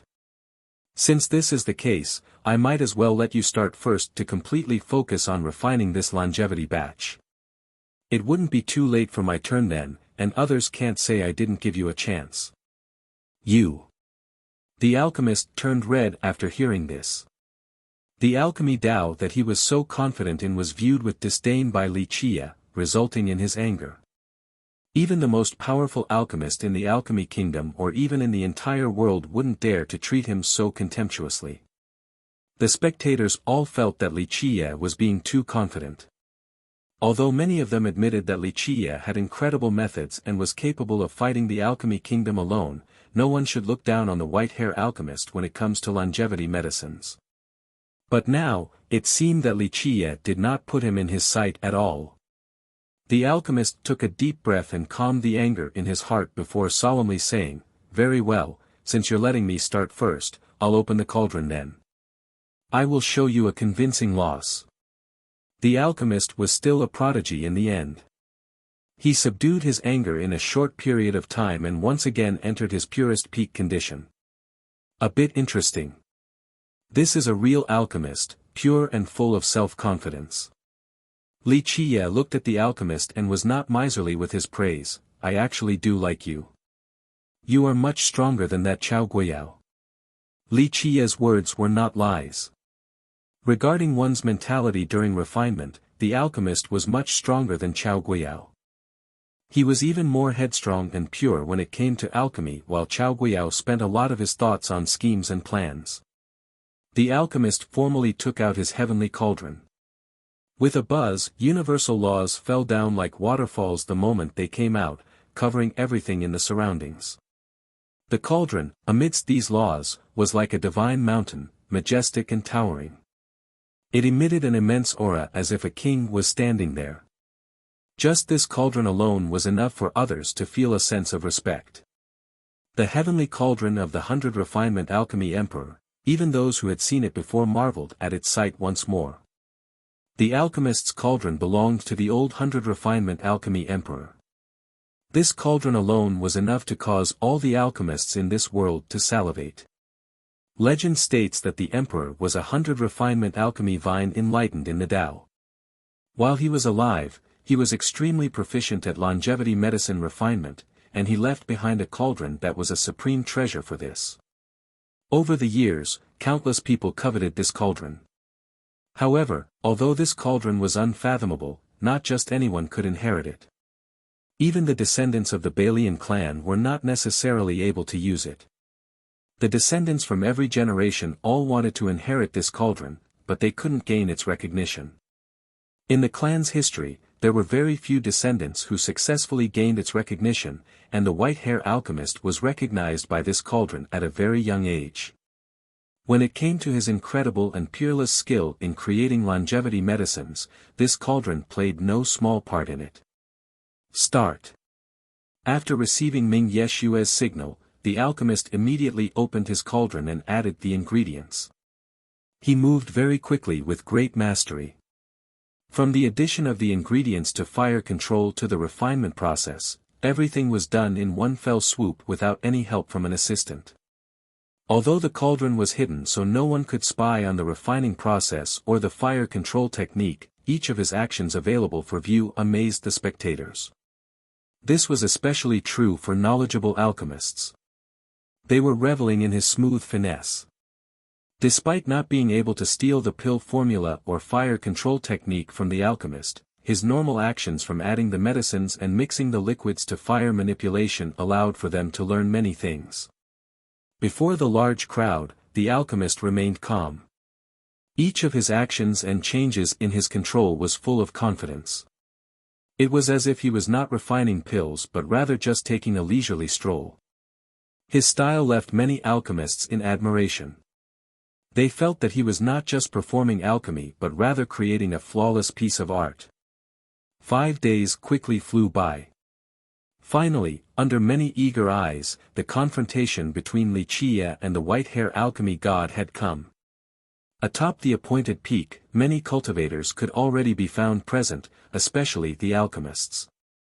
These alchemists would never miss a top-level duel like this lest they regret it for their entire lives. The area outside the peak was even more packed, with multiple layers of cultivators. Many experts came flying from the distant horizon. Even the ancestors who didn't want to show their faces had no choice but to be here. If there were things that could tempt these old geezers, longevity medicines were definitely among them. These people absolutely wanted this type of medicine. The first to appear was Yuan Saiha. She had prepared 2 batches of emperor ingredients for the duel. They had been meticulously selected and would be able to fully reflect the capabilities of the participants. The white-hair alchemist came just in time before the crowd. His robes were fluttering in the air, giving him a gallant appearance. His dazzling dark hair would be an object of focus no matter when or where he went. It was difficult for others to not notice him. However, his punctual arrival was admirable. In the last 5 days, he could have escaped, but he chose not to and arrived on time. People had to admit that he was indeed an arrogant and proud person with great dignity. In this regard, Chao Guiyao couldn't compare since he wanted to escape right away after losing. Li Qie eventually came. He sat on his carriage as it slowly arrived. Next to him was the madam and Tai Yi as his driver. Chapter 778, Longevity Medicine Refinement Minutes Turned into Days. Although the sun rose and set, the peak remained quiet. It could even be said that the entirety of Alchemy City was silent. Countless eyes watched the alchemist refine his longevity medicine. This was of the emperor level, so anyone would give their utmost attention. Once finished, this would definitely be a batch worth coveting. The key moment finally came as the alchemist was about to insert the most important ingredient into the cauldron, longevity blood.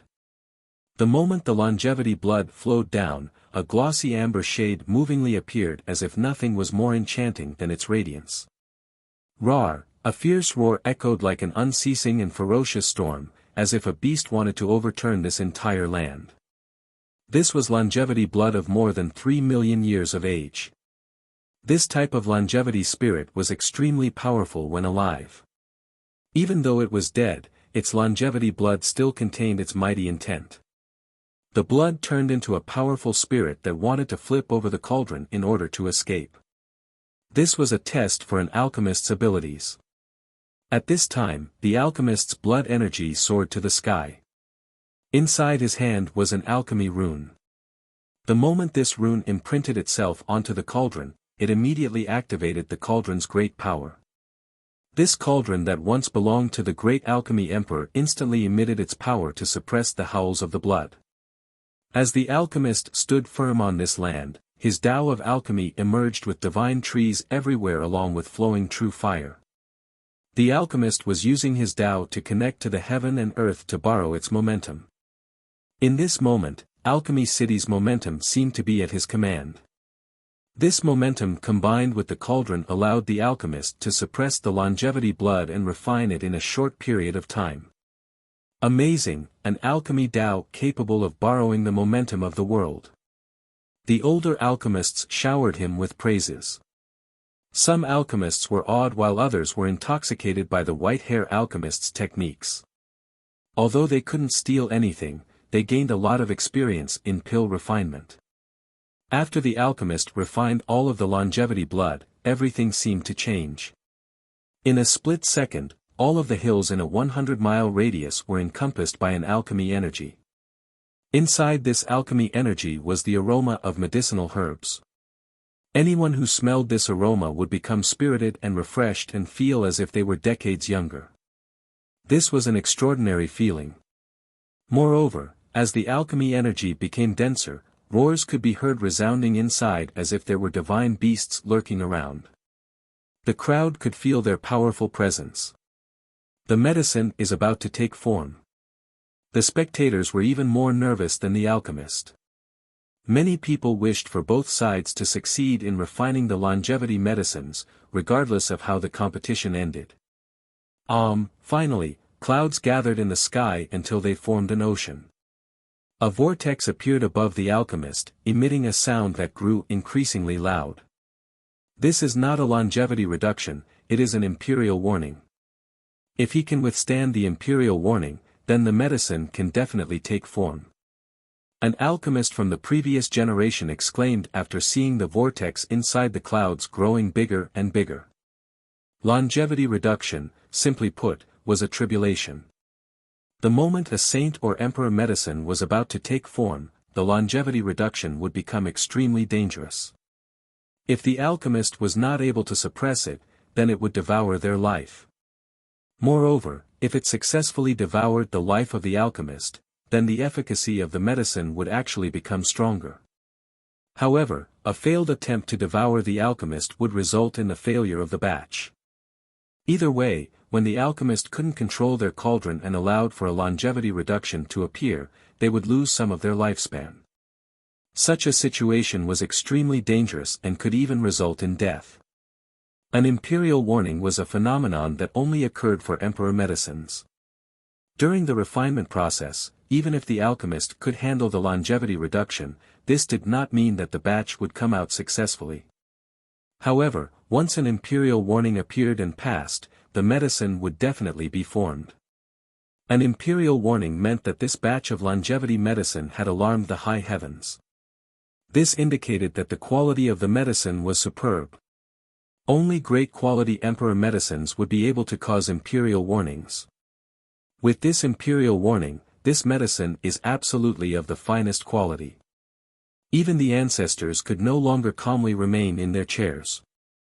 For those who needed this type of medicine, they were ready to pay a monstrous sum. The imperial warning finally materialized. A rune descended from the vortex, creating a huge buzzing sound. This sound was very unique and belonged only to the Tao of alchemy. It resembled the sound of the heavens or the singing of angels. The moment this sound appeared, the alchemy rune dove straight down while carrying a mighty momentum. During its descent, the sounds of the imperial warning continued on as if it was urging the medicine in the cauldron. Open. The white-hair alchemist turned serious after hearing this sound. He shouted and caused the cauldron to unleash its universal laws along with the cauldron flame to protect the medicine within. With a loud detonation, the fire source of the cauldron spewed out a towering inferno like a volcanic eruption. This inferno turned into a monstrous heavenly hound. It shouted then soared into the sky to meet the descending imperial warning head-on. With a serious demeanor, the alchemist's blood energy reached its highest point as he used the most fortified alchemy Tao to stop it from collapsing. With a final blast, cracks appeared around the hound's body. However, nothing else happened afterward. The clouds in the sky also dissipated along with the imperial warning. That was one imperial warning. An alchemist commented, "This is already quite amazing since imperial warnings are very rare." Imperial warnings had 9 sounds in total. The more imperial warnings sounded out, the better the longevity medicine would be. However, the difficulty of successfully refining the medicine increased accordingly. This was because the higher imperial warnings were vastly more powerful. After another cry, the heavenly hound turned into a flame and re-entered the cauldron. Success! Many nervous cultivators couldn't help but cheer after seeing this scene. A group of ancestors also grinned excitedly, another batch of good longevity medicine. The white-hair alchemist finally opened the cauldron to take out the medicine. He stored the medicine in a pouch before calming the fire source and recalling the cauldron. It really isn't easy. This is a longevity medicine with an imperial warning. Even older legendary alchemists would not necessarily be able to refine this level of medicine. The exciting atmosphere was infectious. "Fairy Ming and gentlemen, please appraise the medicine." After properly dealing with everything, the white-hair alchemist solemnly opened his pouch, and the medicine finally appeared before everyone. Layers of bright spheres emerged. Just these lights alone were already tempting enough. Inside the pouch was an item with the shape of a resting heavenly hound. It seemed animated, as if it had its own life. It is a longevity medicine that has taken shape, how unfathomable. This is indeed the heavenly hound, the most famous symbol of the Balian clan. Even those who didn't know much about alchemy were amazed by this scene. A longevity medicine that could take physical form was only found at the emperor level. Moreover, their price would be 10s or even 100 times higher than ordinary medicines. Although this phenomenon wouldn't innately increase the medicinal effect, it could offset the user's resistance. For example, after a cultivator used one, the second time they took it would be less effective. What should have increased their lifespan by 100 years would now only be 50 or even less. However, it was a different story for medicines with special forms. They could bypass the resistance and allow the user to gain 60 to 70 more years. In an instant, many people held their breaths, waiting for Ming Yeshua and the famous old alchemists to appraise the medicine. The ancestors were even more anxious since they definitely wanted a medicine of this level. Eventually, Ming Yeshua and the others came to a consensus while everyone else stared at them and awaited their announcement. Meanwhile, the white-hair alchemist was completely confident in his longevity medicine. He had a smile on his face as he looked at the judges. He secretly knew that this batch was one of the best he had ever refined, and no one in the younger generation could do a better job. Chapter 779, The Most Unbelievable Refinement. Eventually, an old alchemist made an announcement before the eager crowd. "After we collectively examined this medicine, we have come to a unanimous conclusion: this is a batch of the finest quality. Regarding the medicinal strength, we have no answer for the God Monarch and God King realm as well as people with withered lifespans. As for those who still have some longevity blood left, if they are an eternal existence level paragon, then this medicine will be able to increase their lifespan by 200 years. Of course, this is for the first dosage. 200 years. Many people were moved after hearing this. For a near-death paragon, 200 years was long enough. There were many factors that affected the potency of these medicines. For example, cultivation: the higher the realm, the weaker the medicinal effect would be. This was because the powerful users had stronger longevity blood, so they needed a more powerful medicine to condense new longevity blood drops. What about if it is the second time using an emperor-level medicine? A great power's ancestor couldn't help but ask after hearing the result. Many experts here had used longevity medicines before, so they wanted to know the exact details so that they wouldn't regret paying a sky-high price for this particular batch. The old alchemist responded, "This is difficult to determine. Assuming that all the conditions remain the same and it is the second usage, it should be able to increase one's lifespan by 50 to 80 years. However, since this particular medicine has turned into a heavenly hound, it will be able to offset a certain amount of resistance, so it should be able to add 70 to 90 years to your lifespan. What if it is the third time?" A more powerful ancestor inquired. In fact, after reaching the Paragon realm, any ancestor would try to obtain longevity medicines. All of these old paragons had used longevity medicines before. Those with great heritages would have consumed them dozens of times, resulting in complete resistance. The third time. The old alchemist felt some hesitation. One cannot determine this. If you really want an answer from me, then 10 years for the third usage, or maybe even just 1 year. This is mere speculation as I cannot confirm it. This had always been the case with longevity medicines and its diminishing returns after repeated usage. Very well, let's leave it to someone who can use it. This ancestor with an incredible background sighed disappointedly after hearing this answer. This kind of ancestor had consumed too many medicines, so the effect of this type of medicine was tiny to the point of being trivial. In my own situation, I estimate that living for another 100 years shouldn't be a problem with this batch. One of the ancestors became quite eager to try it. This is a must-buy if possible. A pill in the form of a heavenly hound that experienced 1 imperial warning, an emperor-level longevity medicine of this quality is hard to come by. Unless the Alchemy Kingdom or the Jianlong clan are willing to sell from their inventory, it is best to buy it as soon as possible. More than just one ancestor was tempted. Even those who had used longevity medicines once or twice were intrigued as well. For them, even if it was a sky-high price, they would still buy it even if it would only increase their lifespan by 1 year. For those who were near death like them, treasures had become worthless. Only their lifespan was worth something. In a short moment, many people hoped that this showdown could end early so that they could begin the buying process. After the appraisal, the happy white-hair alchemist turned around to say in a deep tone, "Li Qie, your turn." However, after turning around, he only saw Li Qie sleeping in his carriage. This scene infuriated him. Li Qie's attitude was simply treating him with contempt. Until now, everyone was preoccupied with the alchemist's pill refinement and nearly forgot about Li Qie's presence. But now, seeing him sleeping during a duel left many of them speechless. They felt that Li Qie was being too outrageous. Does he really think he can beat the white-hair alchemy god?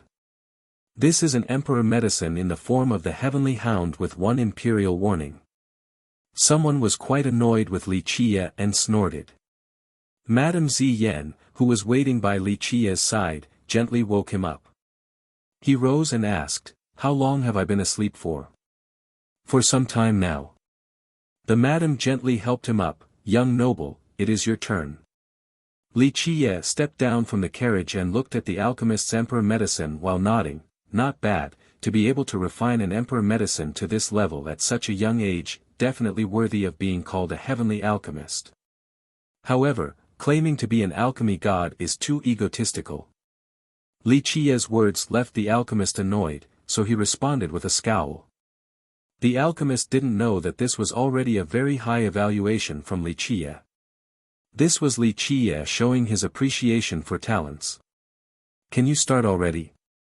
The alchemist impatiently said after seeing Li Qie's nonchalant attitude.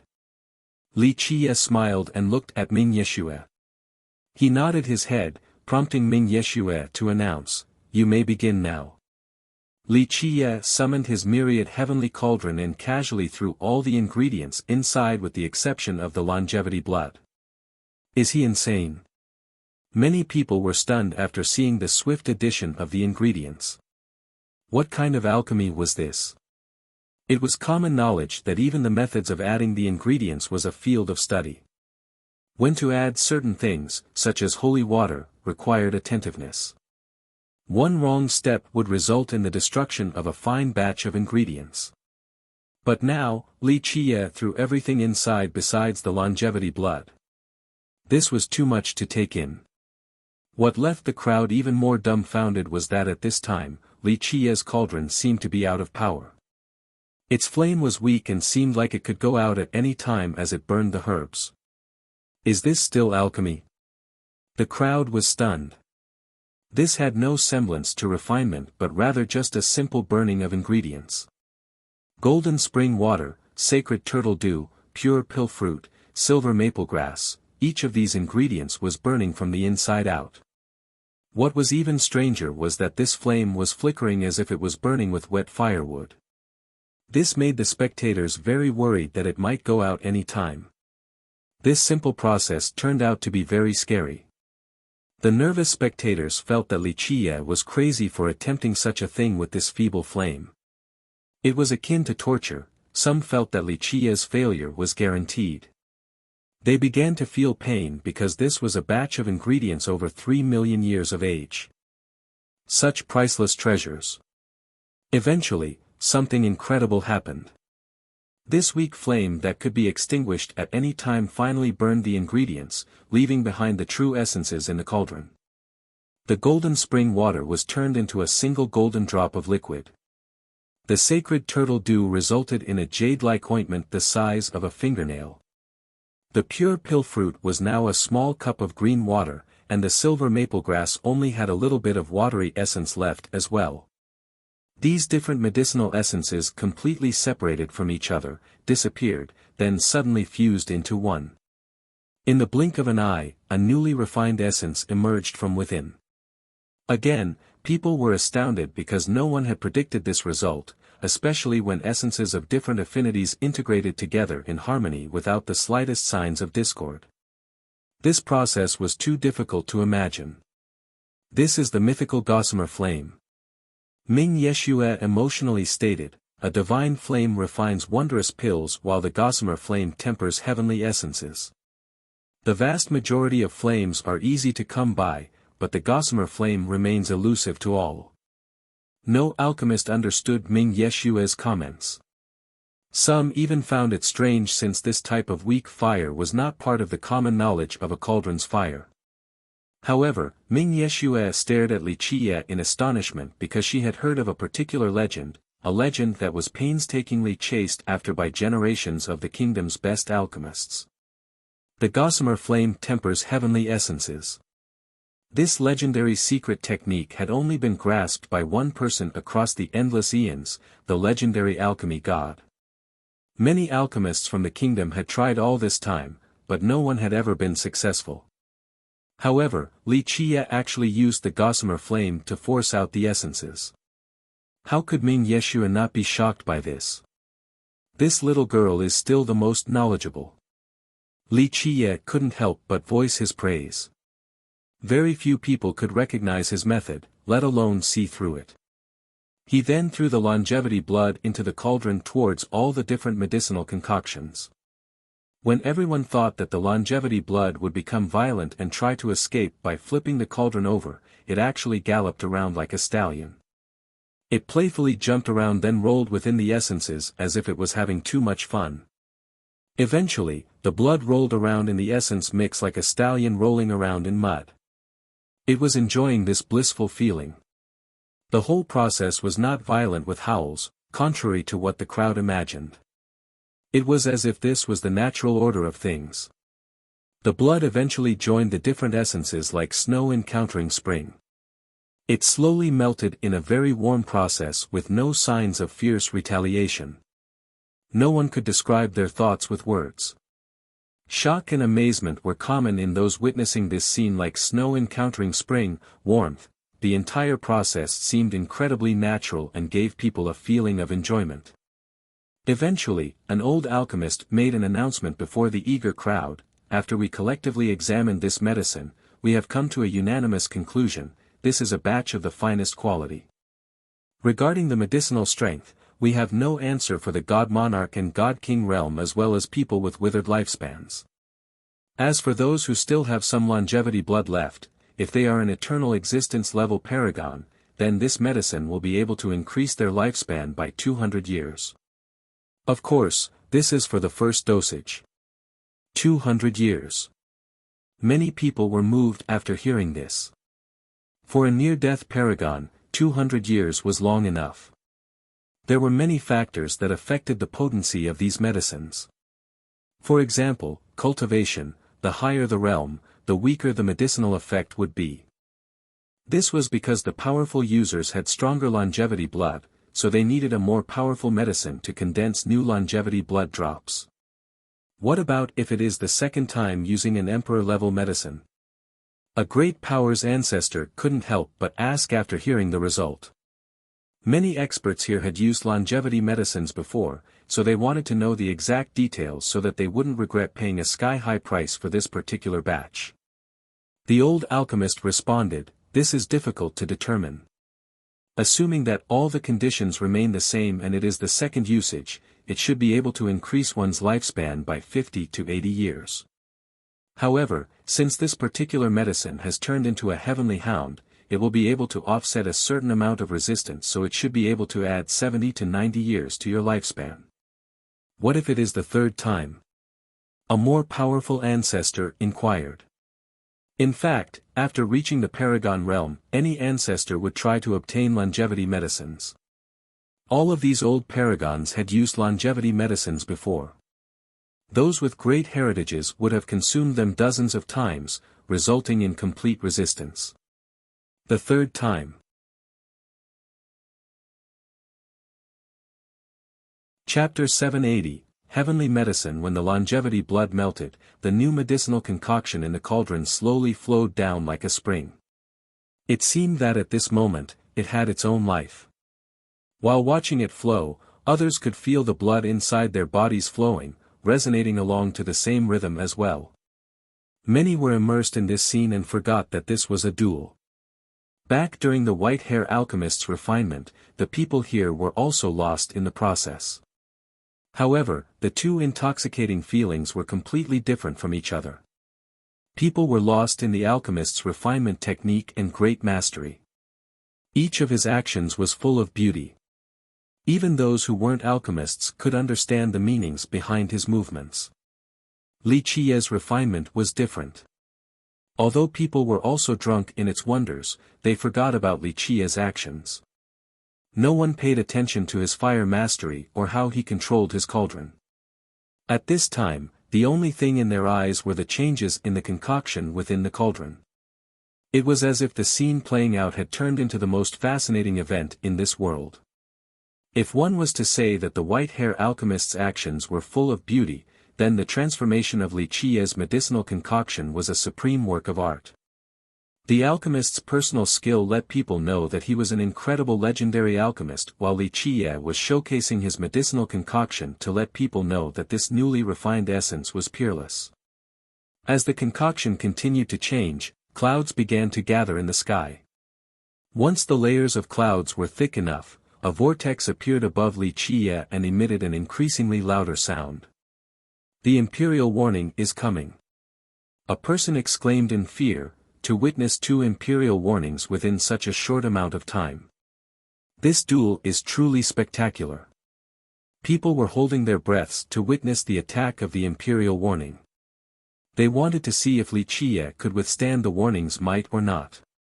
If he could, then another Emperor medicine was about to come into existence. Om! Powerful detonations resounded from within the vortex as if the Grand Tao was dancing. An alchemy rune had been successfully formed inside. Another loud blast echoed. This alchemy rune came sweeping down with a ferocious momentum as if God himself sent down this warning. The rune seemed to be the culmination of the heaven's will. However, when everyone thought that Li Qiye was about to having a fierce battle with the Imperial warning, the myriad heavenly cauldron suddenly opened its mouth and immediately devoured the Imperial warning like a predator feasting upon its prey. After it was eaten by the cauldron, the Imperial warning sound stopped, like a clay ox drifting into a sea. Longevity fruit. Young cultivators might be unaware, but the ancestors were immediately shaking with excitement after hearing this. This medicine in the shape of a fruit was unfathomable. Its ability to decrease resistance must be far stronger than the medicine in the form of a heavenly hound. Well, how much lifespan can one gain by taking this longevity medicine? Several ancestors with frightening backgrounds eagerly inquired at the same time. After finishing their examination, one of the alchemists finally stepped out. Having noticed that the examination was finished, an ancestor pressed the issue again. So, is this medicine really amazing? This alchemist cleared his throat and spoke. After our examination, we can safely say that this longevity medicine is suitable for god monarchs. Even a god king will have good results after taking it. However, if an immortal emperor consumes it, the effect will be minimal. Causing 4 imperial warnings was more than enough for the medicine to be considered of the finest level. Legend states that when the warning sounds 6 times, even immortal emperors could use the resulting medicine. The crowd was moved after hearing this result. A medicine for god monarchs that was also effective for god kings simply meant that this medicine was of the highest quality. The alchemist explained, "This is an alchemy longevity fruit. We have never seen it before, but our conservative estimate is that a god monarch will be able to gain 600 to 700 years of life. For a normal god king, it should be 300 to 400 years. Of course, these are conservative estimates since this type of longevity medicine is simply too rare." What? More than 500 years? An emperor medicine can extend life for this long? An ordinary alchemist felt that this was simply ridiculous and questioned this evaluation. The alchemist pondered for a moment before replying, "Generally, ordinary emperor medicines cannot break the 500-year threshold. However, for medicines with 3 warnings or more, there is definitely a high chance of crossing this threshold. To be more exact, this batch is no longer within the confines of emperor medicines. It is in between the emperor and heavenly levels. If a god king can gain more than 500 years of life after using it, then it would be considered a heavenly medicine." The alchemist paused for a moment before continuing. "However, this batch's effects exceed the emperor level, so we place it between emperor and heavenly medicines." Heavenly medicine, an old alchemist was astonished and had to utter, "Don't people say that only alchemy emperors are capable of refining heavenly medicines?" There was a reason behind its name. It meant that this was a gift from the heavens. These types of medicines can be divided into 3 levels: heavenly medicine, myriad medicine, and era medicine. These 3 types were in their own league and could only be refined by alchemy emperors. It was just as the alchemist had said, even emperor-level medicines would not be able to increase one's lifespan by more than 500 years. If a god king could gain 500 years, then the medicine would be called a heavenly medicine. That is why we're placing it between the emperor and heavenly levels." The alchemist said solemnly. "How about its ability to reduce resistance?" An ancestor impatiently said, "I have used longevity medicines twice already. How many years will this particular medicine give me?" Chapter 781, Crushing Defeat. This question made the alchemist contemplate for a moment. The group came together again for another exchange and finally, the alchemist mused, "In our, very conservative, opinion, virtuous paragons shouldn't use this longevity medicine. One should at least be of the eternal existence level to use it, or else it would be too much of a waste. How many years will a god monarch gain?" A voice came from the distant ancestral ground of the alchemy kingdom. These words shocked the crowd. Without a doubt, even the kingdom who was known to have the best alchemy Tao had a god monarch who was tempted by this medicine. As I have said, for a god monarch who has never taken longevity medicines before, it should be able to increase their lifespan by 600 to 700 years. The alchemist answered. In reality, this was an impossible notion. Those who had reached the god monarch realm would have already taken countless longevity medicines. It could even be said that this type of medicine was completely useless for them. This is an alchemy longevity fruit that we have never seen before. Referencing past records, our conservative estimate for a god monarch who is taking this type of medicine for a second time is 400 to 500 years because this is a longevity fruit, the ultimate form. If it is the third time, then it is hard to say. Perhaps 100 years, or maybe only 70 to 80 years. The alchemist explained quietly. What if it is the fifth time? Another ancient voice came from the ancestral ground. Needless to say, another god monarch coveted this medicinal batch. After all, an alchemy longevity fruit was exceedingly rare. Even for the kingdom, they only had one person capable of refining such medicines. However, he had stopped refining pills for some time now. We have no answer for this. The alchemist spoke. In fact, until now, few people have had the chance to use an alchemy longevity fruit. For the fifth usage, 3 more years is absolutely no problem. When the alchemists here couldn't come up with an answer, Wuxia leisurely said, "Unfortunately, my longevity medicine is not for sale to you." Everyone went silent after hearing Wuxia. They all knew that he and the alchemy kingdom were like fire and water and understood why he wouldn't sell his medicine to the kingdom. The god monarch did not respond. He knew that opening his mouth would only bring about further humiliation. A medicine specialized for god monarchs, an ancestor from an old family asked, "Young nobly, what is the price for this medicine?" "Just set a price." A few great ancestors were moved and salivated when thoughts of this type of medicine surfaced in their minds. Although they would not be the ones to use it, they had even more powerful ancestors back home. Wuxia leisurely said, "What's the hurry? The bet isn't over yet." These ancestors didn't dare to say anything after these words came out. Wuxia's longevity medicine refinement had astonished them. They wanted to ask him for more help, so they didn't dare to offend him. Now then, who is the victor? Wuxia stared at the white-hair alchemist. The alchemist went pale and could no longer maintain his standout demeanor. It seemed that his soul had left his body, resulting in a sluggish state. This was too big of a blow for him. He actually didn't even care for his life at the moment, such a defeat was too difficult to accept. He had always been a heaven's proud son, an alchemy genius. Although he was not as proficient as Yuan Saihe when it came to plant cultivation or Chao Guiyao in pill refinement, he thought of himself as being untouchable in longevity medicines among the younger generation. He was confident enough to dare challenge legendary alchemists of the previous generation. However, he had suffered complete defeat in the field he excelled at.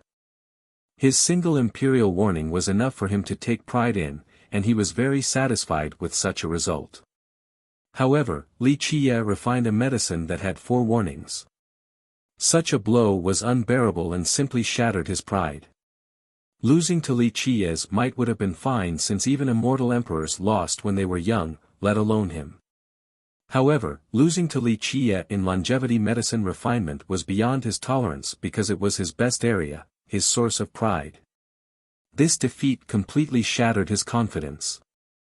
Why did God give birth to me after creating you? The paled alchemist leered at Wuxia with forlorn eyes, his confidence was completely shot. This quick shift in mentality from confidence to nothingness left him in despair.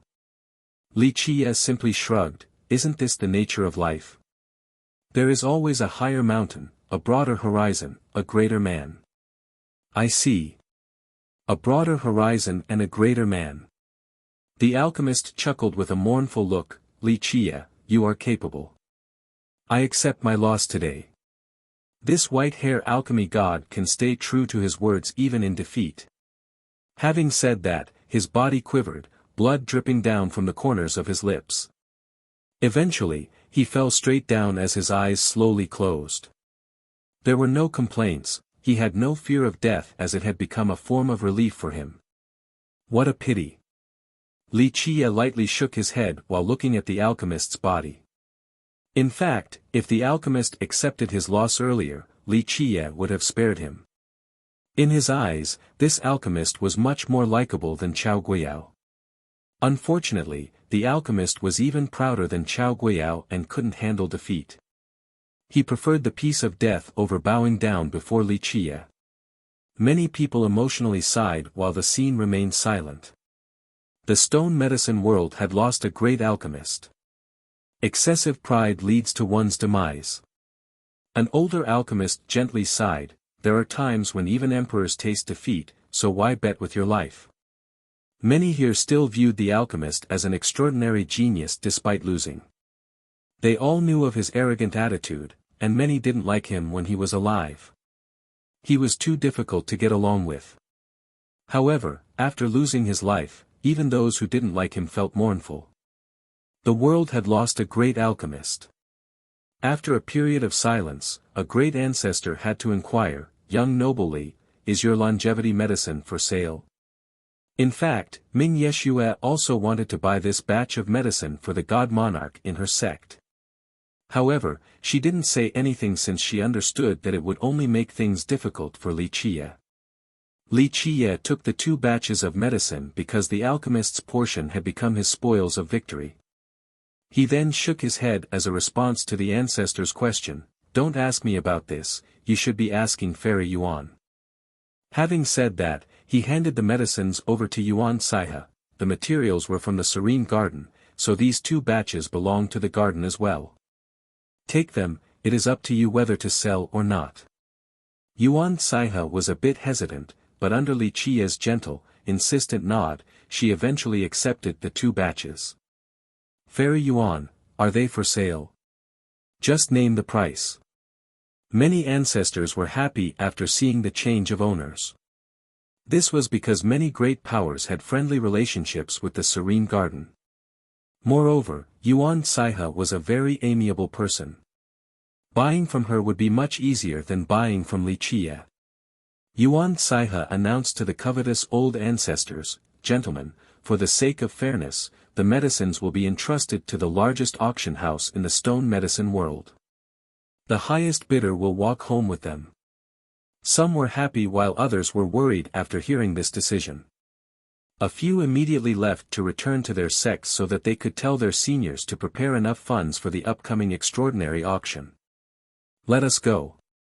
Li Qie boarded his carriage to return to his quarters. Not long after their return, many people came to visit. There was no lack of ancestor-level characters among them. It was understandable for so many sects and even ancestors to visit. With the death of the white-hair alchemist, Li Qie had become the new alchemy prodigy. Moreover, his longevity medicine refinement skill was even better than the white-hair alchemists. Which lineage didn't want to have a good relationship with a genius like Li Qie? This was especially true for the ancestors. They hoped to build friendly ties with Li Qie since they would eventually seek his assistance to refine medicines when the day that they require them came. Li Qie let the madam see to the visiting sections. According to his plan, the giant bamboo country's status became much more prestigious. This made others realize that in order to ask Li Qie for help in refining medicines, they must establish ties with the giant bamboo country. If the madam could put in a good word for them, then the situation would change completely. The endless stream of guests continued for the next couple of days. Eventually, Li Qie stopped the madam from seeing more guests and announced his closed cultivation session along with a new boundary line at the base of the mountain. No one was allowed to climb the mountain to bother them. No one dared to make a fuss about this approach. At the moment, everyone wanted him to refine pills, so who would want to make him angry? What's more was that they understood that Li Qie was not the same as before. With one word, how many people would be willing to help him? Because of this, who would want to offend him?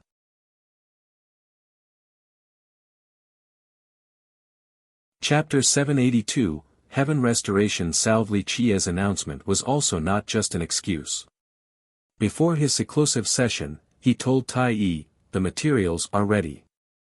I plan on refining a batch of ointment to cure your injury. However, you need to rest before I am finished so that it can be more effective. For the couple of next days, don't cause any trouble by stealing from others. Bring yourself to your peak state and prepare to take the medicine. Tai Yi was ecstatic after hearing this and excitedly said, "Young noble can rest assured, I will play nice here and won't cause any trouble. I'll keep an eye out for you during your seclusion so that no one can disturb you. There is no need for your protection." Li Qiye smilingly shook his head, "You should know best since you have suffered for so long. If you are not lacking money, then it is best to nourish your body right now." Having said that, he handed a prescription to Tai Yi. "Before using my ointment, take these spirit medicines first so that the effects will be even better. After all, your injury is different from others.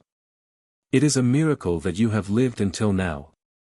The medicines on Li Qiye's list were all very precious and acted as great supplements.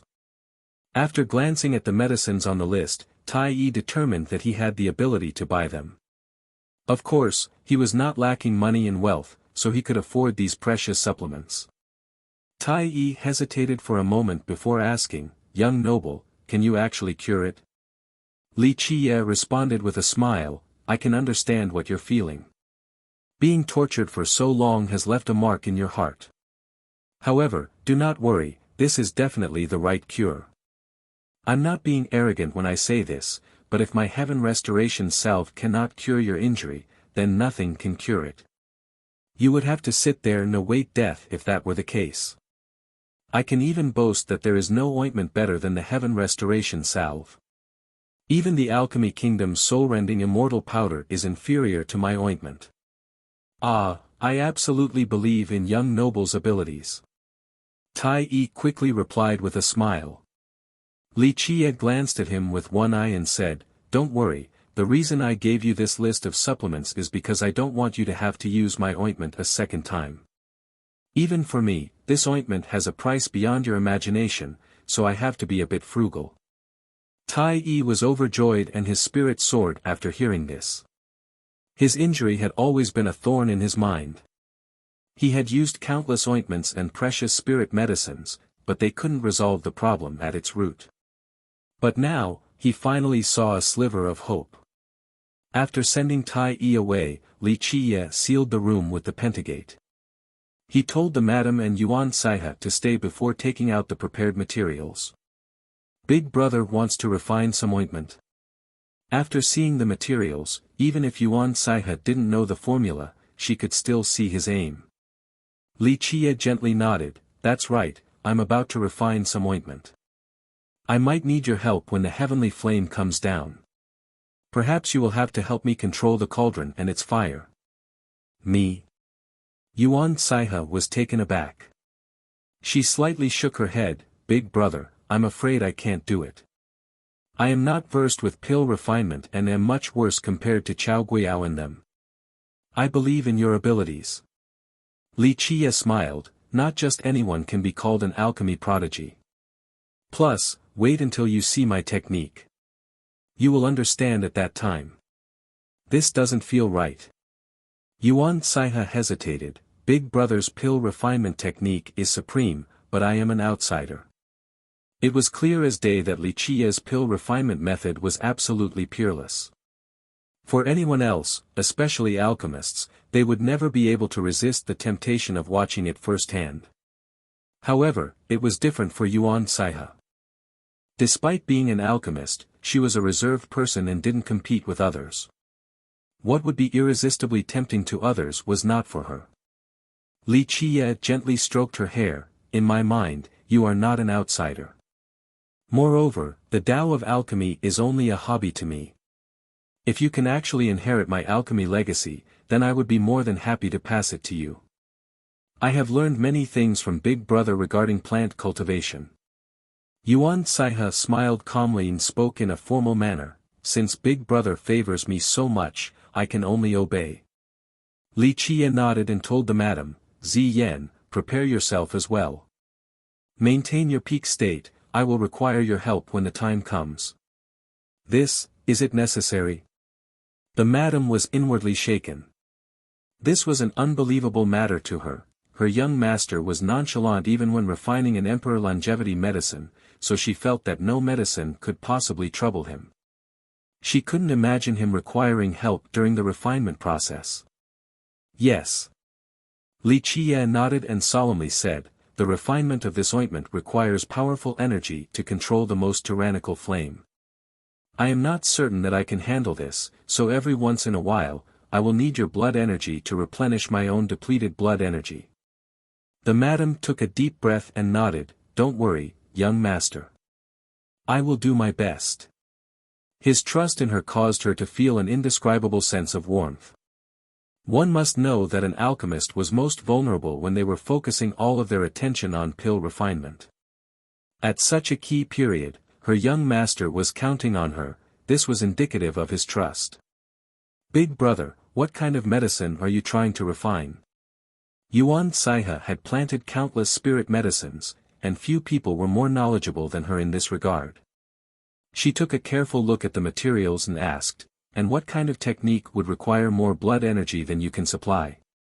She knew that refining emperor-level medicines was as easy as turning one's hand to Li Qiye.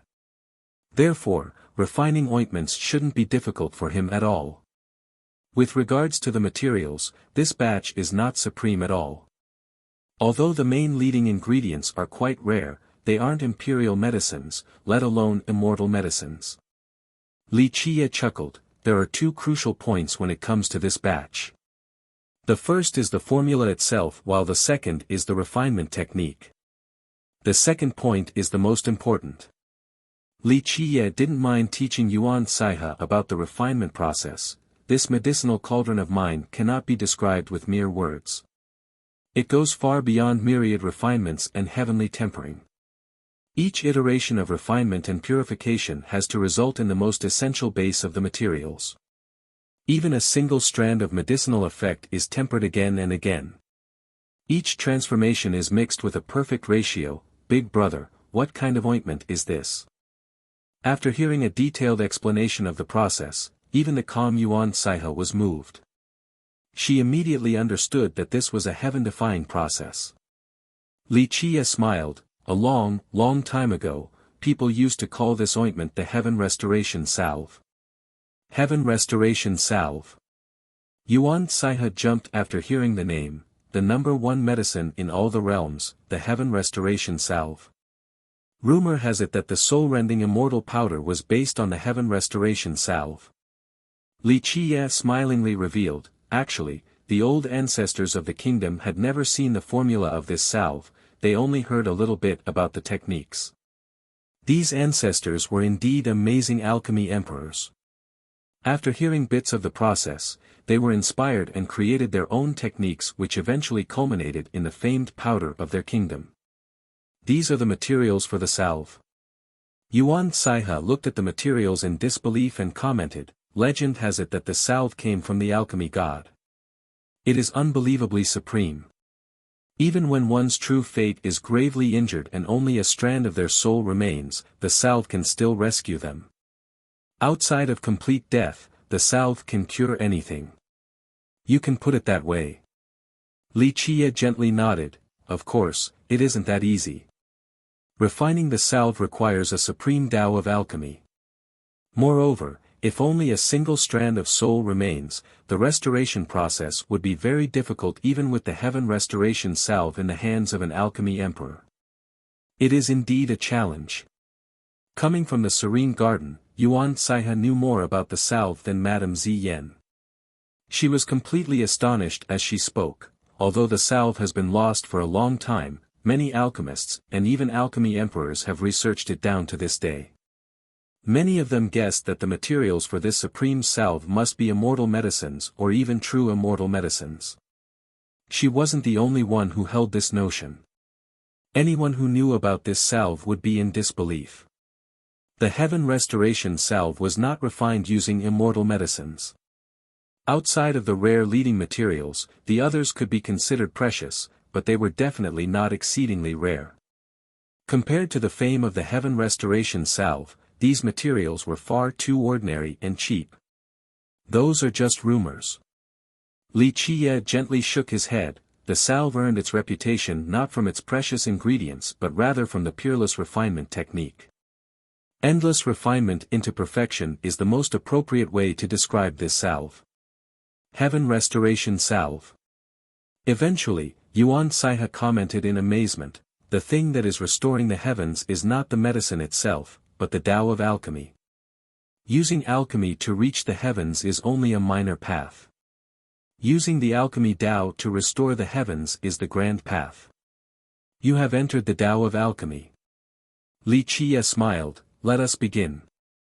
Although refining this batch will not take too long, it is definitely a complicated process. Yuan Saihe and the madam couldn't help but take deep breaths. They were excited to be able to aid in the process of creating this supreme medicine. This was an extraordinary opportunity.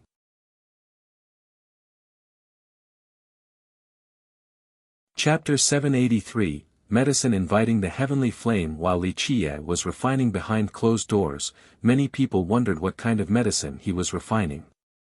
After seeing his supreme Tao of alchemy with their own eyes, they all believed that this exclusive refinement session aimed to create an incredible pill.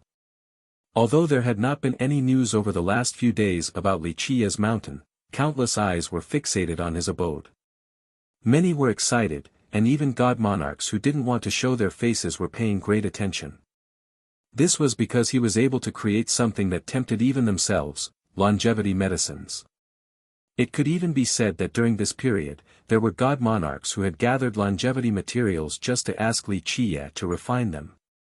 Although they had taken longevity medicines many times already as god monarchs, they still yearned for Li Qiye to refine a batch for them. In their eyes, Li Qiye's longevity medicines were very likely to be the most effective when it comes to ignoring resistance. A god monarch speculated that if they used medicines from any other alchemist, there would be no effect at all. However, the Alchemy Kingdom's god monarch had inquired about this issue before. After 5 usages, he would still be able to live for 3 more years if he consumed the medicine. If they could prepare even better materials for Li Qiye, then with his abilities, perhaps he could even refine a heavenly medicine. They weren't counting on living for another 1,000 years. As long as it could pierce through their resistance to allow them to live for 3.5 more years, that would be more than enough. This extra 3 years on top of burying themselves in blood-era stones would allow them to withstand the erosion of the endless river of time. With this being the case, god monarchs were paying sky-high prices to gather materials. Once this was done, they would beseech Li Qiye to refine the medicines. As long as Li Qiye was willing, they wouldn't mind paying a monumental price as the refinement fee. One day after another passed. Finally, Li Qiye's heaven restoration salve was about to form. The myriad heavenly cauldron's fire was about to erupt in a violent manner. It created a terrifying storm as if it wanted to break the cauldron. This fierce fire resembled countless volcanoes erupting at the same time. Li Qiye was drenched in sweat while controlling the cauldron. Even though his blood energy was completely spent, he still frantically urged the yin-yang sea of blood so that he could use its majestic energy to control the cauldron's fire to maintain its powerful state. The heavenly flame is about to come. Li Qiye shouted. He withdrew the seal of the pentagate and looked at the sky while taking a deep breath to prepare for the final gamble. Seeing the changes in the sky, Li Qiye commanded, Saihe, your turn now. Ziyan, give her a hand. Yuan Saihe had learned Li Qiye's technique throughout the process. She prepared herself to take command of the myriad heavenly cauldron in Li Qiye's place. At the same time, the madam's blood energy erupted as she placed her hand on Yuan Saihe's back, ready to support her with the purest of energy. Boom! The firmament shattered and Li Qiye shouted, it is here. Begin. Amidst the action, Li Qiye withdrew his hand. Yuan Saihe was prepared to take his place and controlled the cauldron fire.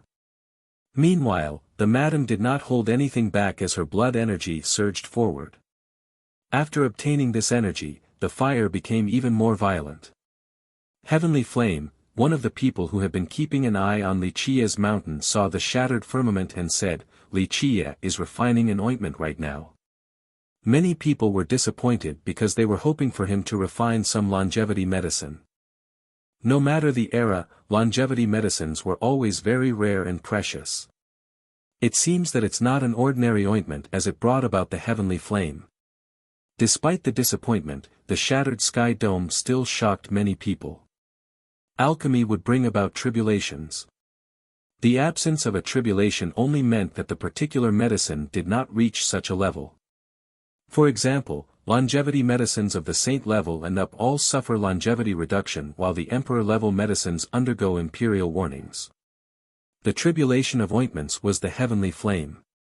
If the alchemist couldn't handle the wrath of this flame from the heavens, then in the best-case scenario, the cauldron could be destroyed. The worst-case scenario would be death from being burnt to a crisp. Boom! Boom! Boom! The heavenly flame finally came down in an overwhelming manner. The moment it appeared, it seemed to scorch the entire sky. Oh shit, what kind of joke is this? An alchemist saw the color of the flame and was instantly horrified. The masses in Alchemy City were shocked to see the heavenly flame from the sky. A legendary alchemist uttered in horror, "Karmic flame, this is too unreal. A heavenly flame of the karmic level." Karmic flame was the most daunting flame for cultivators. Although this fire was not the real karmic flame from ordinary cultivation, it was more than enough to dishearten people. Someone took a deep breath and commented, "What is going on, an ointment bringing about karmic flame? Just what kind of ointment is this?" The crowd around him was in complete disbelief. The flame went straight for the myriad heavenly cauldron. When facing a tribulation of this level, both the alchemist and the cauldron had to tackle it together. Go! But how could Li Qie give this flame a chance to attack his cauldron? At this key moment, he released the phoenix as it went to meet the flame head-on. Bang! The heavenly flame was ferocious in its attack. However, the bird flapped its wings and accepted all of the fire. Under the control of the death chapter, the phoenix was able to devour the heavenly flame entirely. As it devoured the flames, its bones began to melt once more. This time, a different change occurred. The incomplete body of the phoenix began to slowly grow. Li Qie didn't only want to refine the heaven restoration salve, he wanted to borrow the karmic flame to refine the phoenix's bones to strengthen its damaged corpse. Only a karmic-level heavenly flame would be able to restore this incomplete corpse since the phoenix was an immortal bird.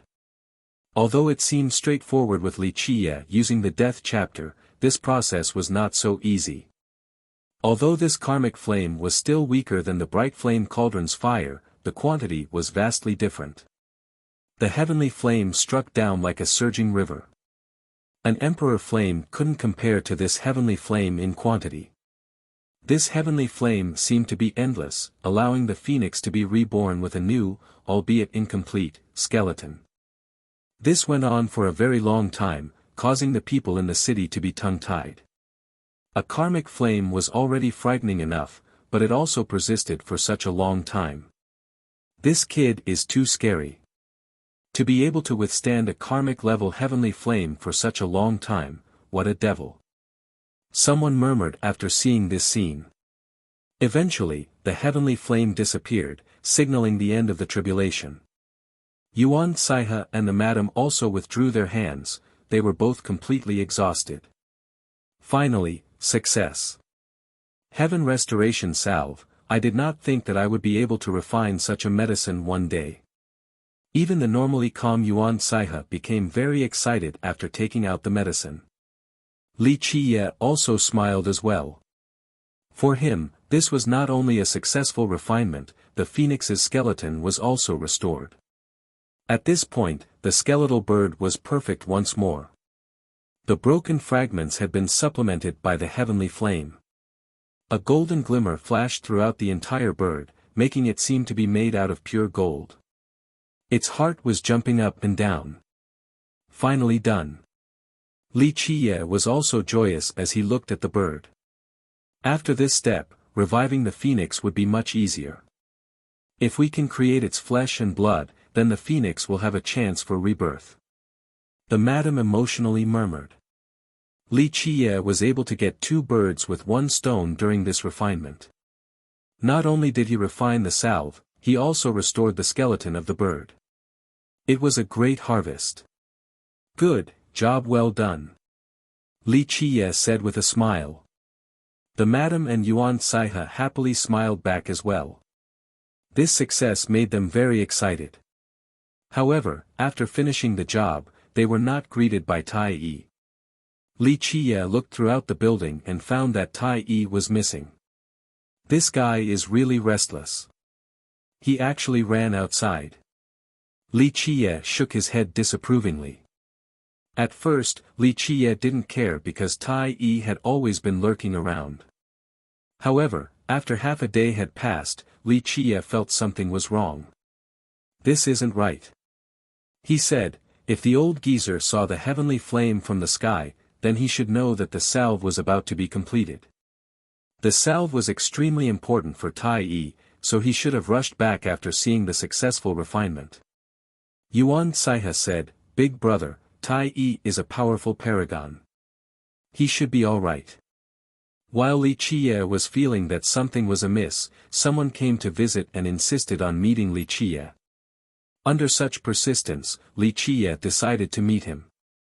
This was a stranger that Li Qiye had never met before. After this person saw that it was safe, he finally transformed and revealed his true appearance. Observant monarch. Li Qiye was surprised to see the person's real appearance. What happened for you to come here in this manner? A sense of foreboding rose in his mind. Young noble Li, things are not looking good. Something big has happened.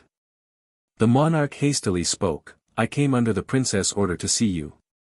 Yeshua. After hearing this, Li Qiye confirmed his suspicions.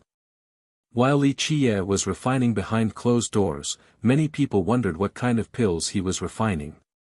After seeing his supreme Tao of alchemy with their own eyes, they all believed that this seclusive refinement session aimed to create an incredible pill. Although there had not been any news over the last few days about Li Qiye's mountain, countless eyes were fixated on his abode. Many were excited, and even god monarchs who didn't want to show their faces were paying great attention. This was because he was able to create something that tempted even themselves, longevity medicines. It could even be said that during this period, there were god monarchs who had gathered longevity materials just to ask Li Qiye to refine them.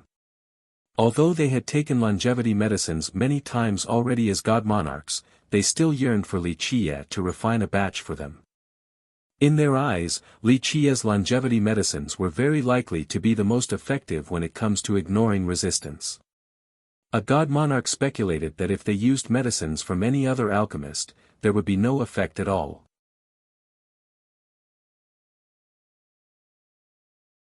Chapter 784, The Legendary Black Fox. Well, where do I start?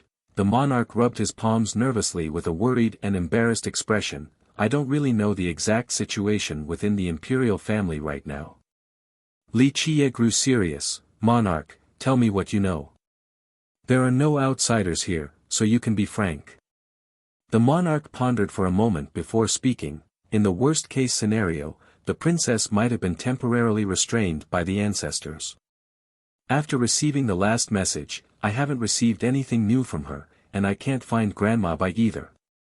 Under house arrest or removed from her position. A pensive glimmer appeared in his eyes. He considered her as one of his people, so he absolutely didn't want anything to happen to her. The monarch smiled wryly and said, hard to say. I am almost blind with no information regarding the imperial family's situation right now. Currently, the ancestors are in charge, and even His Highness can only follow orders. What actually happened? Li Qiye deepened his tone. As its descendant, Ming Yeshue was extremely important to the kingdom. If the ancestors actually wanted to remove her status, something big must have occurred. Young noble Li, this matter stems from your driver. The monarch responded seriously, plus, this guy caused big trouble in the past. Do tell. Li Qiye knew that things really weren't looking so good after hearing about Tai Yi's involvement. Young noble Li's driver is the infamous Black Fox. The monarch said, did you know his identity? Black Fox. Li Qiye rubbed his chin in contemplation. In fact, Tai Yi's identity didn't matter to him. The crucial point was that he trusted Tai Yi, and Tai Yi was loyally working for him. Young noble Li, this is no laughing matter. The monarch raised his voice. The black fox caused huge problems back then. He offended all the sects in this world and even stole a few treasures from our kingdom. Tai Yi is the black fox. The madam standing to the side was startled. As a great demon king and the ruler of giant bamboo, she couldn't be more familiar with the tales of Black Fox. Back then, everyone in the stone medicine world heard of his stories. Plus, Black Fox had always been very mysterious. There was a rumor that no one had seen his face or knew of his background. The madam asked with surprise, no one had seen his true appearance or knew his background, so how could the kingdom be so sure that Tai Yi is Black Fox? The monarch responded, I am not very clear on the exact circumstances. I heard that the Stony Peaks Yi Qingqing had come to meet the ancestors from the imperial family. It seems that Yi Qingqing is the one that found out Black Fox's identity. Yi Qingqing. Li Qiye's eyes flashed. Yi Qingqing actually came to the kingdom and discovered Black Fox's true identity. This was too much of a coincidence. It seemed like Yi Qingqing came for him specifically. The monarch continued, I heard that the ancestors reacted very strongly about Black Fox's matter, but the princess tried her best to calm the opposition and the ancestors. She wanted to wait until young noble was finished with your refinement to settle this matter peacefully. Later on, I don't know how Yi Qingqing convinced the ancestors to eventually make a move to capture Black Fox. Yi Qingqing. The glimmer turned cold in Li Qiye's eyes. This was a clear shot at him. Yi Qingqing wanted nothing more than for both him and the kingdom to be destroyed. Perhaps this was a method to use the kingdom against him. Although the two had never met, their feud had been forged long ago. Plus, if he couldn't recruit an existence like Li Qiye, then Li Qiye would be a great threat to him in the future. Because of this, he must kill Li Qiye as soon as possible before Li Qiye's wings matured. He must erase this anxiety from his mind. Yi Qingqing is still an outsider though. Yuan Saiha interjected, Miss Ming is your descendant, so your ancestors could not have foolishly listened to an outsider and restrained her. Virtuous niece, there is no point saying these words to me. The monarch wryly laughed and said, this is the decision of the ancestors. I am only a noble and have no power to question or interfere, not to mention that I don't know the exact details either. No. Li Qiye waved his sleeve dismissively, Yi Qingqing is only fanning the fire, and Black Fox is only an excuse. The ancestors of the kingdom are simply playing dumb. They wanted to take action long ago but were missing an excuse. They want to capture Black Fox first, then point their swords at me later. Li Qiye sneered after saying this. He knew what the ancestors wanted to do. First of all, the god monarchs would not easily let this go after suffering such a humiliating defeat. Second, Li Qiye had the heart of the phoenix and even the skeleton. The ancestors would want these treasures back. The third and most crucial point was that they wanted to break the vow of old. The powerful kingdom had been keeping a low profile since that year and never showed itself to the world. However, as time passed, things would change. Perhaps within the last 1 or 2 generations, a few ancestors of the kingdom had become restless. This was especially true during the difficult Tao era. Some of the ancestors might have lost their patience. However, the kingdom was indeed a monstrous behemoth, no one had dared to try them on. But now, Li Qiye offended the kingdom and even brought the fire of war all the way to their ancestral ground. How could these restless ancestors let go of such a good opportunity? They needed Li Qiye to fan this fire of war, preferably to also involve Alpine Mountain and the Alpine ancestors. As a result, they would have a reason to break the vow of old and escape from its restraint. A few ancestors had been waiting for this kind of opportunity for too long, and now the time was ripe. The monarch could only sigh. This matter was on a level that far exceeded his influence and capabilities. Where is Black Fox right now? Li Qiye raised his voice.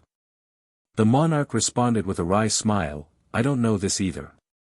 He is very clever. After catching wind of this, he immediately escaped before our ancestors could even take action. Later on, his whereabouts were discovered several times, but he still managed to flee. Right now, our kingdom is mustering all of our might to capture him. The monarch looked at Li Qiye, young nobly, I'm afraid such a situation will not last. The patience of the ancestors is limited. If they can't catch Black Fox, they might move on to you instead. I understand this. Li Qiye nodded gently. In fact, this was only a matter of time for the ancestors of the kingdom. Young nobly, this is all I can do. If it wasn't for the princess entrusting me, the monarch only sighed and didn't finish the sentence. Li Qiye replied, I appreciate monarch taking the risk to come here. Please return. The longer you stay, the more dangerous it will be for you.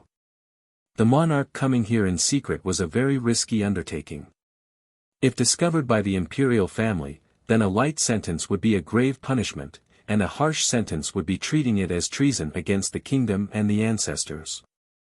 This was a very heavy crime. If it wasn't for Ming Yeshua's request and that Li Qiye had saved his son's life, the monarch wouldn't have been willing to take such a risk to tell Li Qiye this information.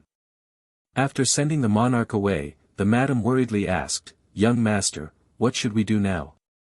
No rush, this is only a speculation from the ancestors, they have no evidence. Li Qiye chuckled, otherwise, would they be waiting all this time? No, they would have taken action already. If they want evidence, then they have to capture Tai Yi first. With their formidable strength, capturing Tai Yi might just be a matter of time. Yuan Saihe was concerned as well. It was completely different this time since the kingdom was determined to fight. Not true. Li Qiye shook his head, if the kingdom could capture Tai Yi, then they would have done so by now. Li Qiye smiled, this old man's ability to run for his life can definitely overwhelm an entire generation. He can instantly disappear from this earth if he really wanted to run, and those old geezers would have no way of finding him. Why is it that these geezers were able to find his location several times? Young master is saying that Tai Yi purposely exposed his whereabouts in order to attract the ancestors so that they won't disturb your refinement. The madam speculated. Li Qiye nodded, you can put it that way. Those old geezers know that I am not easy to trifle with, and they have no evidence so they can't directly aim for me. This being the case, things were not right for them to make a move. However, if Tai Yi disappears completely, then these geezers will immediately break all pretenses. They must first capture Tai Yi alive. At this point, he sneered, if they manage to capture him, then it wouldn't just be him stealing from their kingdom. Perhaps I am the dark hand behind the curtains, or perhaps Alpine Mountain and even the forefather will be the real culprit. How can that be? Yuan Saihe was astonished, they would even antagonize Alpine Mountain or even the forefather over just a black fox. They might not necessarily want to fight against the forefather. However, they need an excuse to maneuver their troops, a reason to show themselves in the world again. Li Qiye chortled contemptuously. How could he not know what these ancestors were planning?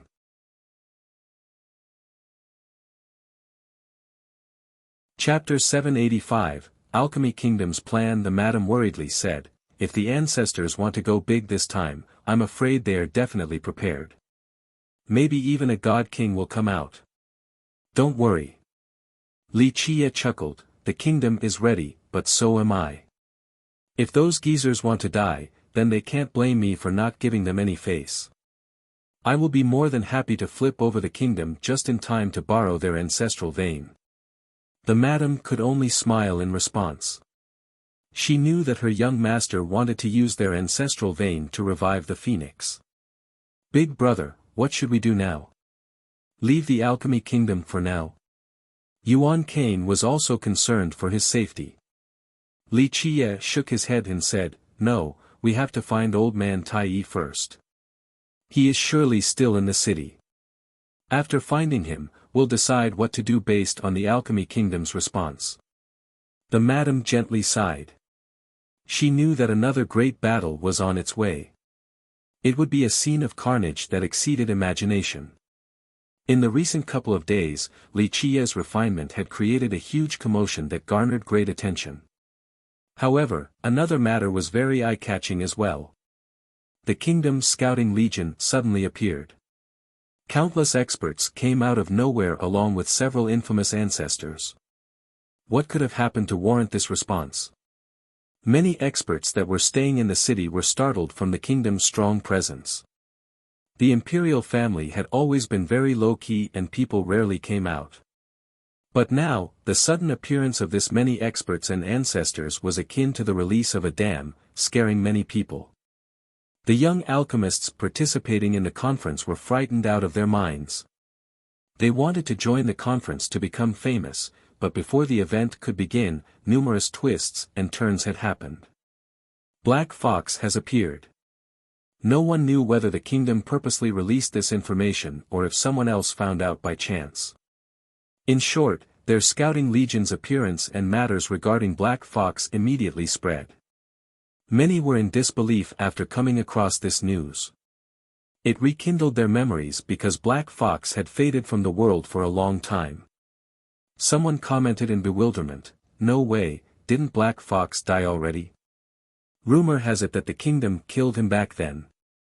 The story regarding his death back then was very plausible, so many trusted that he had been killed by one of the kingdom's ancestors. He didn't. The kingdom is moving to capture Black Fox. There's also one more thing to note, Black Fox is Li Qiye's driver. In actuality, the kingdom was quickly spreading this news to all the nooks and crannies in the city. That driver? The crowd was caught off guard after hearing this news. However, after thinking about it again, Li Qiye's driver was able to fight against the Xian alchemy ancestor. It seemed that it was not so surprising after all. Other speculations ran rampant as well. Not long ago, Li Qiye and the kingdom were going all out against each other. However, now Li Qiye's driver suddenly turned into Black Fox, inevitably making others doubtful of this information. At the very least, the kingdom had no convincing proof that this was the case. A few even wondered if the kingdom was willfully framing Li Qiye or not. Skeptical or not, many people were ready to watch the events unfold. Of course, there were also those with different goals. One day, the ancestors who were chasing after Black Fox in different directions suddenly retreated back to the ancestral ground. What is the kingdom doing? The sudden withdrawal and the ancestors surrounding the entrance of the ancestral ground attracted a lot of attention. The kingdom's disciples who were guarding the entrance were dazed as well. In the blink of an eye, a great army surrounded the entire location. The ancestors with their terrifying auras took their breaths away. The disciples felt their legs grow feeble, they couldn't stand straight after not knowing if they had done something wrong to warrant this situation. At this time, an ancestor that had sealed this area coldly uttered, "Black Fox, show yourself." "Ha ha ha, your kingdom is too slow. It takes this long to find me here." A guard disciple shook his body and laughed. Who could this be besides Tai? The other disciples were scared out of their wits after seeing their junior brother suddenly turn into someone else. They turned and fled from this inevitable disaster. "Black Fox, it is not too late to surrender." Another ancestor spoke with a harsh demeanor. "Black Fox." Tai shook his head, "I have said many times that I am not this Black Fox you speak of. I am only a lowly driver. If you are not Black Fox, then why did you run to this place?" The ancestor retorted, "This clearly shows that you have a guilty conscience. If you turn yourself in, my kingdom will show leniency." Tai laughed in response, "After seeing your aggressive approach, a coward like me would naturally flee. If you are not Black Fox, then surrender. If we come to find that you are innocent, then we will not cause trouble for you." The ancestor replied. The ancestors here wanted to take action, but alas, they had no evidence. Prior to this, Yi Qingqing assured the kingdom that his sources were absolutely reliable. When the kingdom was chasing Tai Yi, his methods of escape were the same as black foxes in the past. Although the kingdom was certain that Li Qiye's driver was Black Fox, they didn't have conclusive evidence. There was no other way since no one knew Black Fox's background. He had always been shrouded in secrecy. Tai Yi shook his head in response, "I don't trust your alchemy kingdom in this matter. Once captured, one can make a little rabbit admit that it is a wolf." Fool. The ancestor's expression turned cold as a powerful bloodlust surged forth. He awe-inspiringly uttered, "In that case, don't blame us for being merciless." The majority of the cultivators watching this commotion held their breaths. They knew that this storm would definitely spread to Li Qiye as well. "I heard that people are chasing my driver. I didn't believe it at first, but now that it is happening before my very eyes, it seems that I have no other choice." A relaxed voice came at this time. "Li Qiye is here." The experts present were shaken after seeing the slow arrival of a carriage. Li Qiye was currently famous, and his feud with the kingdom was common knowledge. They all felt that a great war was about to happen. This time, the driver was Madame Ziyan. Li Qiye lazed around in the back with Yuan Saiha next to him. A few cultivators admired his calm demeanor, even those that were annoyed with him. What kind of courage and determination did this require? The ancestors smirked after seeing his arrival. They were eager to spill dirty water on Li Qiye and take action against him. Alas, the only obstacle was the lack of evidence. But now, Li Qiye brought himself right to their doors. To them, nothing could be better than this. It was simply ignoring the accepting heavens and barging into the unwelcoming hell. Young noble. Tai Yi smiled awkwardly when he saw Li Qiye approaching. He understood the kingdom's goal and didn't want to involve Li Qiye. However, Li Qiye was here, so even if he wanted to avoid this disaster, it was not to be. "Li Qiye, you came just in time." One of the ancestors sneered. The army of the kingdom and even a few ancestors shifted their positions. In the blink of an eye, they instantly surrounded Li Qiye. Even if he wanted to escape, all of his paths were completely blocked. Even a slow-witted person would know that the kingdom was about to deal with Li Qiye. This battle is inevitable. Who knows who the victor will be in the end? A cultivator standing outside murmured. Li Qiye stepped down from his carriage and glanced around at the kingdom's experts that surrounded him. His gaze fell upon the old ancestors. "It seems that your kingdom is ready to attack me." Li Qiye smiled at the crowd. "You commanded Black Fox to steal our kingdom's treasures. Your sins are unforgivable." An ancestor coldly responded. He slyly claimed that Li Qiye was the real culprit behind the scenes and quickly dragged him into this affair. They wanted to hit 3 birds with 1 arrow. First, they could capture Black Fox and Li Qiye. Second, that would regain the phoenix. Third, they would have an excuse to bring the war to Alpine Mountain so that their kingdom could rise again. Lies. Tai Yi's expression quickly sank. He immediately understood the sinister intent of the kingdom. After hearing this, they aimed to capture his young noble.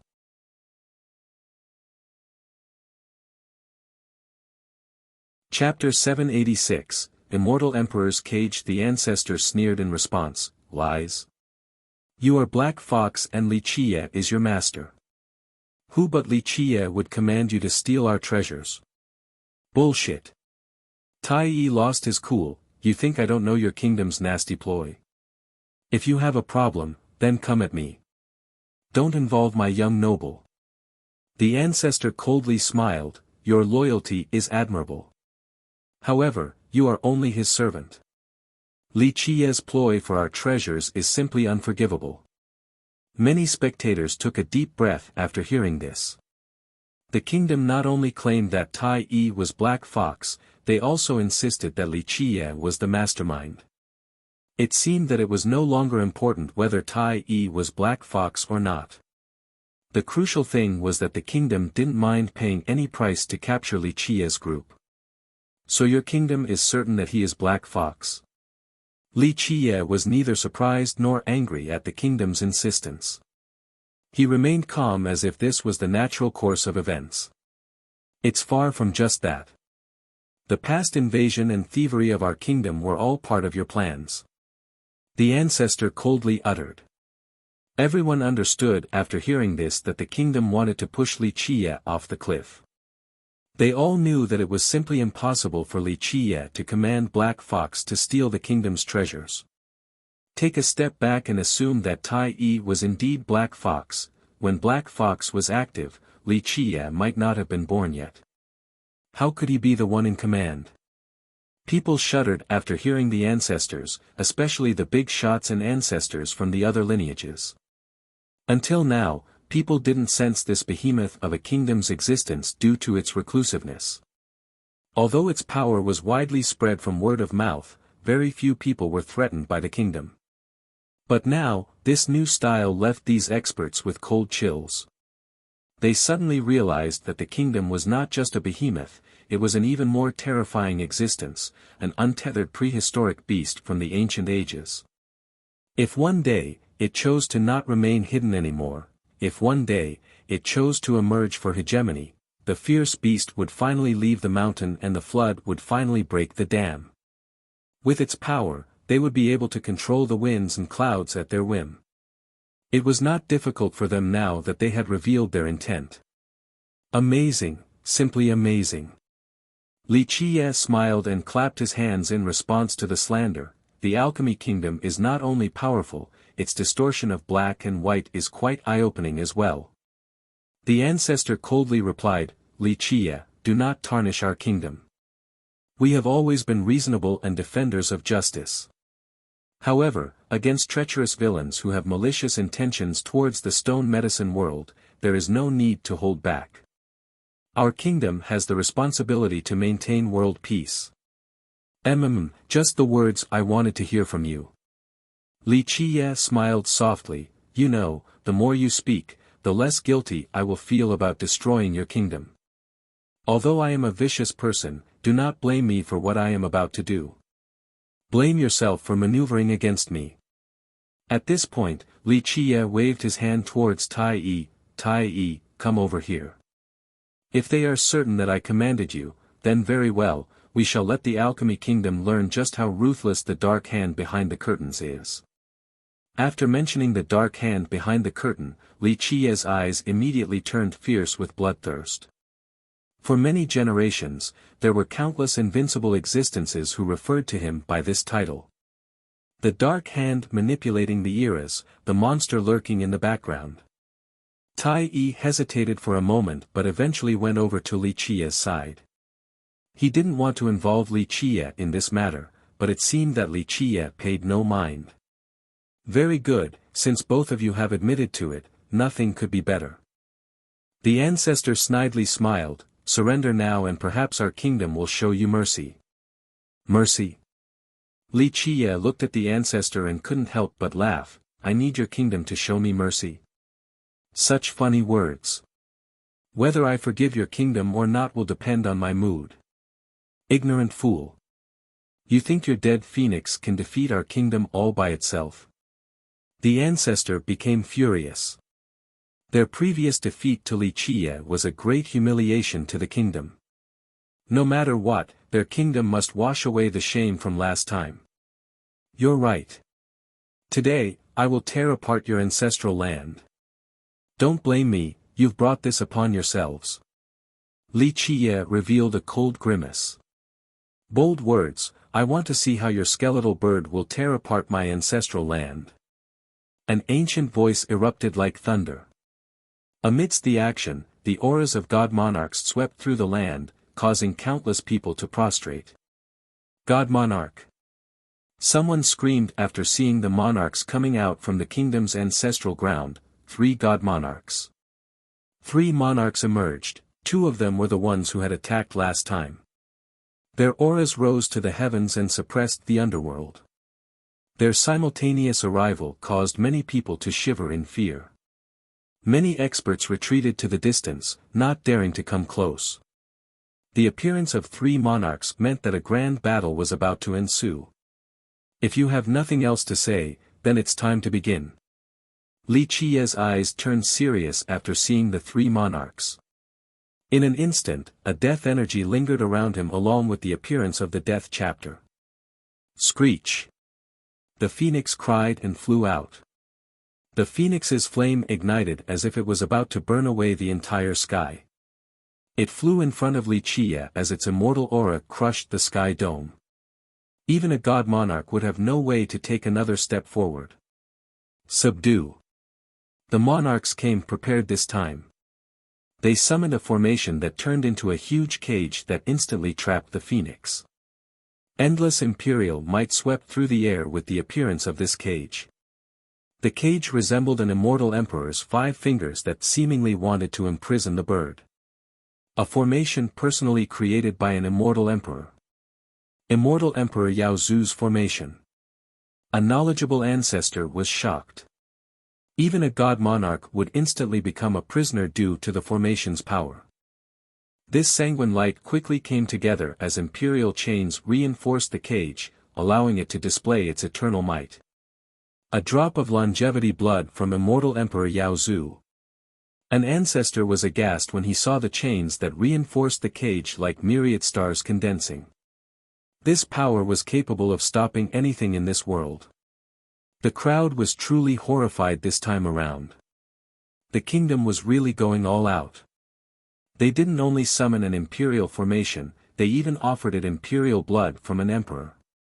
This was a supreme item unavailable to virtually everyone. Some even said that it was even more valuable than an immortal emperor life treasure. But right now, the kingdom didn't mind spending it to suppress the phoenix. What a grand and scary showing. One could easily imagine the power of a formation strengthened by imperial blood. It was as if an immortal emperor himself had come to quell the oppression. This power was comparable to an imperial massacre. However, the main difference was that anyone could summon this formation and offer the blood, but not just anyone could unleash an imperial massacre. The formation's power rose countless times after the addition of the imperial blood. The chains that locked the cage made it unbreakable. The phoenix's flame grew dim after receiving the suppression of an immortal emperor. The bird flapped its wings, intending to tear the cage apart, but this cage was too heavily fortified. Junior, give up now. This is your only chance. After offering the imperial blood, one of the monarchs was completely confident. They were certain that without the protection of the phoenix, Li Qiye was only an ant. Madame Ziyan and Saiha were in distress as well after seeing the trapped phoenix. In their eyes, the bird was their strongest card. Now, they were extremely vulnerable before the Alchemy Kingdom's god monarchs. It is over, the jolted crowd felt that Li Qiye was done for without the phoenix. Even if Li Qiye was the most excellent among the younger generation, even if he could reach the virtuous Paragon realm, he was only an ant before a god monarch. Moreover, the kingdom didn't only have just one monarch. Its true power was not all here. Crushing Li Qiye in this circumstance was even easier than crushing an ant. Tai Yi was jolted by this result as well. He immediately went in front of Li Qiye to act as a guard. At the very least, he was still a virtuous paragon. The ancestor sneered in response, lies. You are Black Fox and Li Qiye is your master. Who but Li Qiye would command you to steal our treasures? Bullshit. Tai Yi lost his cool, you think I don't know your kingdom's nasty ploy? If you have a problem, then come at me. Don't involve my young noble. The ancestor coldly smiled, your loyalty is admirable. However, you are only his servant. Li Qiye's ploy for our treasures is simply unforgivable. Many spectators took a deep breath after hearing this. The kingdom not only claimed that Tai Yi was Black Fox, they also insisted that Li Qiye was the mastermind. It seemed that it was no longer important whether Tai Yi was Black Fox or not. The crucial thing was that the kingdom didn't mind paying any price to capture Li Qiye's group. So your kingdom is certain that he is Black Fox? Li Qiye was neither surprised nor angry at the kingdom's insistence. He remained calm as if this was the natural course of events.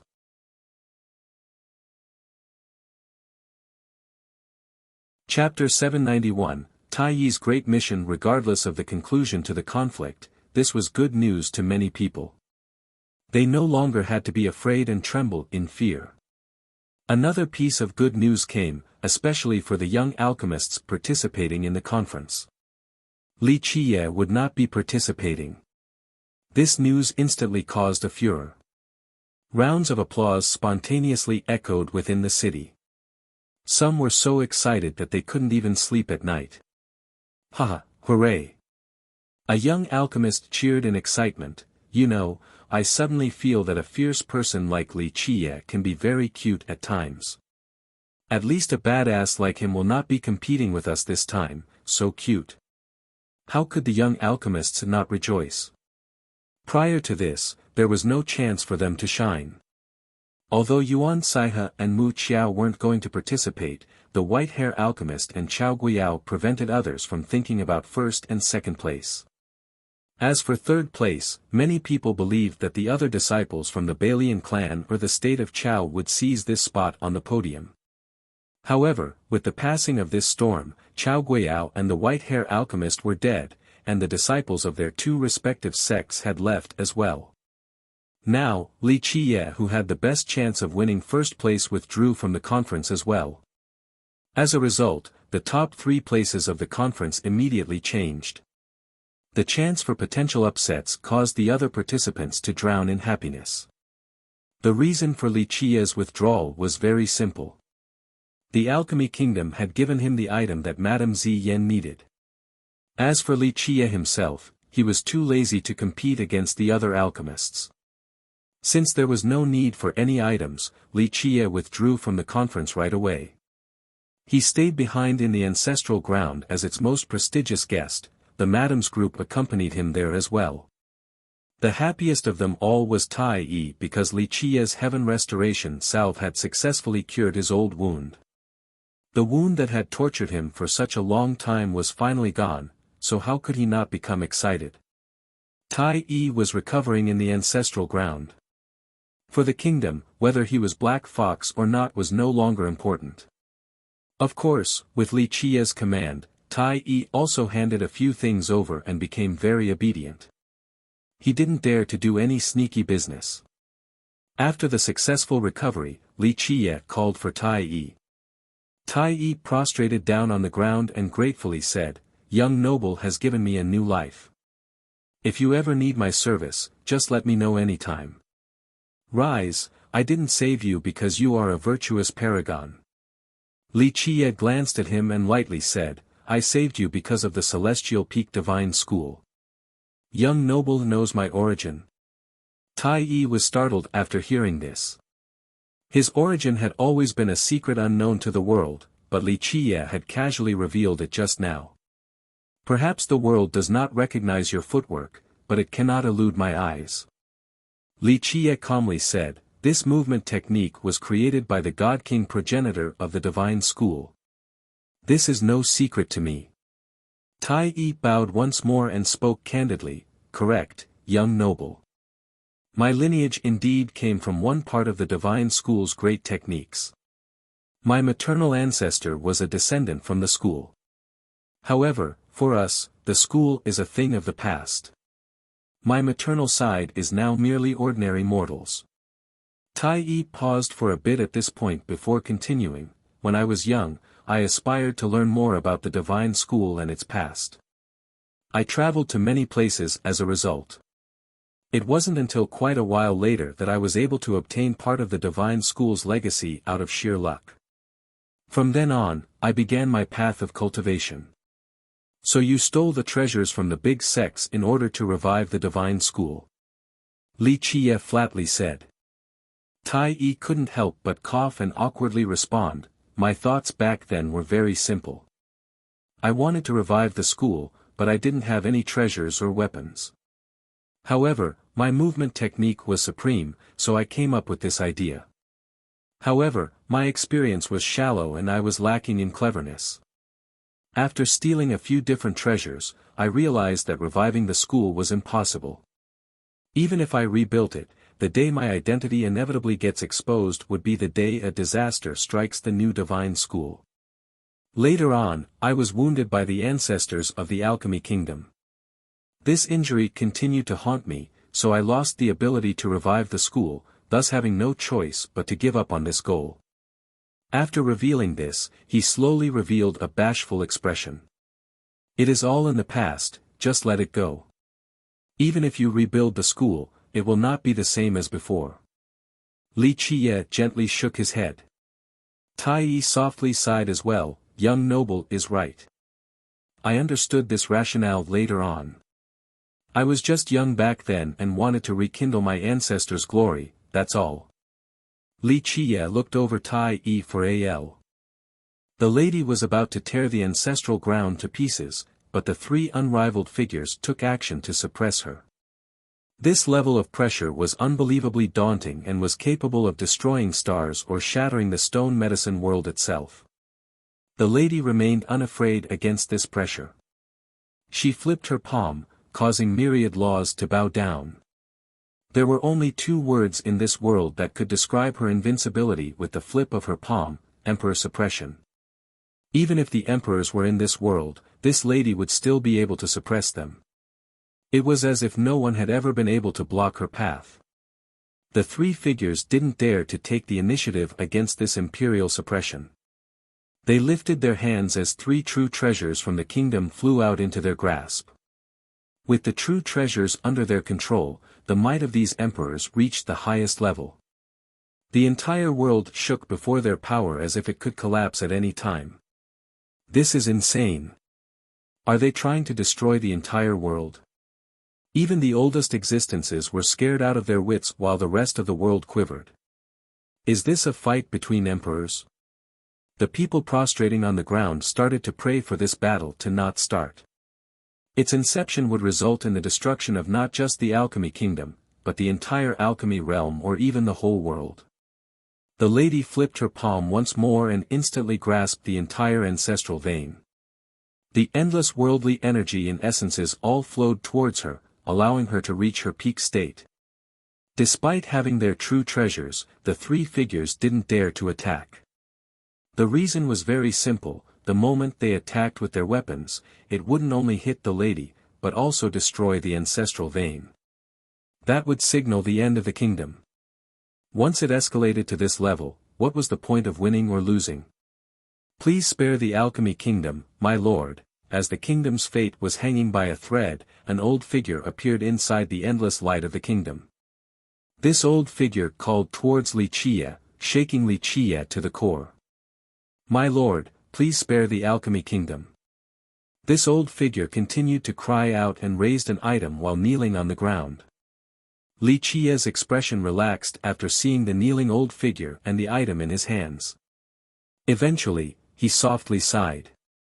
Li Qiye felt a bit down. The seal inside his sea of memories slowly withdrew as his forehead closed. Never mind, forgive them. Li Qiye felt a bit emotional at this moment. The lady in the far distance glanced at Li Qiye. He also looked back at her. When the two gazes met, it seemed that time itself traveled to the ancient past. However, after tens of millions of years, everything had changed and all were gone. However, Li Qiye was not anxious at all in this situation. It was as if he was enjoying himself. He smilingly said, "In order to achieve your goal, your kingdom is really going all out this time."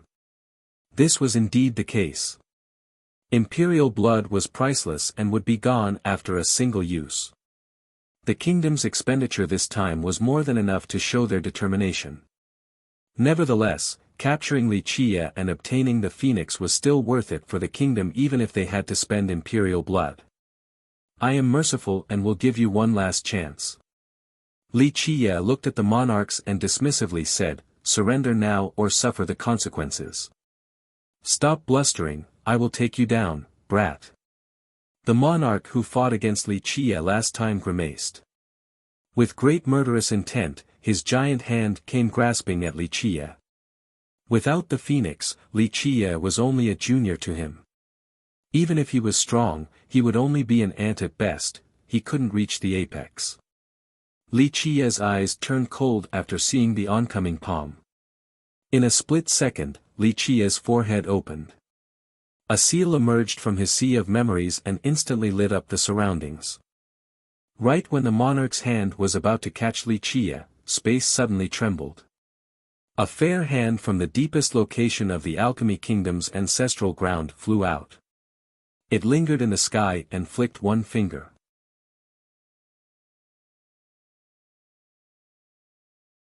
Chapter 788, The Kingdom Surrender. One glance. As long as an eternity, millions of years passed in just a moment. The blue sea had turned into mulberry fields, and all were gone like dispersing smoke.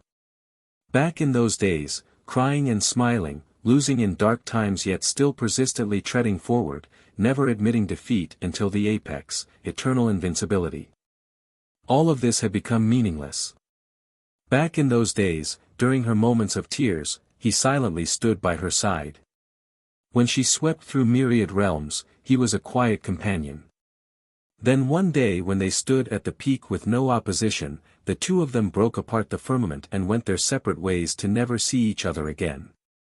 While gazing at the woman in the distance that was capable of causing the 9 worlds to give birth to strange phenomena by materializing realms, Li Qie was at a loss for words. The past was so far away and this world was a source of so much pain. Regardless of the reason of how they became strangers from then on, Li Qie tried not to pay it any mind. To him, time could grind away all things. Eventually, he gently sighed. There was no need for words, all was gone with the wind. Inside Alchemy City were countless cultivators kneeling on the ground. Under the invincible auras, all were fearful. However, many were still shocked to see the old figure kneeling inside the ancestral ground. He is, a great existence from the distance saw the figure and murmured. Many disciples and masters from the kingdoms as well as ancestors were shaken while they continued to prostrate on the ground. Eventually, Li Qie gently nodded towards the woman as a greeting. No one could see her face, but it seemed that they were able to hear a soft sigh from the distant past. The woman raised her palm to the sky. Before everyone could calm down, they were instantly transported out of Alchemy City. Both young cultivators and current ancestors lost control of their bodies in this process. Such a development shocked everyone. Even virtuous paragons couldn't resist this forceful transfer. There were no portals, yet her slight gesture was enough to move all of them away. The spectators in the city were not the only ones sent away, even Madame Ziyan and Yuan Saiha were gone as well. The woman disappeared at this time along with the 3 unrivaled figures from the ancestral ground. Inside the ancestral ground, all echelons of disciples quietly stepped away. On the mountain was only an old, prostrating figure. Li Qie stepped inside the ancestral ground and went towards the mountain where this old figure was located. This was an old man on the verge of death. It could be said that his lifespan was nearly depleted, having almost no time left. He knelt there while raising something with both hands. It was a cauldron with an ordinary appearance. It resembled stone and metal but was made from neither. 100 life, oh 100 life, you keep on using this trick over and over again. Sentiments rose in Li Qie's heart as he gently sighed while looking at the kneeling old man. My lord, you can call me Shi Qian. The old man spoke sincerely. He acted as a junior before Li Qie. It's fine, I would rather call you 100 life. Li Qie gently shook his head. If my memory serves me correctly, you did this before back then when I wanted to destroy your kingdom. I know. The old man nodded earnestly. My lord bestowed this cauldron to me and showed me great kindness. I have never forgotten this. Okay, rise. You are old now, so there is no need to kneel. Li Qie sighed again. I didn't forgive your kingdom in the past because I gave you this cauldron. Today, I shall forgive your kingdom once more, but it's also unrelated to this cauldron. Although I am one who cherishes old sentiments, this cauldron alone is not enough for me to value them this highly. Li Qiye dismissively said, I forgave the kingdom in the past and I shall do so again, this time not because of this cauldron, but because of you. Because I trust and think highly of you. The old man stood up and candidly spoke, I will never forget my lord's kindness. If my lord didn't teach me back then, I would have no future. There is no need for this. Li Qiye waved his sleeve, gold will always shine no matter the location. I simply noticed that you were teachable, so I casually taught you a thing or two, that was all. Li Qiye looked at the old man and continued, how much longer do you think you can live for? 1 or 10 years? Or rather, how much longer can you be buried underground? Another generation, 10 more, or 100 more? The old man remained silent for a long time with no response. Li Qiye lightly said, you can protect the alchemy kingdom for 1 generation, but will you be able to protect it forever? For 1,000,000 years, you struggled on in this manner. Yes, your kingdom is a behemoth, so its group of geezers has become restless. Honestly, I don't mind, but do you really think that someone from this group of senile old men would be able to start a reform like Immortal Emperor Bai Shi? The old man eventually composed himself and gently sighed to say, my lord, in the end, I am old with not much time left. Being buried underground is the only method for me to survive, so after many generations, I have not been able to contribute to my people. So you didn't mind wasting an incalculable amount of essences and treasures of the kingdom to allow Ming Yeshua to come into being? Li Qiye smiled. The old man wryly smiled, whether or not Yeshua can become an immortal emperor is not important to me. I only hope for her to be like forefather Bai Shi and bring about change to the alchemy kingdom, another reformation. Yeshua belongs to me. I always had confidence in her. If I was not here in this generation, then she would surely become the immortal emperor.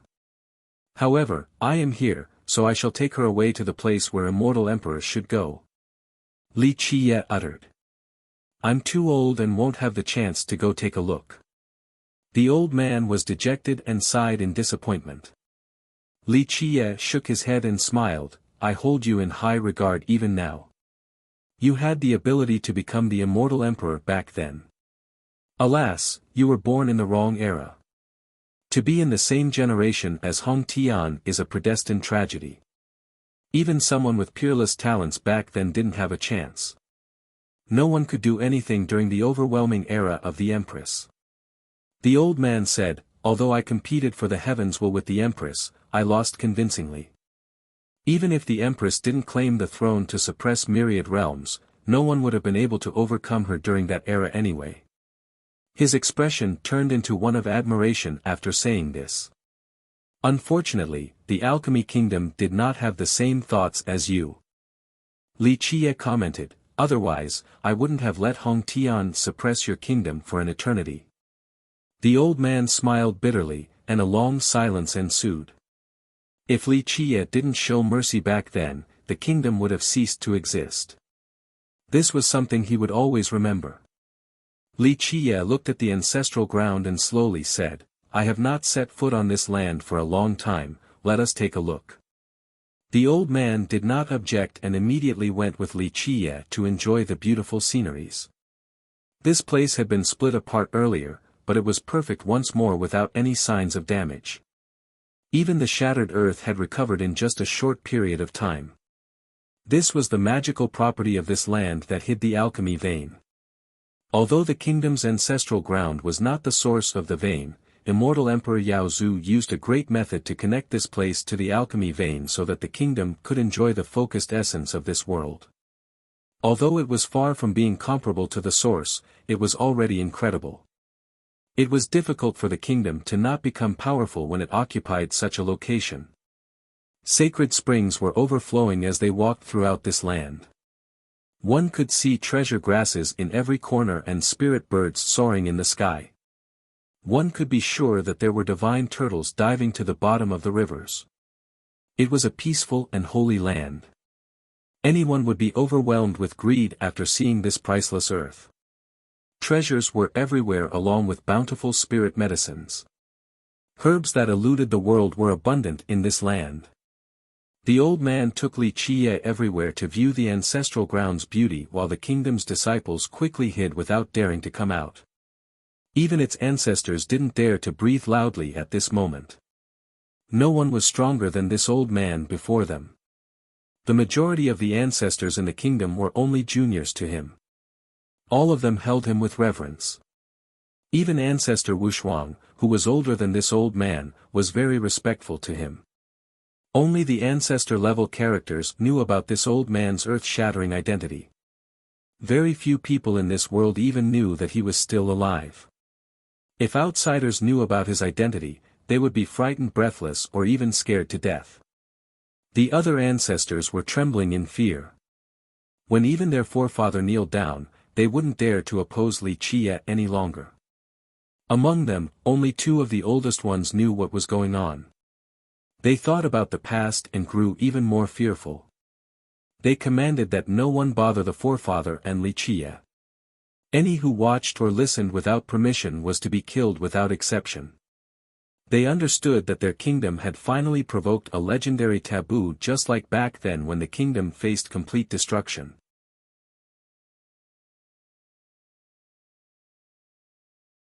Chapter 789, 100 Life Alchemy Emperor. After knowing Li Qie's real identity, the 2 old ancestors were distressed. They secretly prayed and hoped that Li Qie would forgive the alchemy kingdom out of consideration for their forefather. Otherwise, the kingdom would have to face an existential crisis. The old man and Li Qie continued to appreciate the ancestral ground in tranquility. Only the 2 of them were slowly strolling across this land. In the alchemy kingdom, this old man was the strongest existence, and only ancestor Wushuang was older than him. No one knew his real name, but the title 100 Life Alchemy Emperor absolutely reverberated across the entire stone medicine world and even all 9 worlds. In that era, the 100 Life Alchemy Emperor was considered an existence that could become the second immortal emperor Yao Zhu, a person who was both an immortal emperor and an alchemy emperor. Alas, he was born in the same generation as Empress Hong Tian. The tragedy was predestined, so he ultimately couldn't become the immortal emperor. Back in that era, many viewed him with high chances of becoming the emperor. However, in the battle for the heaven's will, he was utterly defeated by Empress Hong Tian and lost his chance from then on. Of course, the world did not know that at an even earlier time when he was a very young teen, he had met Li Qie in his dark crow form. The Dark Crow at that time truly valued the alchemy emperor. He had the highest aptitude regarding the Tao of alchemy, as if he was born for this path. Li Qie gifted him a cauldron and taught him some alchemy as well. Later on, for a plethora of reasons, Li Qie left the stone medicine world. By chance, the 100 Life Alchemy Emperor joined the alchemy kingdom and became its disciple. His cultivation soared after this, and he eventually became its main descendant. During this period, he enjoyed illustrious fame as a genius. Later on, he became an emperor candidate and fought against Hong Tian. The rest of the story was already told. This defeat perhaps was not a bad thing for the alchemy emperor. After leaving the battle for the heaven's will, he focused on the Tao of alchemy to eventually become an extraordinary alchemy emperor.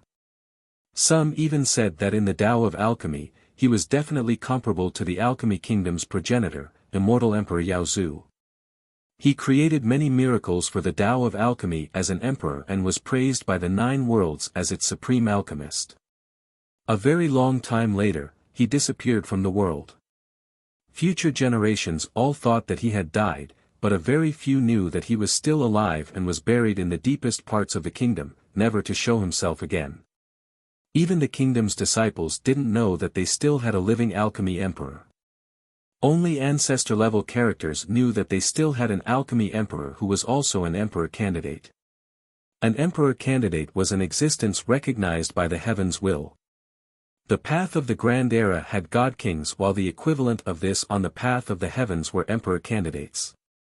Eventually, the 100-Life Alchemy Emperor and Li Qiye climbed to the highest peak of the ancestral ground to gaze at a distant location. However, that area was engulfed in worldly essence and endless laws, so no one could see through it. After looking at it for a while, Li Qiye emotionally uttered, "The three vain sources." Numerous invincible existences had wanted to understand their origins and mysteries throughout the years, but how many were successful? My lord knows more about the three sources than anyone else in this world. The 100-Life Alchemy Emperor replied. This was not mere flattery but the simple truth. Li Qiye only smiled and didn't deny this claim. I will definitely take a trip there in this generation. His eyes narrowed after saying this. My lord has regained your body in this generation, so you will be able to create an eternal legend. The Alchemy Emperor sighed disappointedly. Alas, I am old and won't be able to go, or else I would follow you by your side. Someone as capable as the Emperor had used all kinds of means to increase his lifespan, including immortal medicines. To increase the longevity of someone of his level was harder than reaching for the heavens. Li Qiye continued to gaze at the farthest area and was lost in silence as if immersed in old memories. After a while, the Alchemy Emperor softly said, My lord, you will definitely go to that place in the future. Yes, I will go there again. Li Qiye spoke solemnly, the Black Dragon King paid a huge price for me to regain this bag of skin. If I don't go to that place, then it would all be for naught. I will sweep through that place in this generation and suppress the heavens. The Alchemy Emperor dejectedly sighed once more. The Black Dragon King suddenly headed for battle and invaded the immortal demon grotto back then. The battle came too suddenly. Once I found out about it, it was already over, so I couldn't lend him a hand. After going to that place, I will personally visit the grotto. All things should come to an end. Li Qiye awe-inspiringly spoke. On the day of my lord's assault on the grotto, just send the command and I shall answer your call. The Emperor spoke sonorously. He always kept his debt to Li Qiye in his mind. He was never given the chance to repay it, so he was determined to do so in this generation. If necessary, I will let you know. Li Qiye gently nodded. After a long silence, the Emperor asked, Back then when you two went your separate ways, the Empress once came back to the stone medicine world. My lord should know as well, although the Empress is very proud, she still never forgot about you. Only the 100-Life Alchemy Emperor would dare to say something like this in front of Li Qiye. Ordinary people wouldn't have the courage, but of course, ordinary people wouldn't have the opportunity to know this inside story either. I know, I didn't come back to the stone medicine world later on because I didn't want to see her. Sadness filled his heart as Li Qiye gently sighed. Hong Tian wanted to see me before departing, but he couldn't help but become melancholic. This memory had been covered in dust for many years now. She is a stubborn child. She didn't give up even at the very end. My lord has laboriously worked for the 9 worlds. The Emperor became wistful as well. Others didn't know about Li Qiye's tales, but he knew quite a few things. This is still a world under my protection. Li Qiye said with a hint of forlorn in his voice. Hong Tian was not going to give in, and I would never nod my head either. A meeting would just result in another fight, so what's the point? For me, Min Ren, Hong Tian, and even Qian Li and Lil Blackie, they were all disciples personally groomed by me. They were talented with unique personalities and emotions. I trained them for my sake, but I also hoped that they could grow up to become invincible. If I was there by his side, I wouldn't want Lil Blackie to do as he did. Li Qiye's expression dimmed. Those in this world who know about my lord all think that you are the dark hand across the eons, but who actually knows about your sacrifices and what you've abandoned after millions of years? The Emperor lamented. The world's view of me is not important. Li Qiye nonchalantly said, I want those by my side to walk on an extraordinary path. The world thinks that becoming an immortal emperor is the final destination, but in my eyes, it is only the beginning of the journey. My lord must have considered this issue when you didn't meet the Empress back then as well. The Emperor responded. Hong Tian had always been stubborn, so I hope that she has given up on that idea. Li Qiye smiled bitterly. Although I didn't see her journey with my own eyes, I know that she will keep on being amazing. She's an incomparable girl. The emperor didn't say anything back and only stood there by Li Qiye's side. Li Qiye glanced over the land that so many coveted and dismissively said, "Your alchemy kingdom occupies such a good place." It is understandable that pride and arrogance eventually surfaced. The emperor wryly smiled in response. The younger generation does not know the immensity of the heaven and earth. They think that the moment they show themselves, they would be able to sweep through the 9 worlds. Regarding our kingdom violating the oath of past, I will give my lord an acceptable answer. 100 life. Li Qiye smiled and shook his head. To be blunt, do I really care about their mischief? At best, it is only a pebble in the river of time that continues to flow. For me, those who block my path shall be killed without mercy. If your kingdom continues to choose not to comply with the oath of past, then how long do you think it can last? Bing Yu, Ming Du, Qian Li, and the others.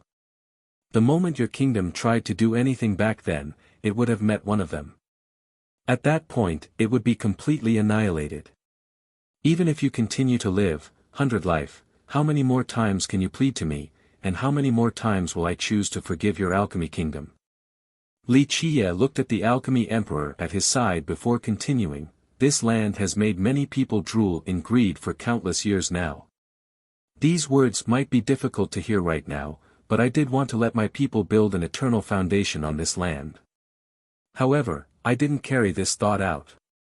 The first reason is back then, your group of old geezers was a bit sensible. The other was out of consideration for you, so I didn't attack your kingdom. My lord, I understand. The emperor smiled bitterly. After a long period of reclusion, the juniors felt that they had accumulated sufficient strength to sweep through the 9 worlds. They have never seen your hallowed aura engulfing the 9 worlds or your god-slaying miracles. 100 life. Li Qiye wistfully responded, I won't bother with dealing the punishment this time. You don't have much time left, so use it wisely to reform your kingdom.